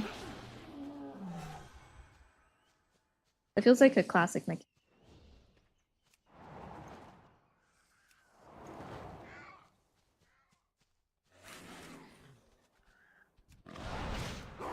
If they tune incoming damage to not require your full health bar being healed twice in 2 seconds, it could be okay. Yeah. I cannot attack that. I'm out No, so Way of the Serpent's not going to be required. I will probably do a shorter video on this because we've seen this question a lot today. Spirit Font, the Soothing Mist from Spirit Font is not a channel off of, like, from your character. It is a buff on you. Did they change Dance of the Wind back to dodge? It's only dodge for Brewmaster. For Mistweaver, it's still DR.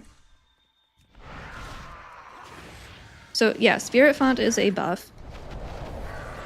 Way of the Serpent only is affecting the Soothing Mist that you are casting. Which Spirit Font is not, because it's a buff, not a cast. I need to get into a dungeon to get footage for Spirit Font, but there's not many people on right now because raid. I also have raid, which is gross. Ew.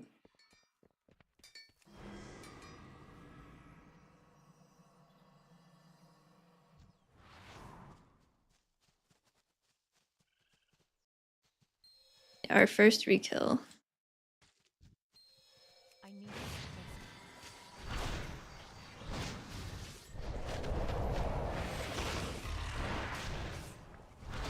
Would maybe on the same... okay, for the Thunder Focus Teeth Soothing Mist thing, similar to Way of the Serpent, I would actually probably make it either Soothing Mist or Crackling Jade Lightning, moving while doing either one of those for the next cast. I think that would be okay. Does Way of the Crane and Jadefire teaching additive for spinning crane kick? What do you mean?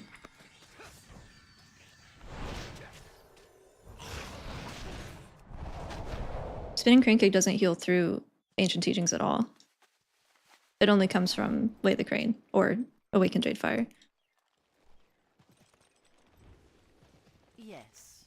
Salama Ashalanore. So, your path leads you here. Perhaps we'll meet again. The roots brought us both here. Yeah. Speak to me. Do not fear.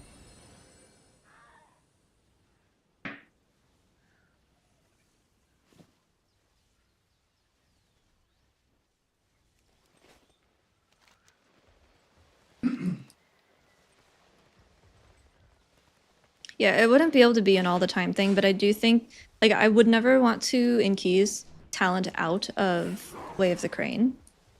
But there are situations where being able to move at least once with Soothing Mist or with Crackling Jade would be really beneficial. So if you could save Thunder Focus Tea for that during, like, high movement phases, I think that'd be good. I like Jadefire Stomp though. The Peer into Peace thing is nice. And the Healing Amp Reliance is good. I like Jadefire Stomp a lot.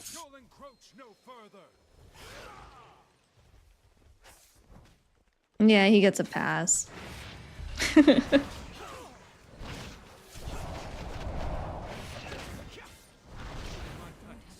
Shaylin stuff is good. I'm mostly confused about I think I said this already. I'm mostly confused about the fact that Conduit's like our main raid talent, but Vivify with the Invigorating Mist square root scaling taken off is raid oriented, but you have to have Shaylins for these. That'll be fixed. So will you proc through Vivify with Heart? That was the thing that I was hung up on the most, or I'm just like, I see it, but I'm confused. Okay, that makes sense. What are these? Oh, these are the, like, Oath Stones or whatever. Waystones? Not Waystone.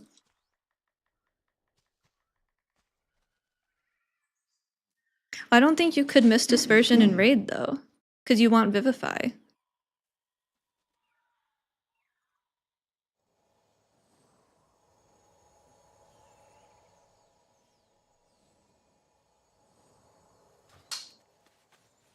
I'm supposed to do something?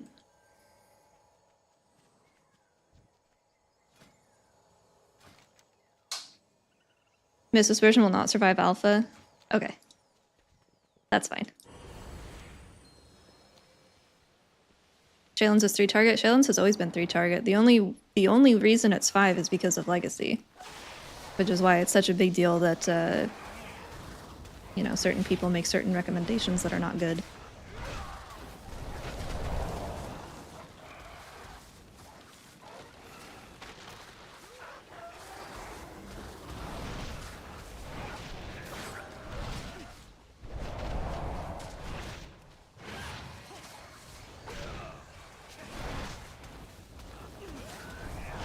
Did the Dance of Chi-Ji proc rate get changed at all?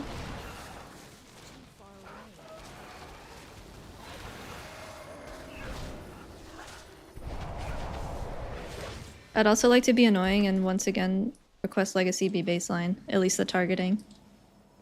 What business have you? Are Chi cocoons from Apex Hounds interacting with Tear Morning and applying enveloping mist?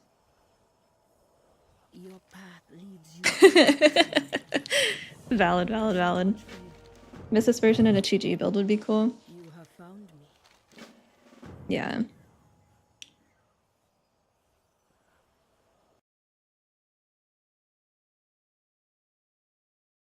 Show dungeon journal for the raid. I am being pinged everywhere.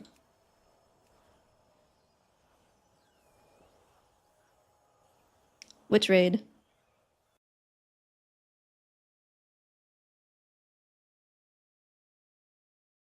Oh, just in general.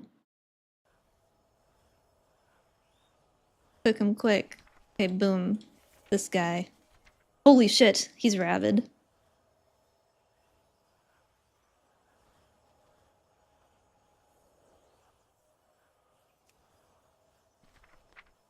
Oh, this one doesn't have anything. Oh yeah, it does. That guy's freaky. Hello, Salad Bar. Welcome back. Dragons. Thank you, Immortal. Oh, that's a spoiler. Sorry. Saw her earlier. Oh, there's another one. If you are here, if you're sitting in an alpha stream, I'm going to assume you don't care about spoilers, so.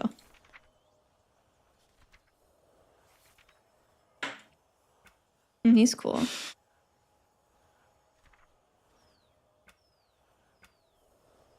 Rocks. Lura? Wait, isn't that the one from like the original Sunwell? Or from Seed of the Triumvirate?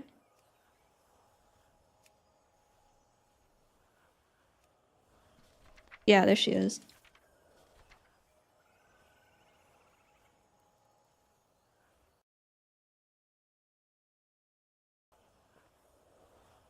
Okay, sorry. Chi-cocoons from Apex applying enveloping. Like with Jade Bond, you mean?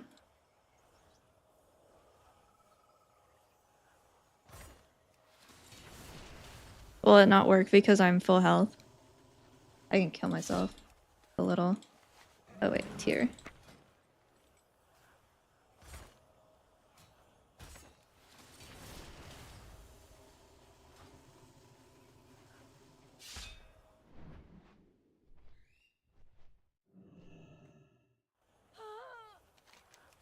That was not as high as I thought. This is really pretty. It does remind me of Everbloom though.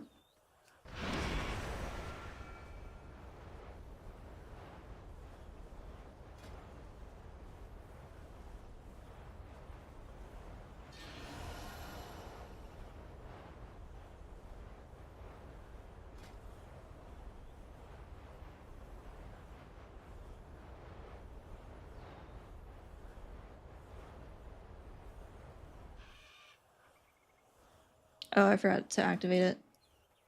Man.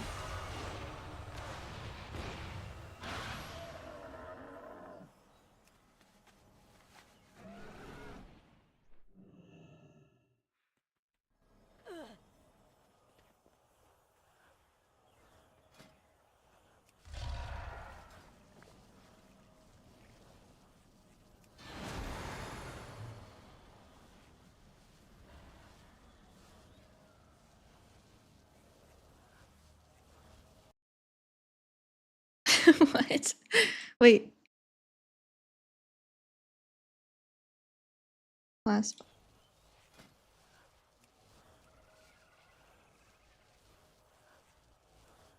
It has smelled like pine trees for the last like day because they've been cutting down all the fucking trees and grinding them up. It smells good, but it also makes me sad because they're gone. What did he want? Last boss. Description. Temp text.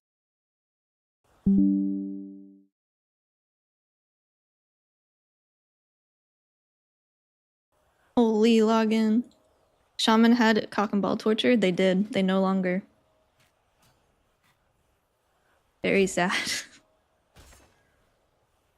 I had a raid leader that used to call Cloudburst Totem CBT, and every time I had to fucking just not laugh.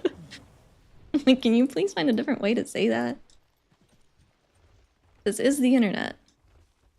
I am not Windwalker. What am I doing? We're just pressing one button forever.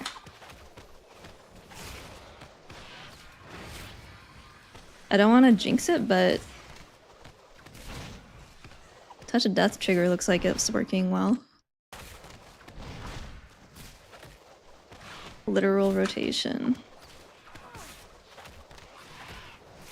Wait, why is Immortal posting spoilers in the non-spoiler channel? Hello? Abusing officer powers, or? That's crazy. I was like, yeah, I don't have to mark this as a spoiler or anything, and I realized we're just in Raider.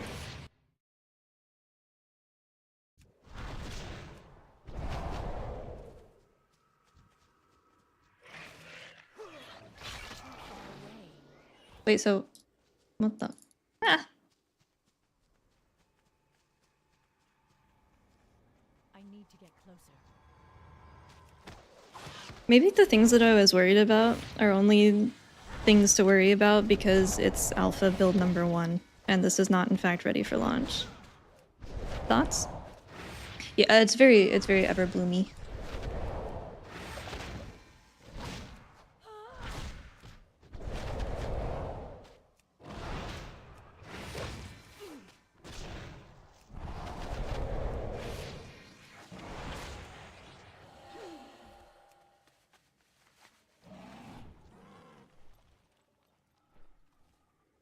I remember the first time I was talking to my boyfriend about this the other day. The first time I ever had like a read a note, have a reaction, make a video within like the same day was the healing elixir change back in Dragonflight. Like before any of the expel harm or bounce back stuff happened, it was like, we're making this passive, and I'm like, fuck. It's over. I very rarely have reactions like that, but that one got me. I was like, no, man, no, not like this.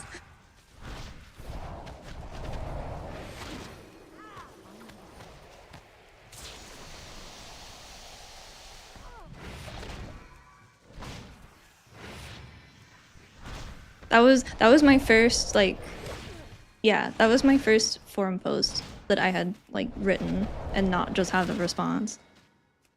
Nice healing elixir, idiot. That was fun. Yeah, I kept trying to press it.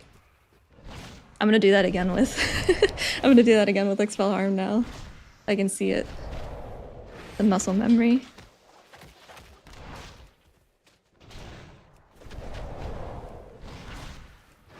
Hey, Bacon. Better to assume it'll go live if you don't say anything. Yeah, that's fair. You have come far, stranger. Got your Fell Lord? Let's fucking go. Is he cute? They have community goodwill to rebuild. Blizzard does not have the best track record. It depends on entirely... You can't say Blizzard as a whole. Like, there's so much that goes into it when it comes to design and feedback. Like, you'll hear people and you'll hear content creators go, you know, stupid devs. It's not the devs. It is the structure of a corporate entity, right? I'm sure there are plenty of people at Blizzard and that work on classes and other aspects of the game that have very good ideas and care very deeply for it, but just cannot make changes that they want to make, either because they don't get permission or because they have like a bunch of other shit that they're given to do. So if I'm ever like, oh, you know, dev this, dev that, it's not the devs, it is Blizzard as an entity, as a corporate entity. Because you talk to people that work at Blizzard and they obviously care. They are so into it, as they should be. It's not that they don't care, it's usually just that they don't have the power to do that, do what they want.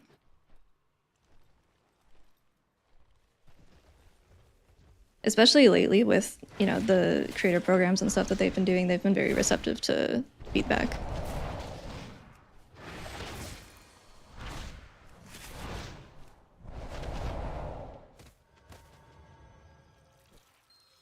Last thing you need to know, does Tear heal targets with Renewing Mist upfront with Enveloping Mist, or is it per tick?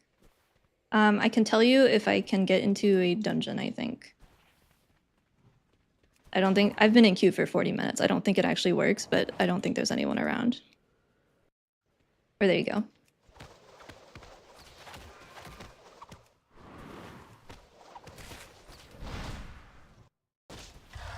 That's why I feel people will come around to Jadefire being gone. As a class identity, sure, it's fun, but as a button, it had many annoying aspects.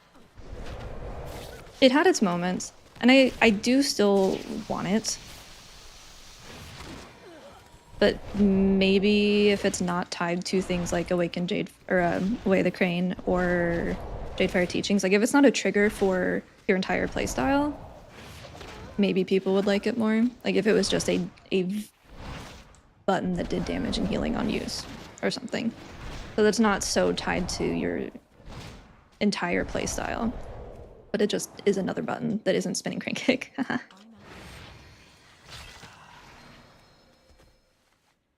Or it could do, yeah, like a consecrate, like if you have mobs in it. For me, the application of damage and healing that it did is kind of like Rushing Wind Kick, where it's like, I don't even know if it's hitting half the time, and it probably isn't. But that's fine, because I'm using it for, you know, Jadefire Teachings, or I'm using it for Renewing Mist, and it doesn't matter if it hits. But if it was like a consecrate where you put it on the ground and it ticked mobs or something, or it just did Ancient Teachings conversion on application, that would also be fine.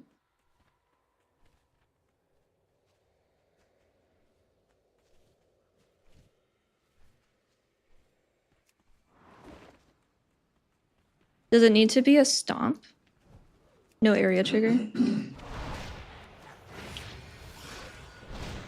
I don't know how hard it is to do, like, new abilities. Probably quite, I would think. I know you think it's fine, but you don't like keys. I think it's fine for raid.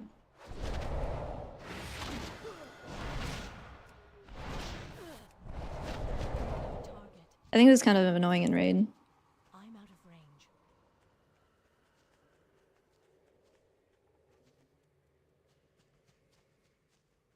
That's fair. It could be off of something. No, I wouldn't override crackling.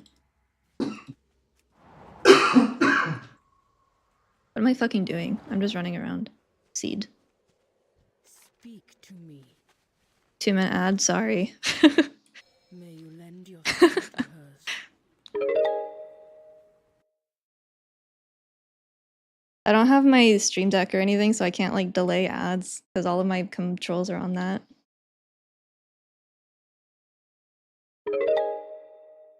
Bryce, thank you for the Prime, and Spuggles, thank you for the 6 months. I appreciate it, you guys.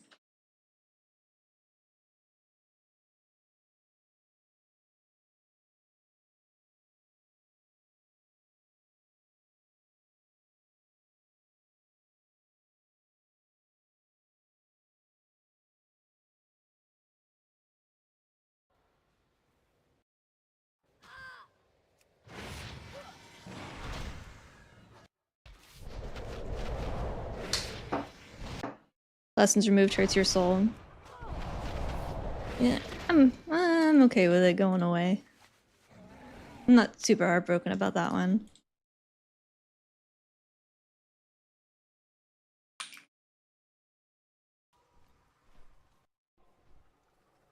I think it was mentioned that Mist Dispersion will not be surviving alpha.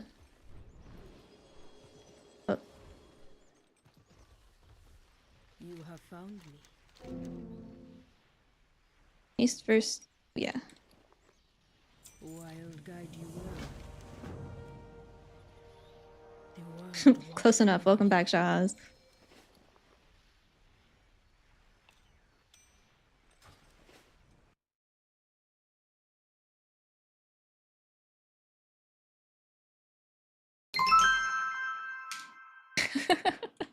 Shoot, thank you for the gifted sub to Rai.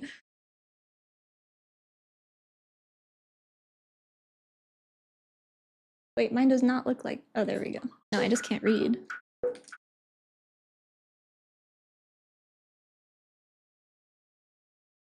I'm 97, baby.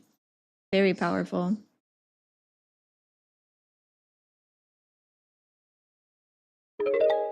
Vor, thank you for the prime.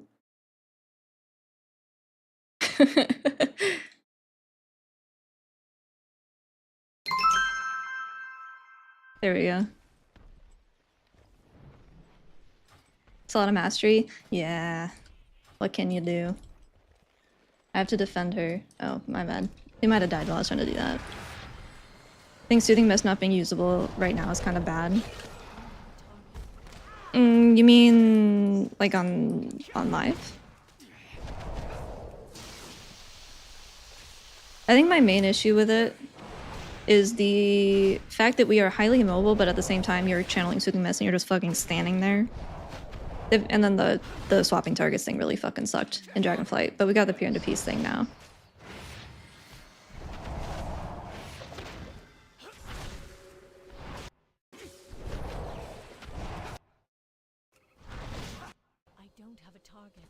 I don't like that we play something that's super mobile and then it's just like, hey, here's all these things that don't let you move. And you're like, oh, fuck, alright. Spirit Font is a buff, so you're not actually channeling it, it's just a buff off of you. The roots brought us both here.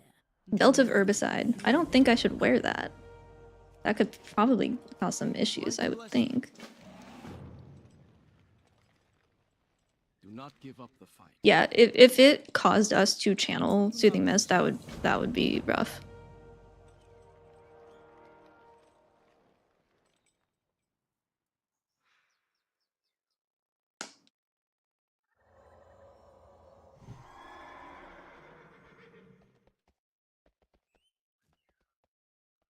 Yeah, I was a little surprised to see that stick around. Especially because GG already did that. I know there's other specs, but like, who cares about them?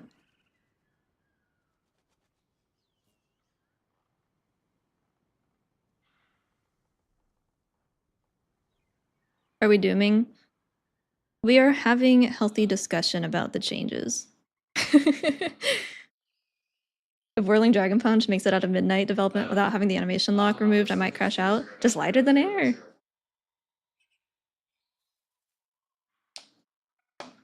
Dash, baby.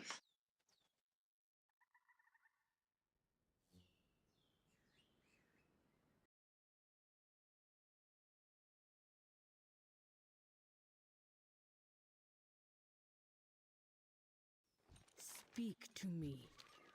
Oh, I'm not listening. Sorry. You're dooming? That's fair.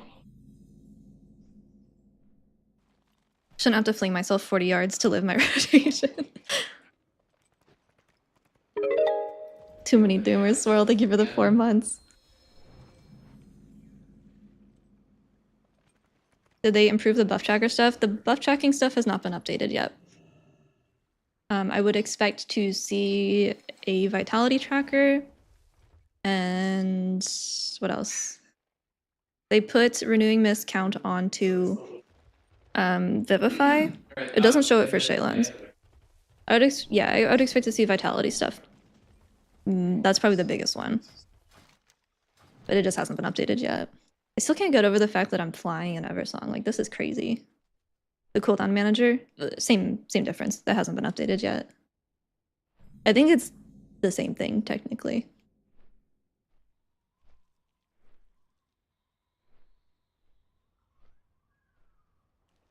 Does Shaylan stack at the same rate? Yes. All paths are possible. 8 or 4 with Veil. Shadows watch over you.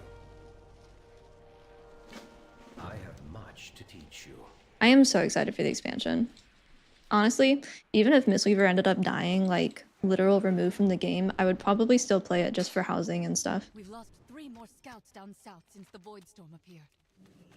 5. Definitely a little more casually, but please don't. But we haven't if something horrendous happened, I would probably still end up playing the expansion for one reason or another. Undead? Question mark? Oh yeah, didn't they say that Ghostlands is like part of, it's just like one big zone now?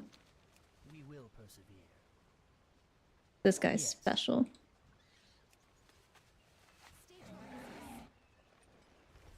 Play the crane and Chiji deleted, have fun. Fuck.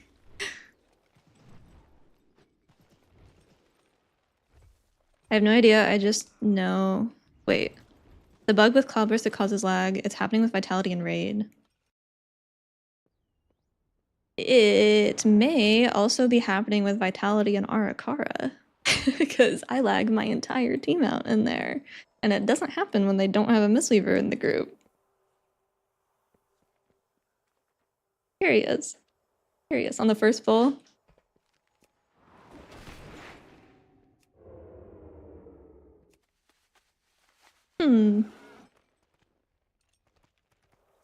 Although it doesn't happen on the second pull. There's not as many mobs, but still.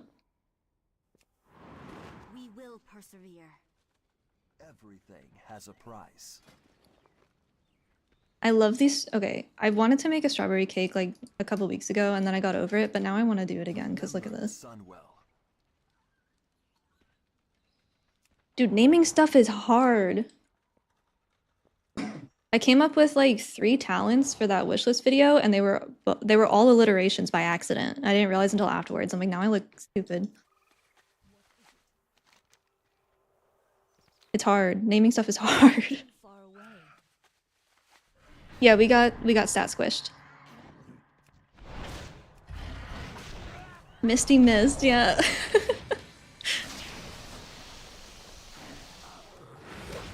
We should do something with Song. We should fix her, give her a little facelift. What now? Victory.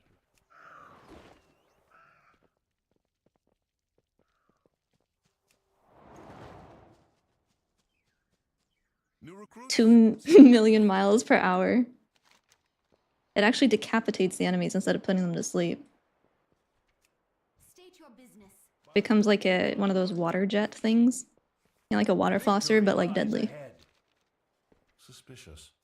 Such as a giant storm of void. If Song didn't break on damage, while my tank can't break Pyra.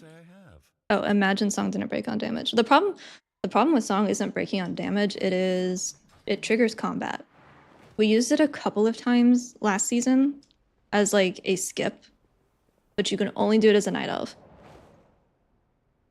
Because you had to meld off the combat.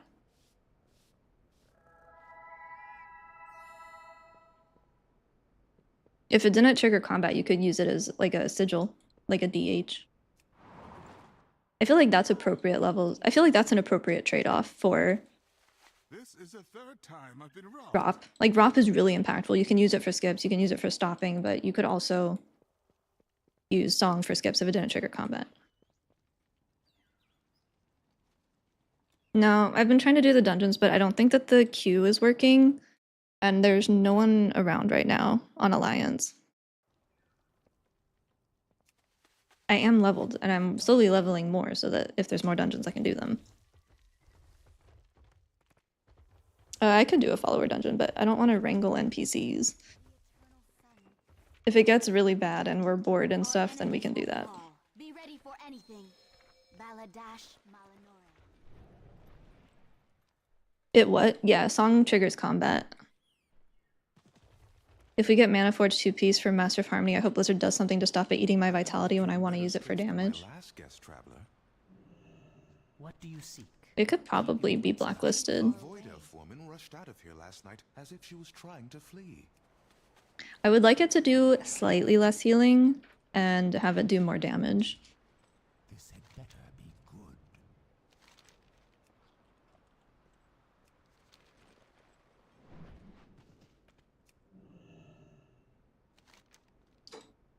Do you guys think that they're gonna give this hairstyle to Blood Elves, or is this like special for main characters? Kelsey, don't eat the blanket, please. What are you doing? She's like, that was my snack, actually. Fucking rude interrupting. Peace, friend. Carry on the crusade. I need hair. I cannot be bald in real life and in game.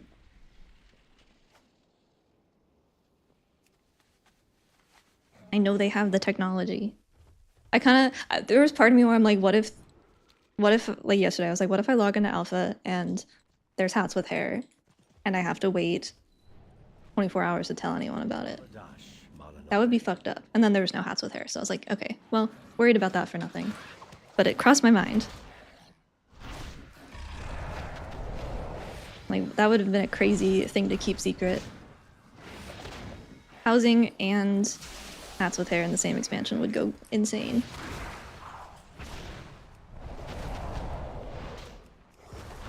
The hairstyles take up the helmet slot.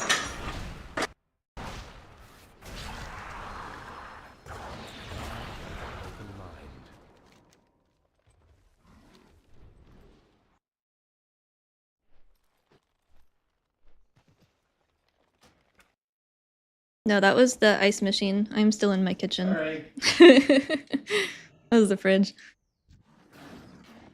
The hairstyles take up the helmet slot on the character models. It is 2025. I know they can figure it out. I have faith that they could do that if they wanted to. Breaking NDA over WoW hair would go hard. It'd be worth it. For legal reasons, this is a joke.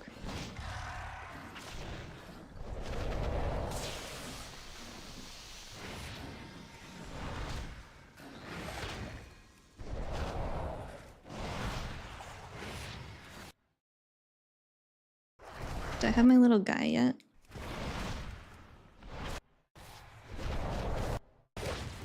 %. We're getting there.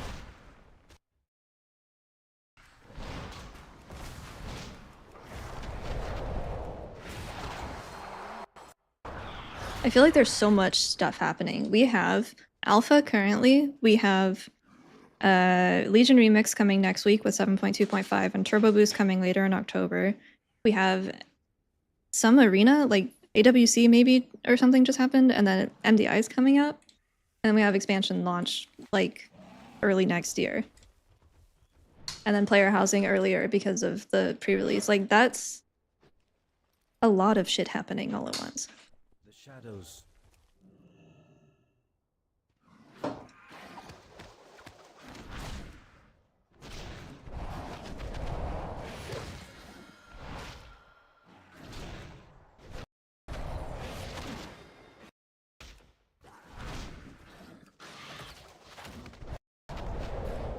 How do you guys feel about the Amani customization stuff? I really want to like them, but they just look like orcs to me. They don't look like trolls. I don't know if there's a lore reason for that, but...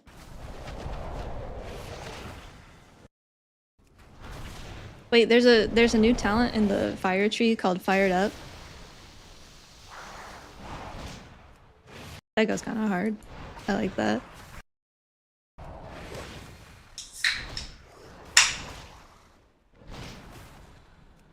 Oh, the Harroneer.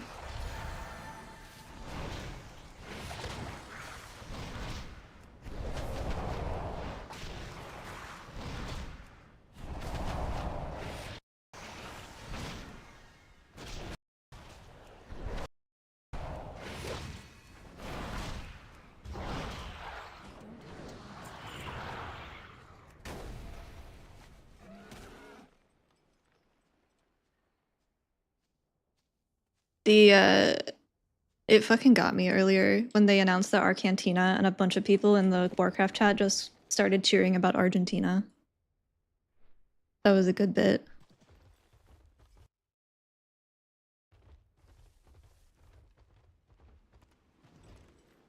We embrace power. We do not fear. Oh wow, Shaman did lose a lot of stuff. Be open to possibilities.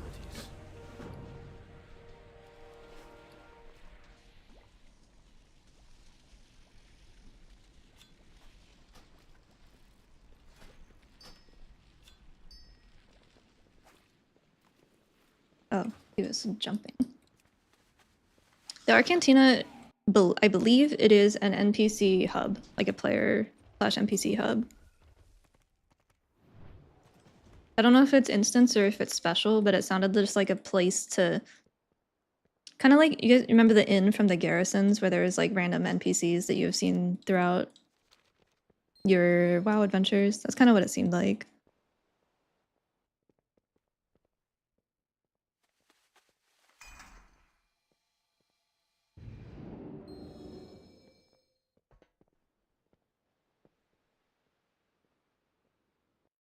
It might be a questing hub, I'm not sure.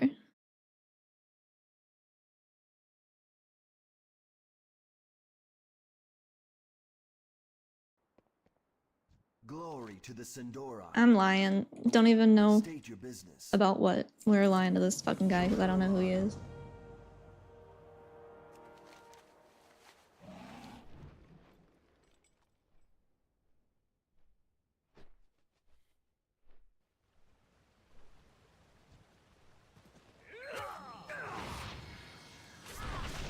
The plater does look good. I just hope that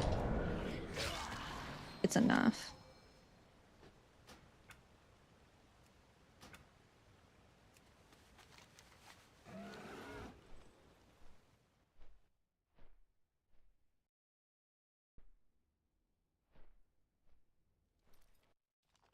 Oh, my favorite thing is that Celestial Harmony still has Chi-Ji with a an apostrophe instead of the hyphen. And it was like that before, but it's funny that it got updates and it still is that. That's my favorite bit of monk lore. Good day to you. Steady travels. May your heart be true. Ooh, rare upgrade. Let's go. The average.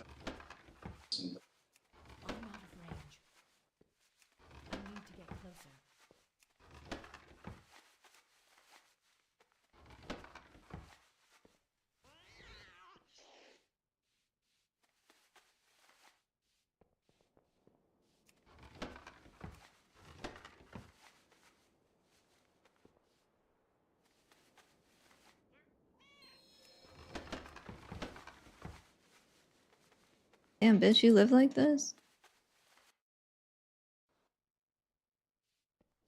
Baladash Malanore. Oh, someone asked about the renowns earlier. I don't know if we know. I don't know where to check. Vanguard singular. No, the singularity. Harati, Vanguard singularity, and then the court, I guess would be the 4. Wait, Twilight. Fucking Twilight Hammer. Is this the precursor to the Ogre expansion that we're missing?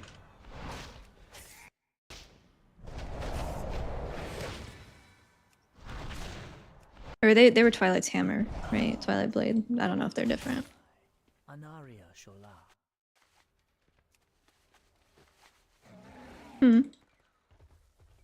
Customizable stuff on nameplates.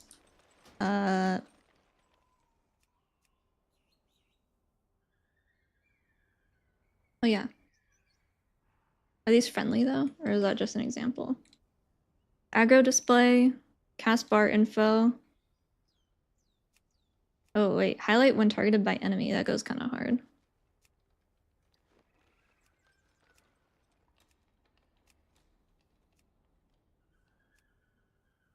Block. Cast focus. I like cast focus. That's actually...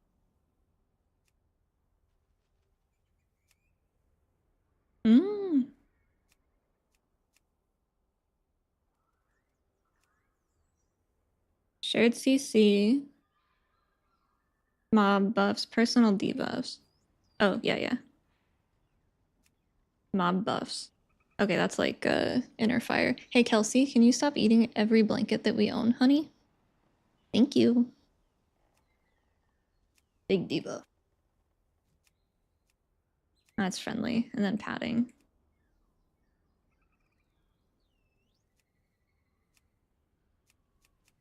Oh, okay. You can have like little baby bitch nameplates if it's like an insignificant mob or something.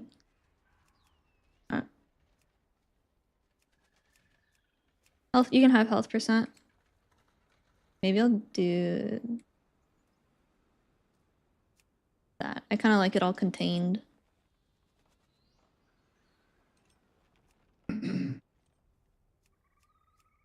Oh, I like that too.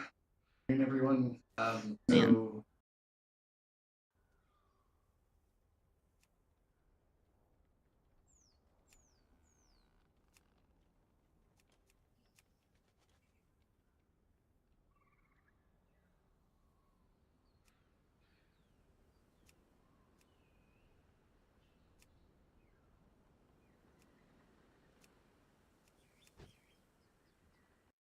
Yeah, these are good.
I think I want to go find housing stuff. right, that's it for development.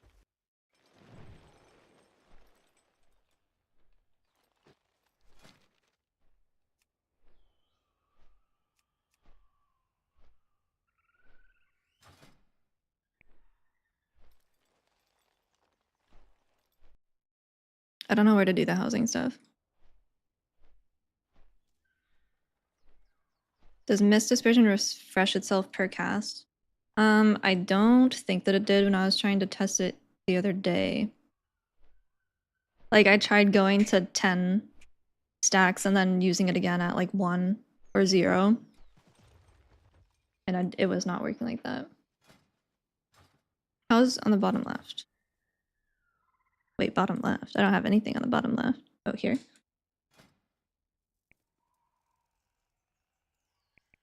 It says that neighborhood not found.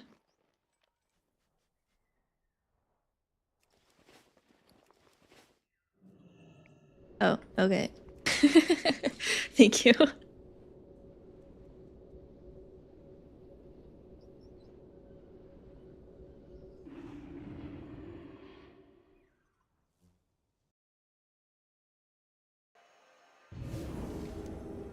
Housing.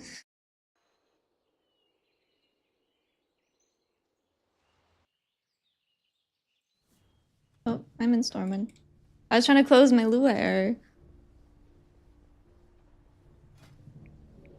Take me back.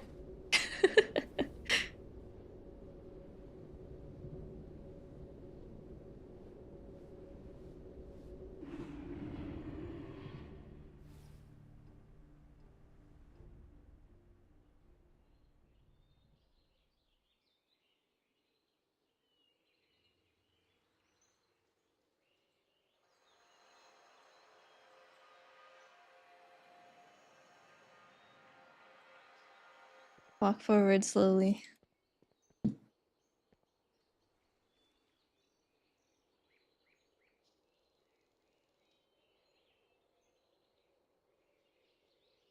Damn, Twitter is yapping today. Lots of buzz.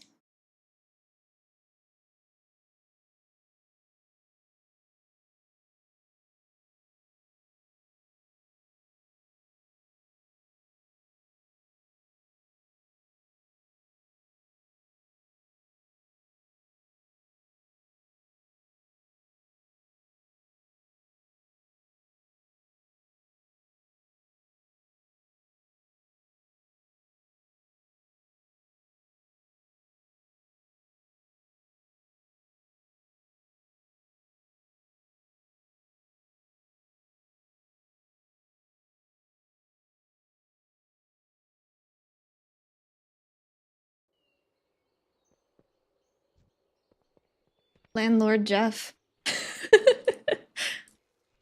The man himself.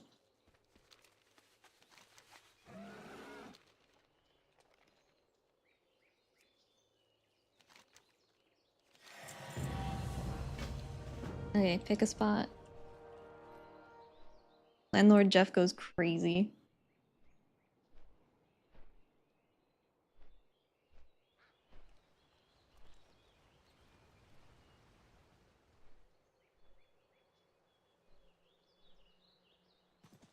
A new lounge name? Hello, puppy. Free range cow. That's crazy that I can just kill it. I won't. But it could.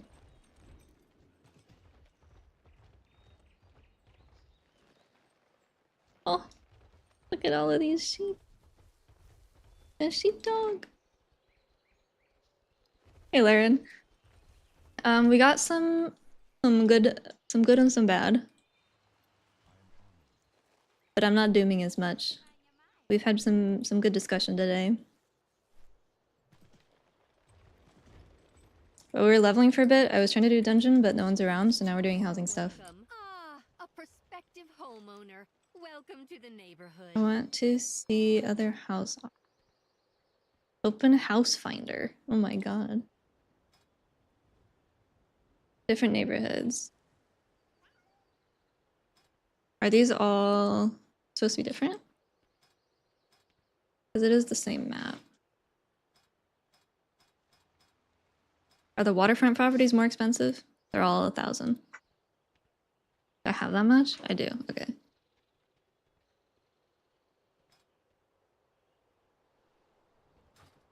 We're in this together. Poppy Tank. That's the only person here. Come as you are. I'm founding my own neighborhood. I would like one for my guild.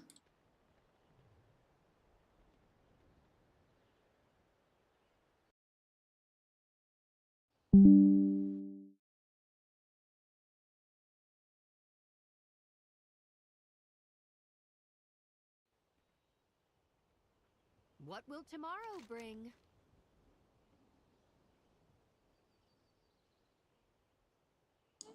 I'll have a look I here. do enjoy a good stroll town. Let's see what plots are available. And if you have any questions or find your Nice options corn, too brother. limited, please speak with me. I like all the random dogs.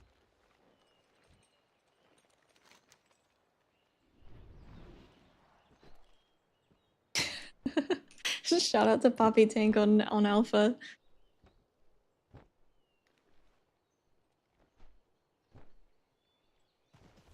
I need to get closer. Oh wait, so am I just picking? Oh, I have to explore. I don't want to purchase that one. I don't want that The one. island's earliest register mentions an amnesiac dwarf found in the surf. Yo, there are feral hogs in my neighborhood? To us, this bridge he built serves as How his are my legacy. children going to play?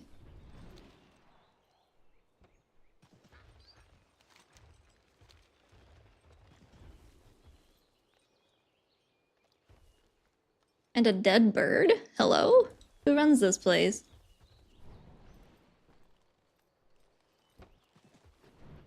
Oh, I don't have to explore. Ooh. Mysterious. That's very Duskwood-esque.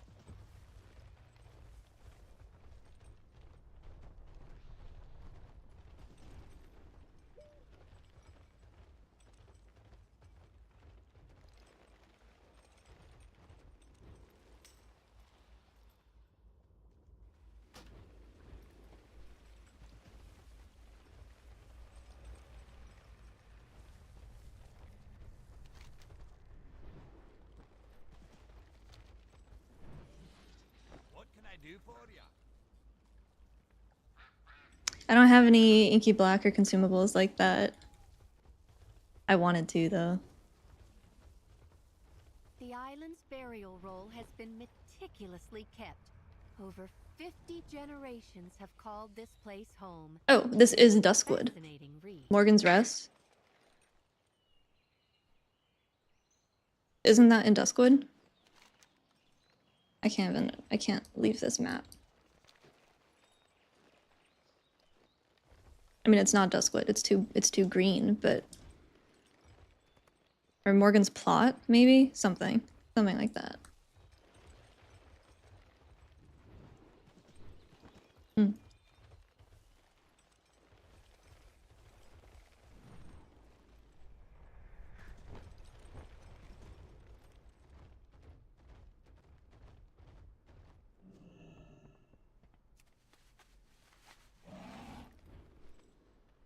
You have one on the beach?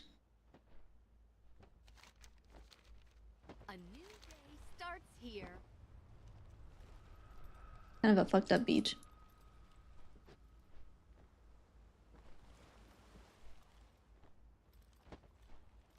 I don't think I want to live in the spooky part. Although it's kind of nice.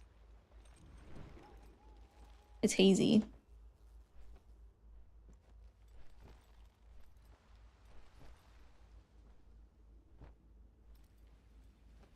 This is like Red Ridge Mountains. Kind of Elwyn meets Red. This is cozy. We fight for a new future.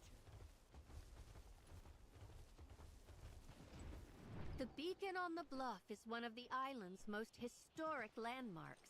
It is the first light seen by ships bound for. Ooh, can I have a cellar?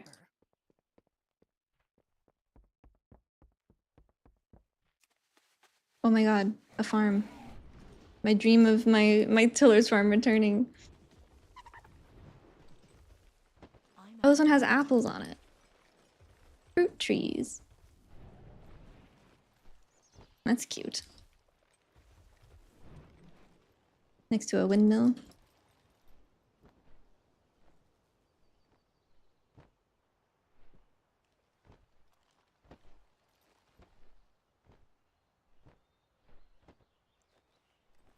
Otters, let's fucking go.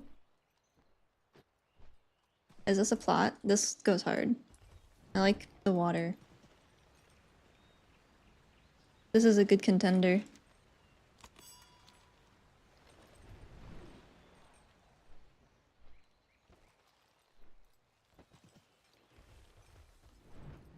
Although you can change the outside of it too, right? I don't think that's implemented yet, but they did mention it.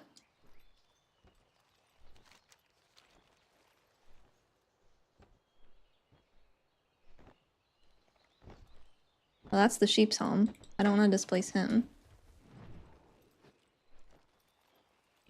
Ooh, I'm going into your house. Here's to new beginnings. Let me in. Come She's as you stuck. are. A new day There we go. starts here. I am entering your home. I am not. I can interact, but I can't actually go. Oh, a winery? A vineyard? Very nice. I can't wait to have post-tier guild meetings in our guild neighborhood. Come and go.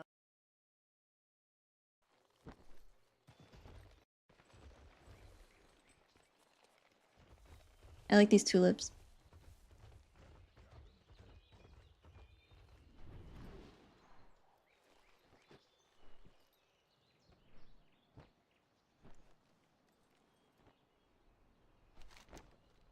Alright.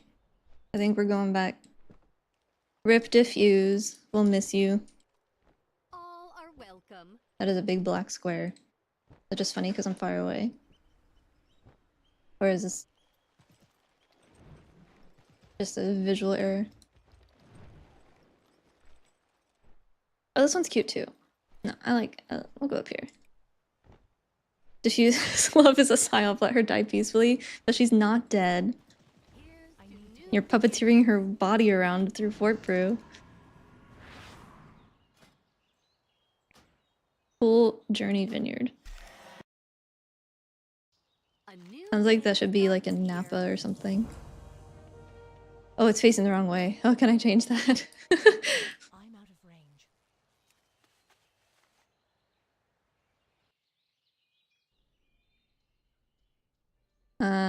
range. I'm gonna skip the tutorial and then not know what I'm doing at all. That's usually what I'll do for games. Down. I think that's a placeholder dollar amount or gold amount.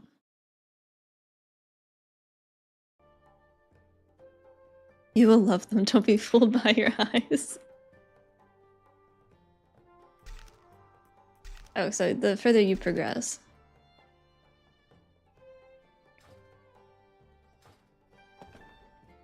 Green squares, my absolute favorite. Show me the Pandaren things. I want grass in my ceiling. Oh, I'm not allowed to do that. Sorry. Cancel. Save.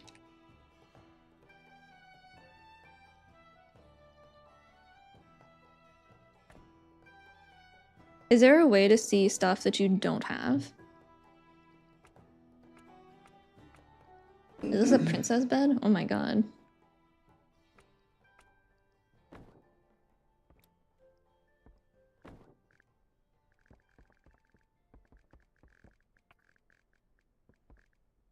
Rotate.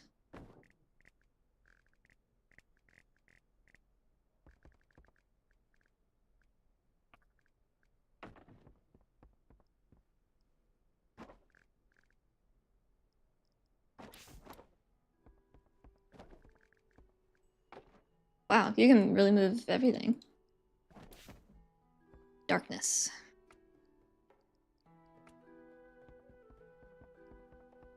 Evoker 12.0. Oh, did they finally get rid of it?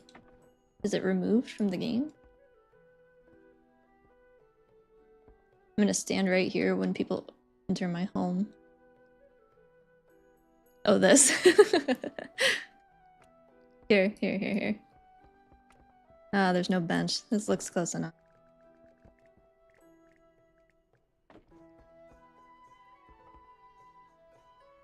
There we go. 12.0 Evoker gameplay.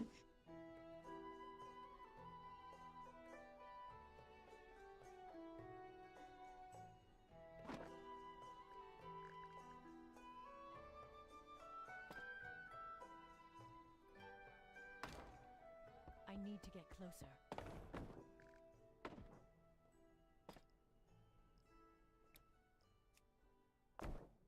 Ooh.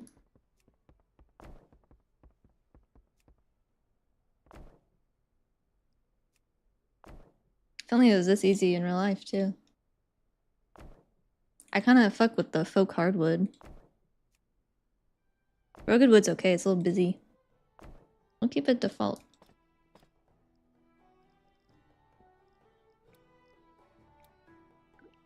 Red windows.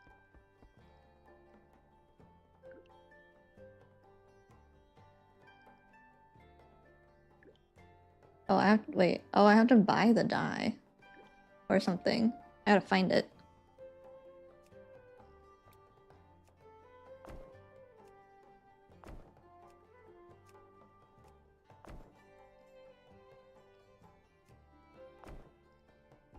That's cozy.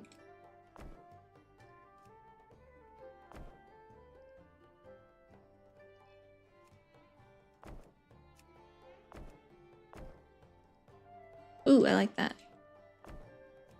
I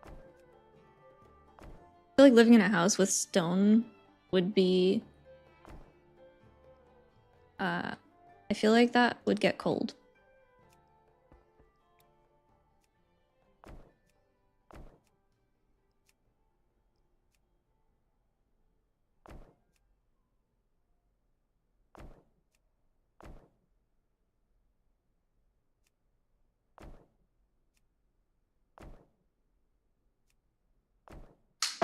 Oh, wow. Blood marble, huh? Vaulted ceiling. I don't think I can do that yet.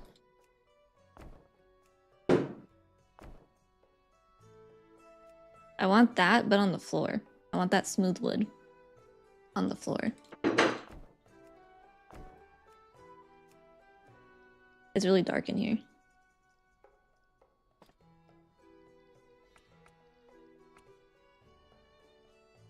Wait, I got rid of the lamp, but I don't have any lamps. Shit. I had the chandelier and I got rid of it, but I don't actually have a chandelier now. Uh-oh. Can I have that back? Good thing I don't care what the Europeans think. Hello? Is this the Europeans' house? I don't think so.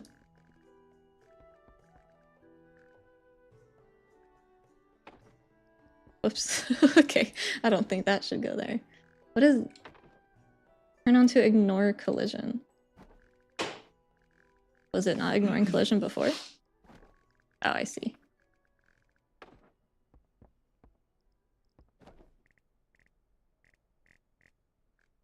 Isn't there a way to scale things and make it bigger? Yeah. Wow, big ass windows. Oh.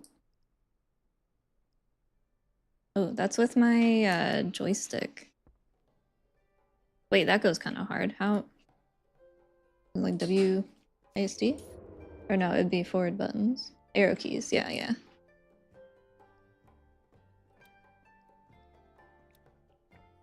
Ugh.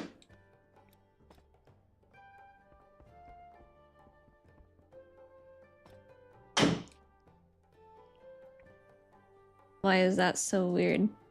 I don't like that. I don't want advanced mode. This is hard.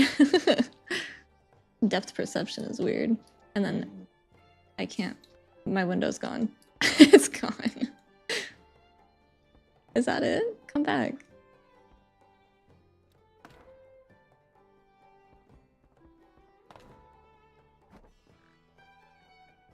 Oh, that's weird. Okay. We'll do this. We'll make you normal size.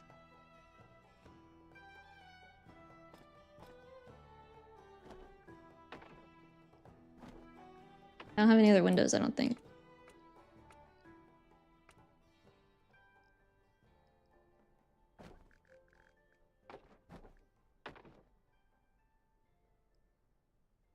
They only give me 2 windows?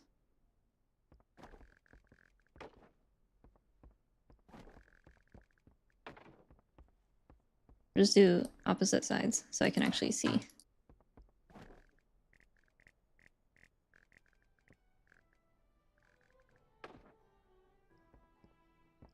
Okay. I don't want people seeing me as in my bed as they walk in. Be kind of fucked up. Be kind of weird.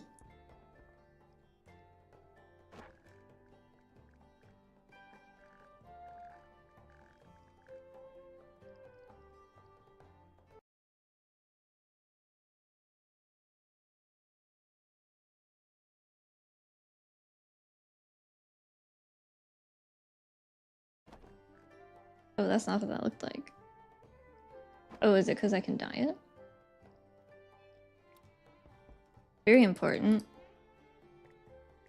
Let's add the cup chair, as most hotels have.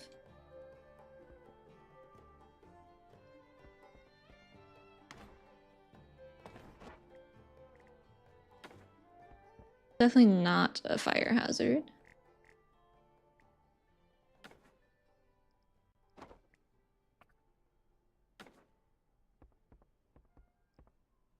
I need Pandaren stuff. This does not fit the vibe. Keeps being weird. Is there a way to see stuff that you don't have? I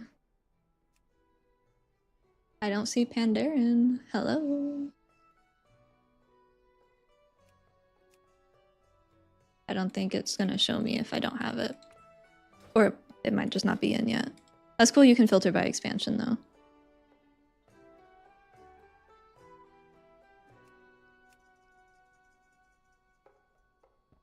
We had a little coffee table.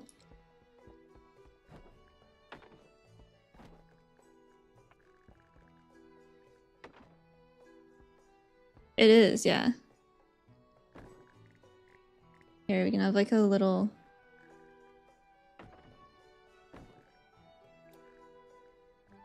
a shelf, almost. I put it in the wall. That's a bulky ass shelf, but you know what?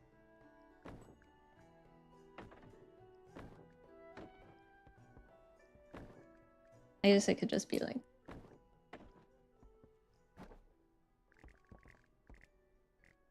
I don't know where to put the bed.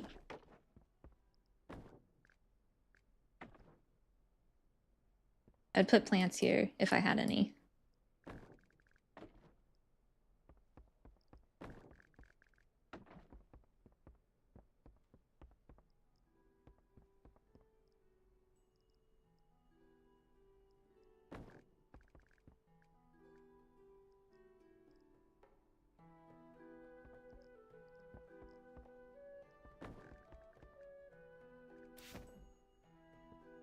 I don't know where to put my bed.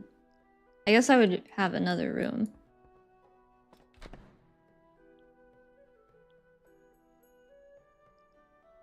A closet. Octagon room. Wait, can I make this not a square? Oh, don't do that. I'm gonna put that back.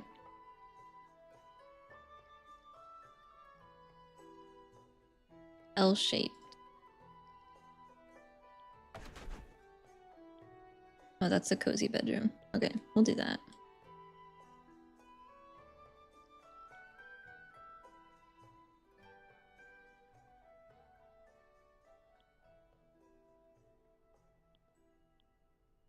We'll do bedroom, and then I guess we'll do like a big octagon room for a kitchen / living area. Maybe not.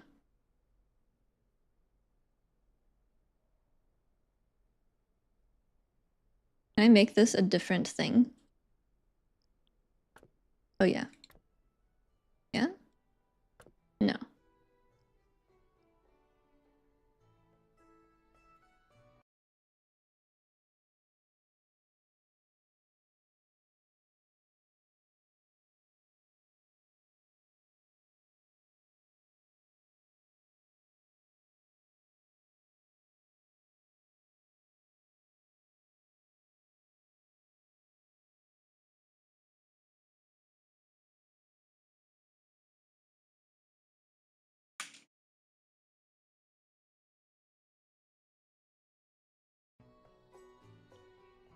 That's what I was thinking.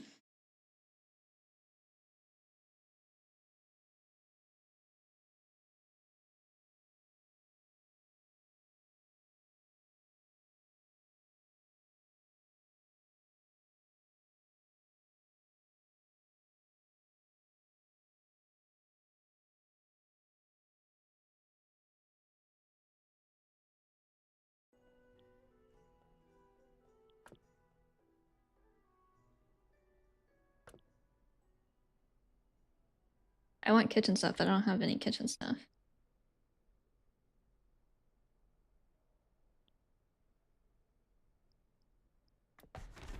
Oh. Shake, shake, shake.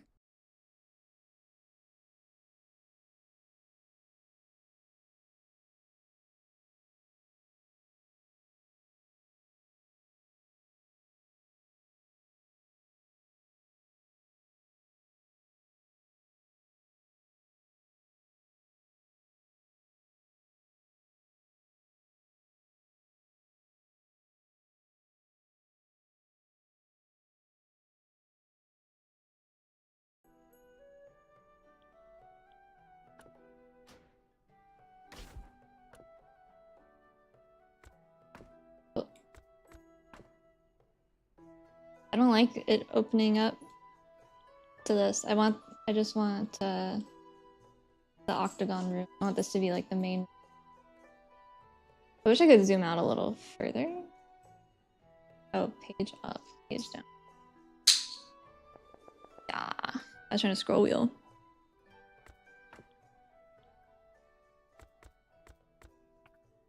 Careful, Bran. Jesus Christ, Kelsey. You freaking out? In the cart? To me? I don't want this to be my main room though.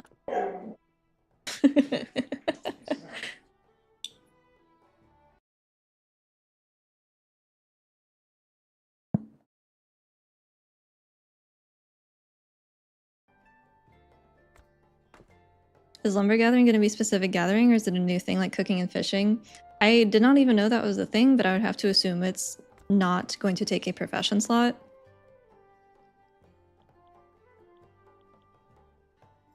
I feel like there's so many options, I don't even know what to do. Cannot be placed in the current location. But I don't want it to be a square.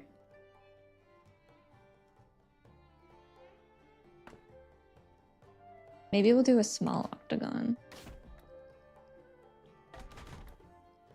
Yeah, that's a bedroom. There we go. And then we can do like a... Or should we... I'm a bedroom upstairs type of person. Let's do this. I can get rid of you.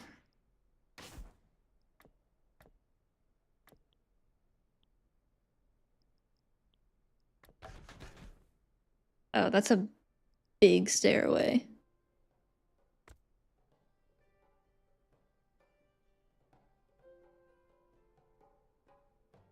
Hmm. What does this look like? How do I get out of here? Oh.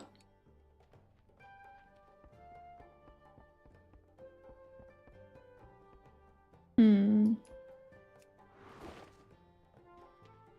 Oh, and then, yeah. This would be a cute kitchen. I like the octagon. It's nice and open.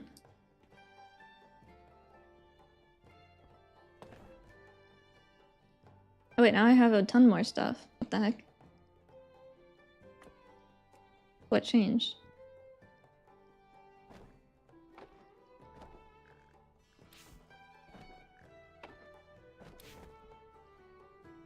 Okay. Oh, I probably... maybe because I put more rooms in?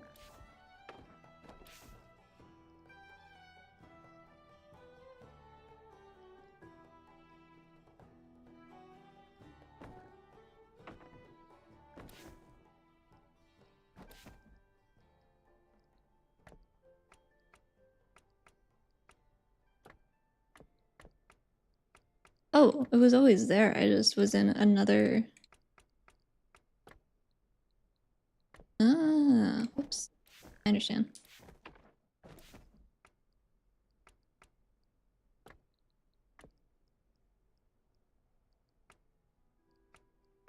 Okay, well, I guess before we do any decorations, we should do the layout.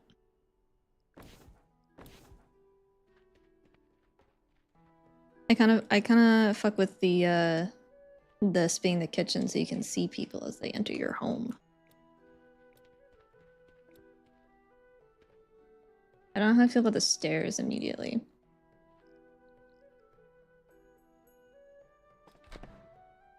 I also don't like how massive they are. What is a stairwell room?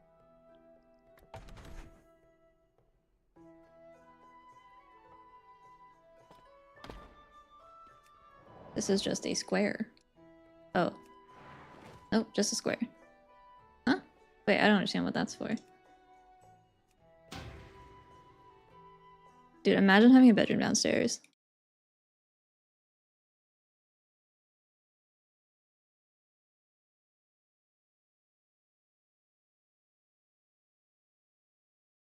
LTA courses. I need to make it so my bedroom is only available if you can cast Lighter Than Air. Like, you can only get to it if you can do, like, little obstacle courses. So that no one gets me in my sleep.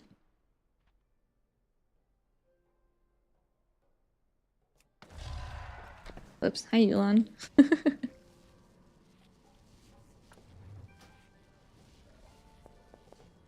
The house was 1,000, but I think that's just a placeholder number.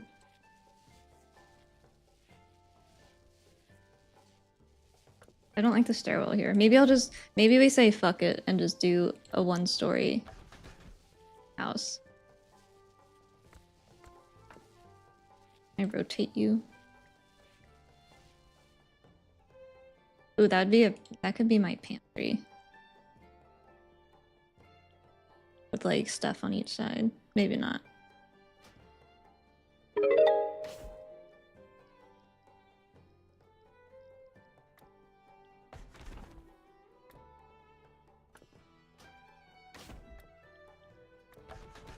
Pantry.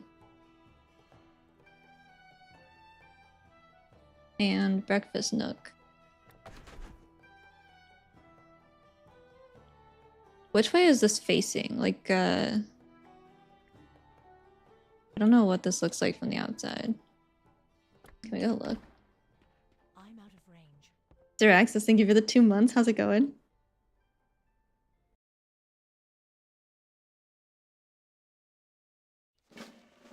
I was placed on top of my stone. Oh, it's a tiny house from the outside. Okay, that's fine. It is too far away. So it doesn't matter, really.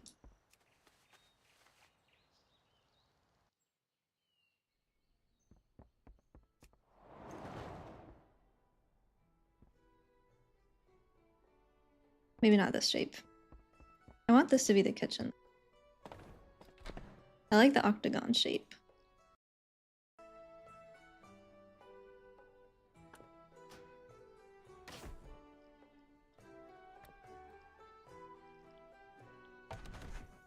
Is it actually a closet? This is the closet. This is the breakfast nook. Or maybe that's where like the sink and stuff will go.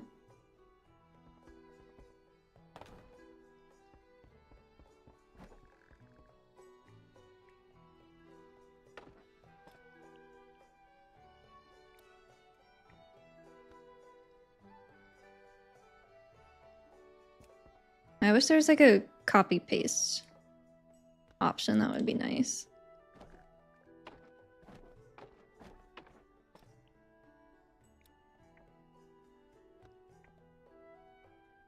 I just tried to Control C, Control V the window.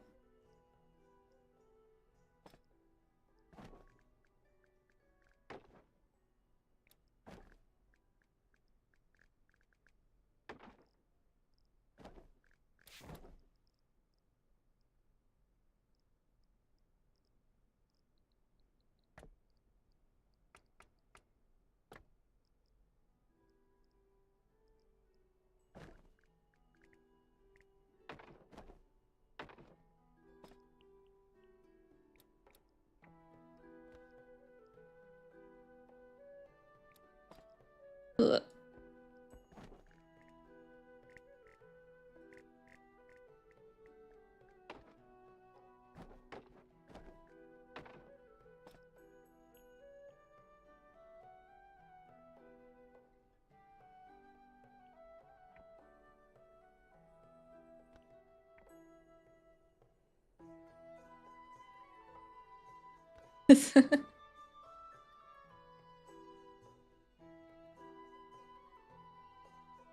I don't like the bottom stuff. I wanted to cut the stuff off at the bottom.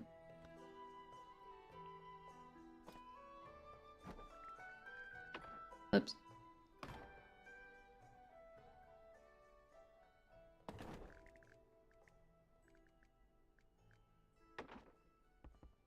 Oh, we could do... So this is like the breakfast / eating area.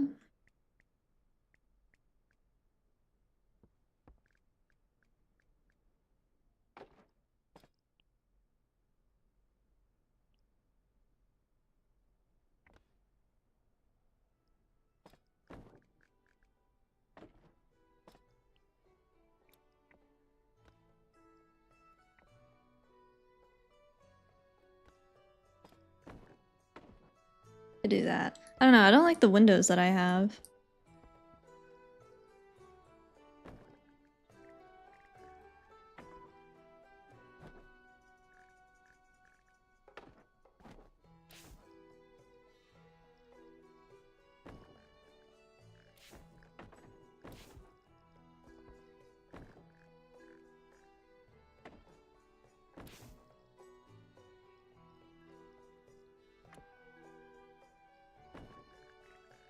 I want to put a tree in my kitchen.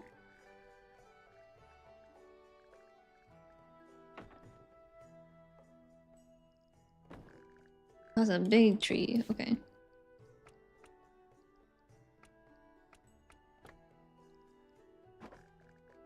You make it look like a pot.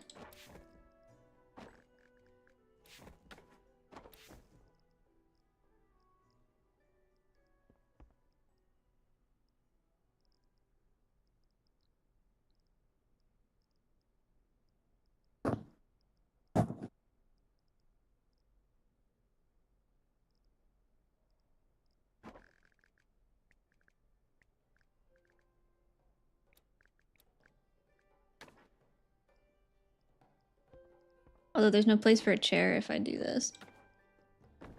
Let's do this in the living room.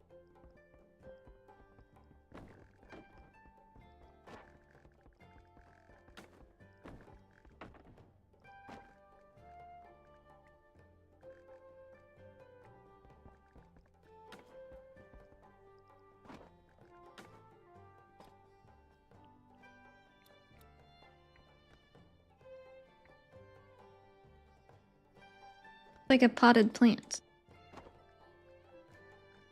But the grid is killing me.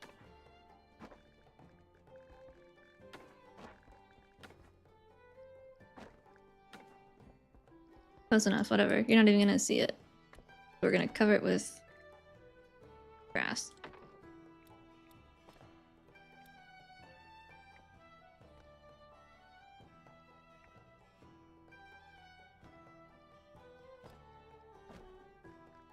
Yeah, you could make it look like a potted plant if you really wanted to.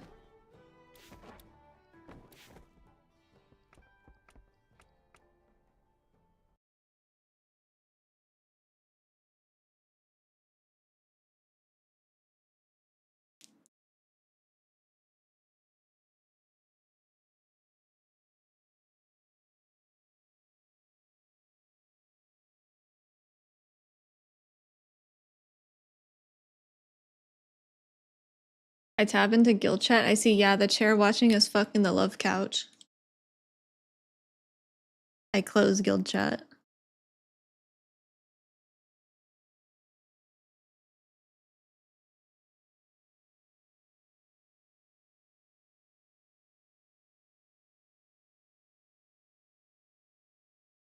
Okay, I need food before raid.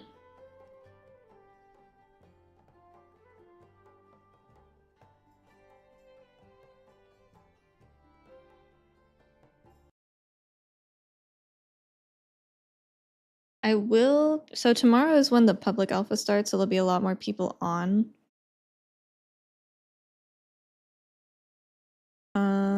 So I think I'm gonna call it here, and then I'll be back tomorrow when that goes live.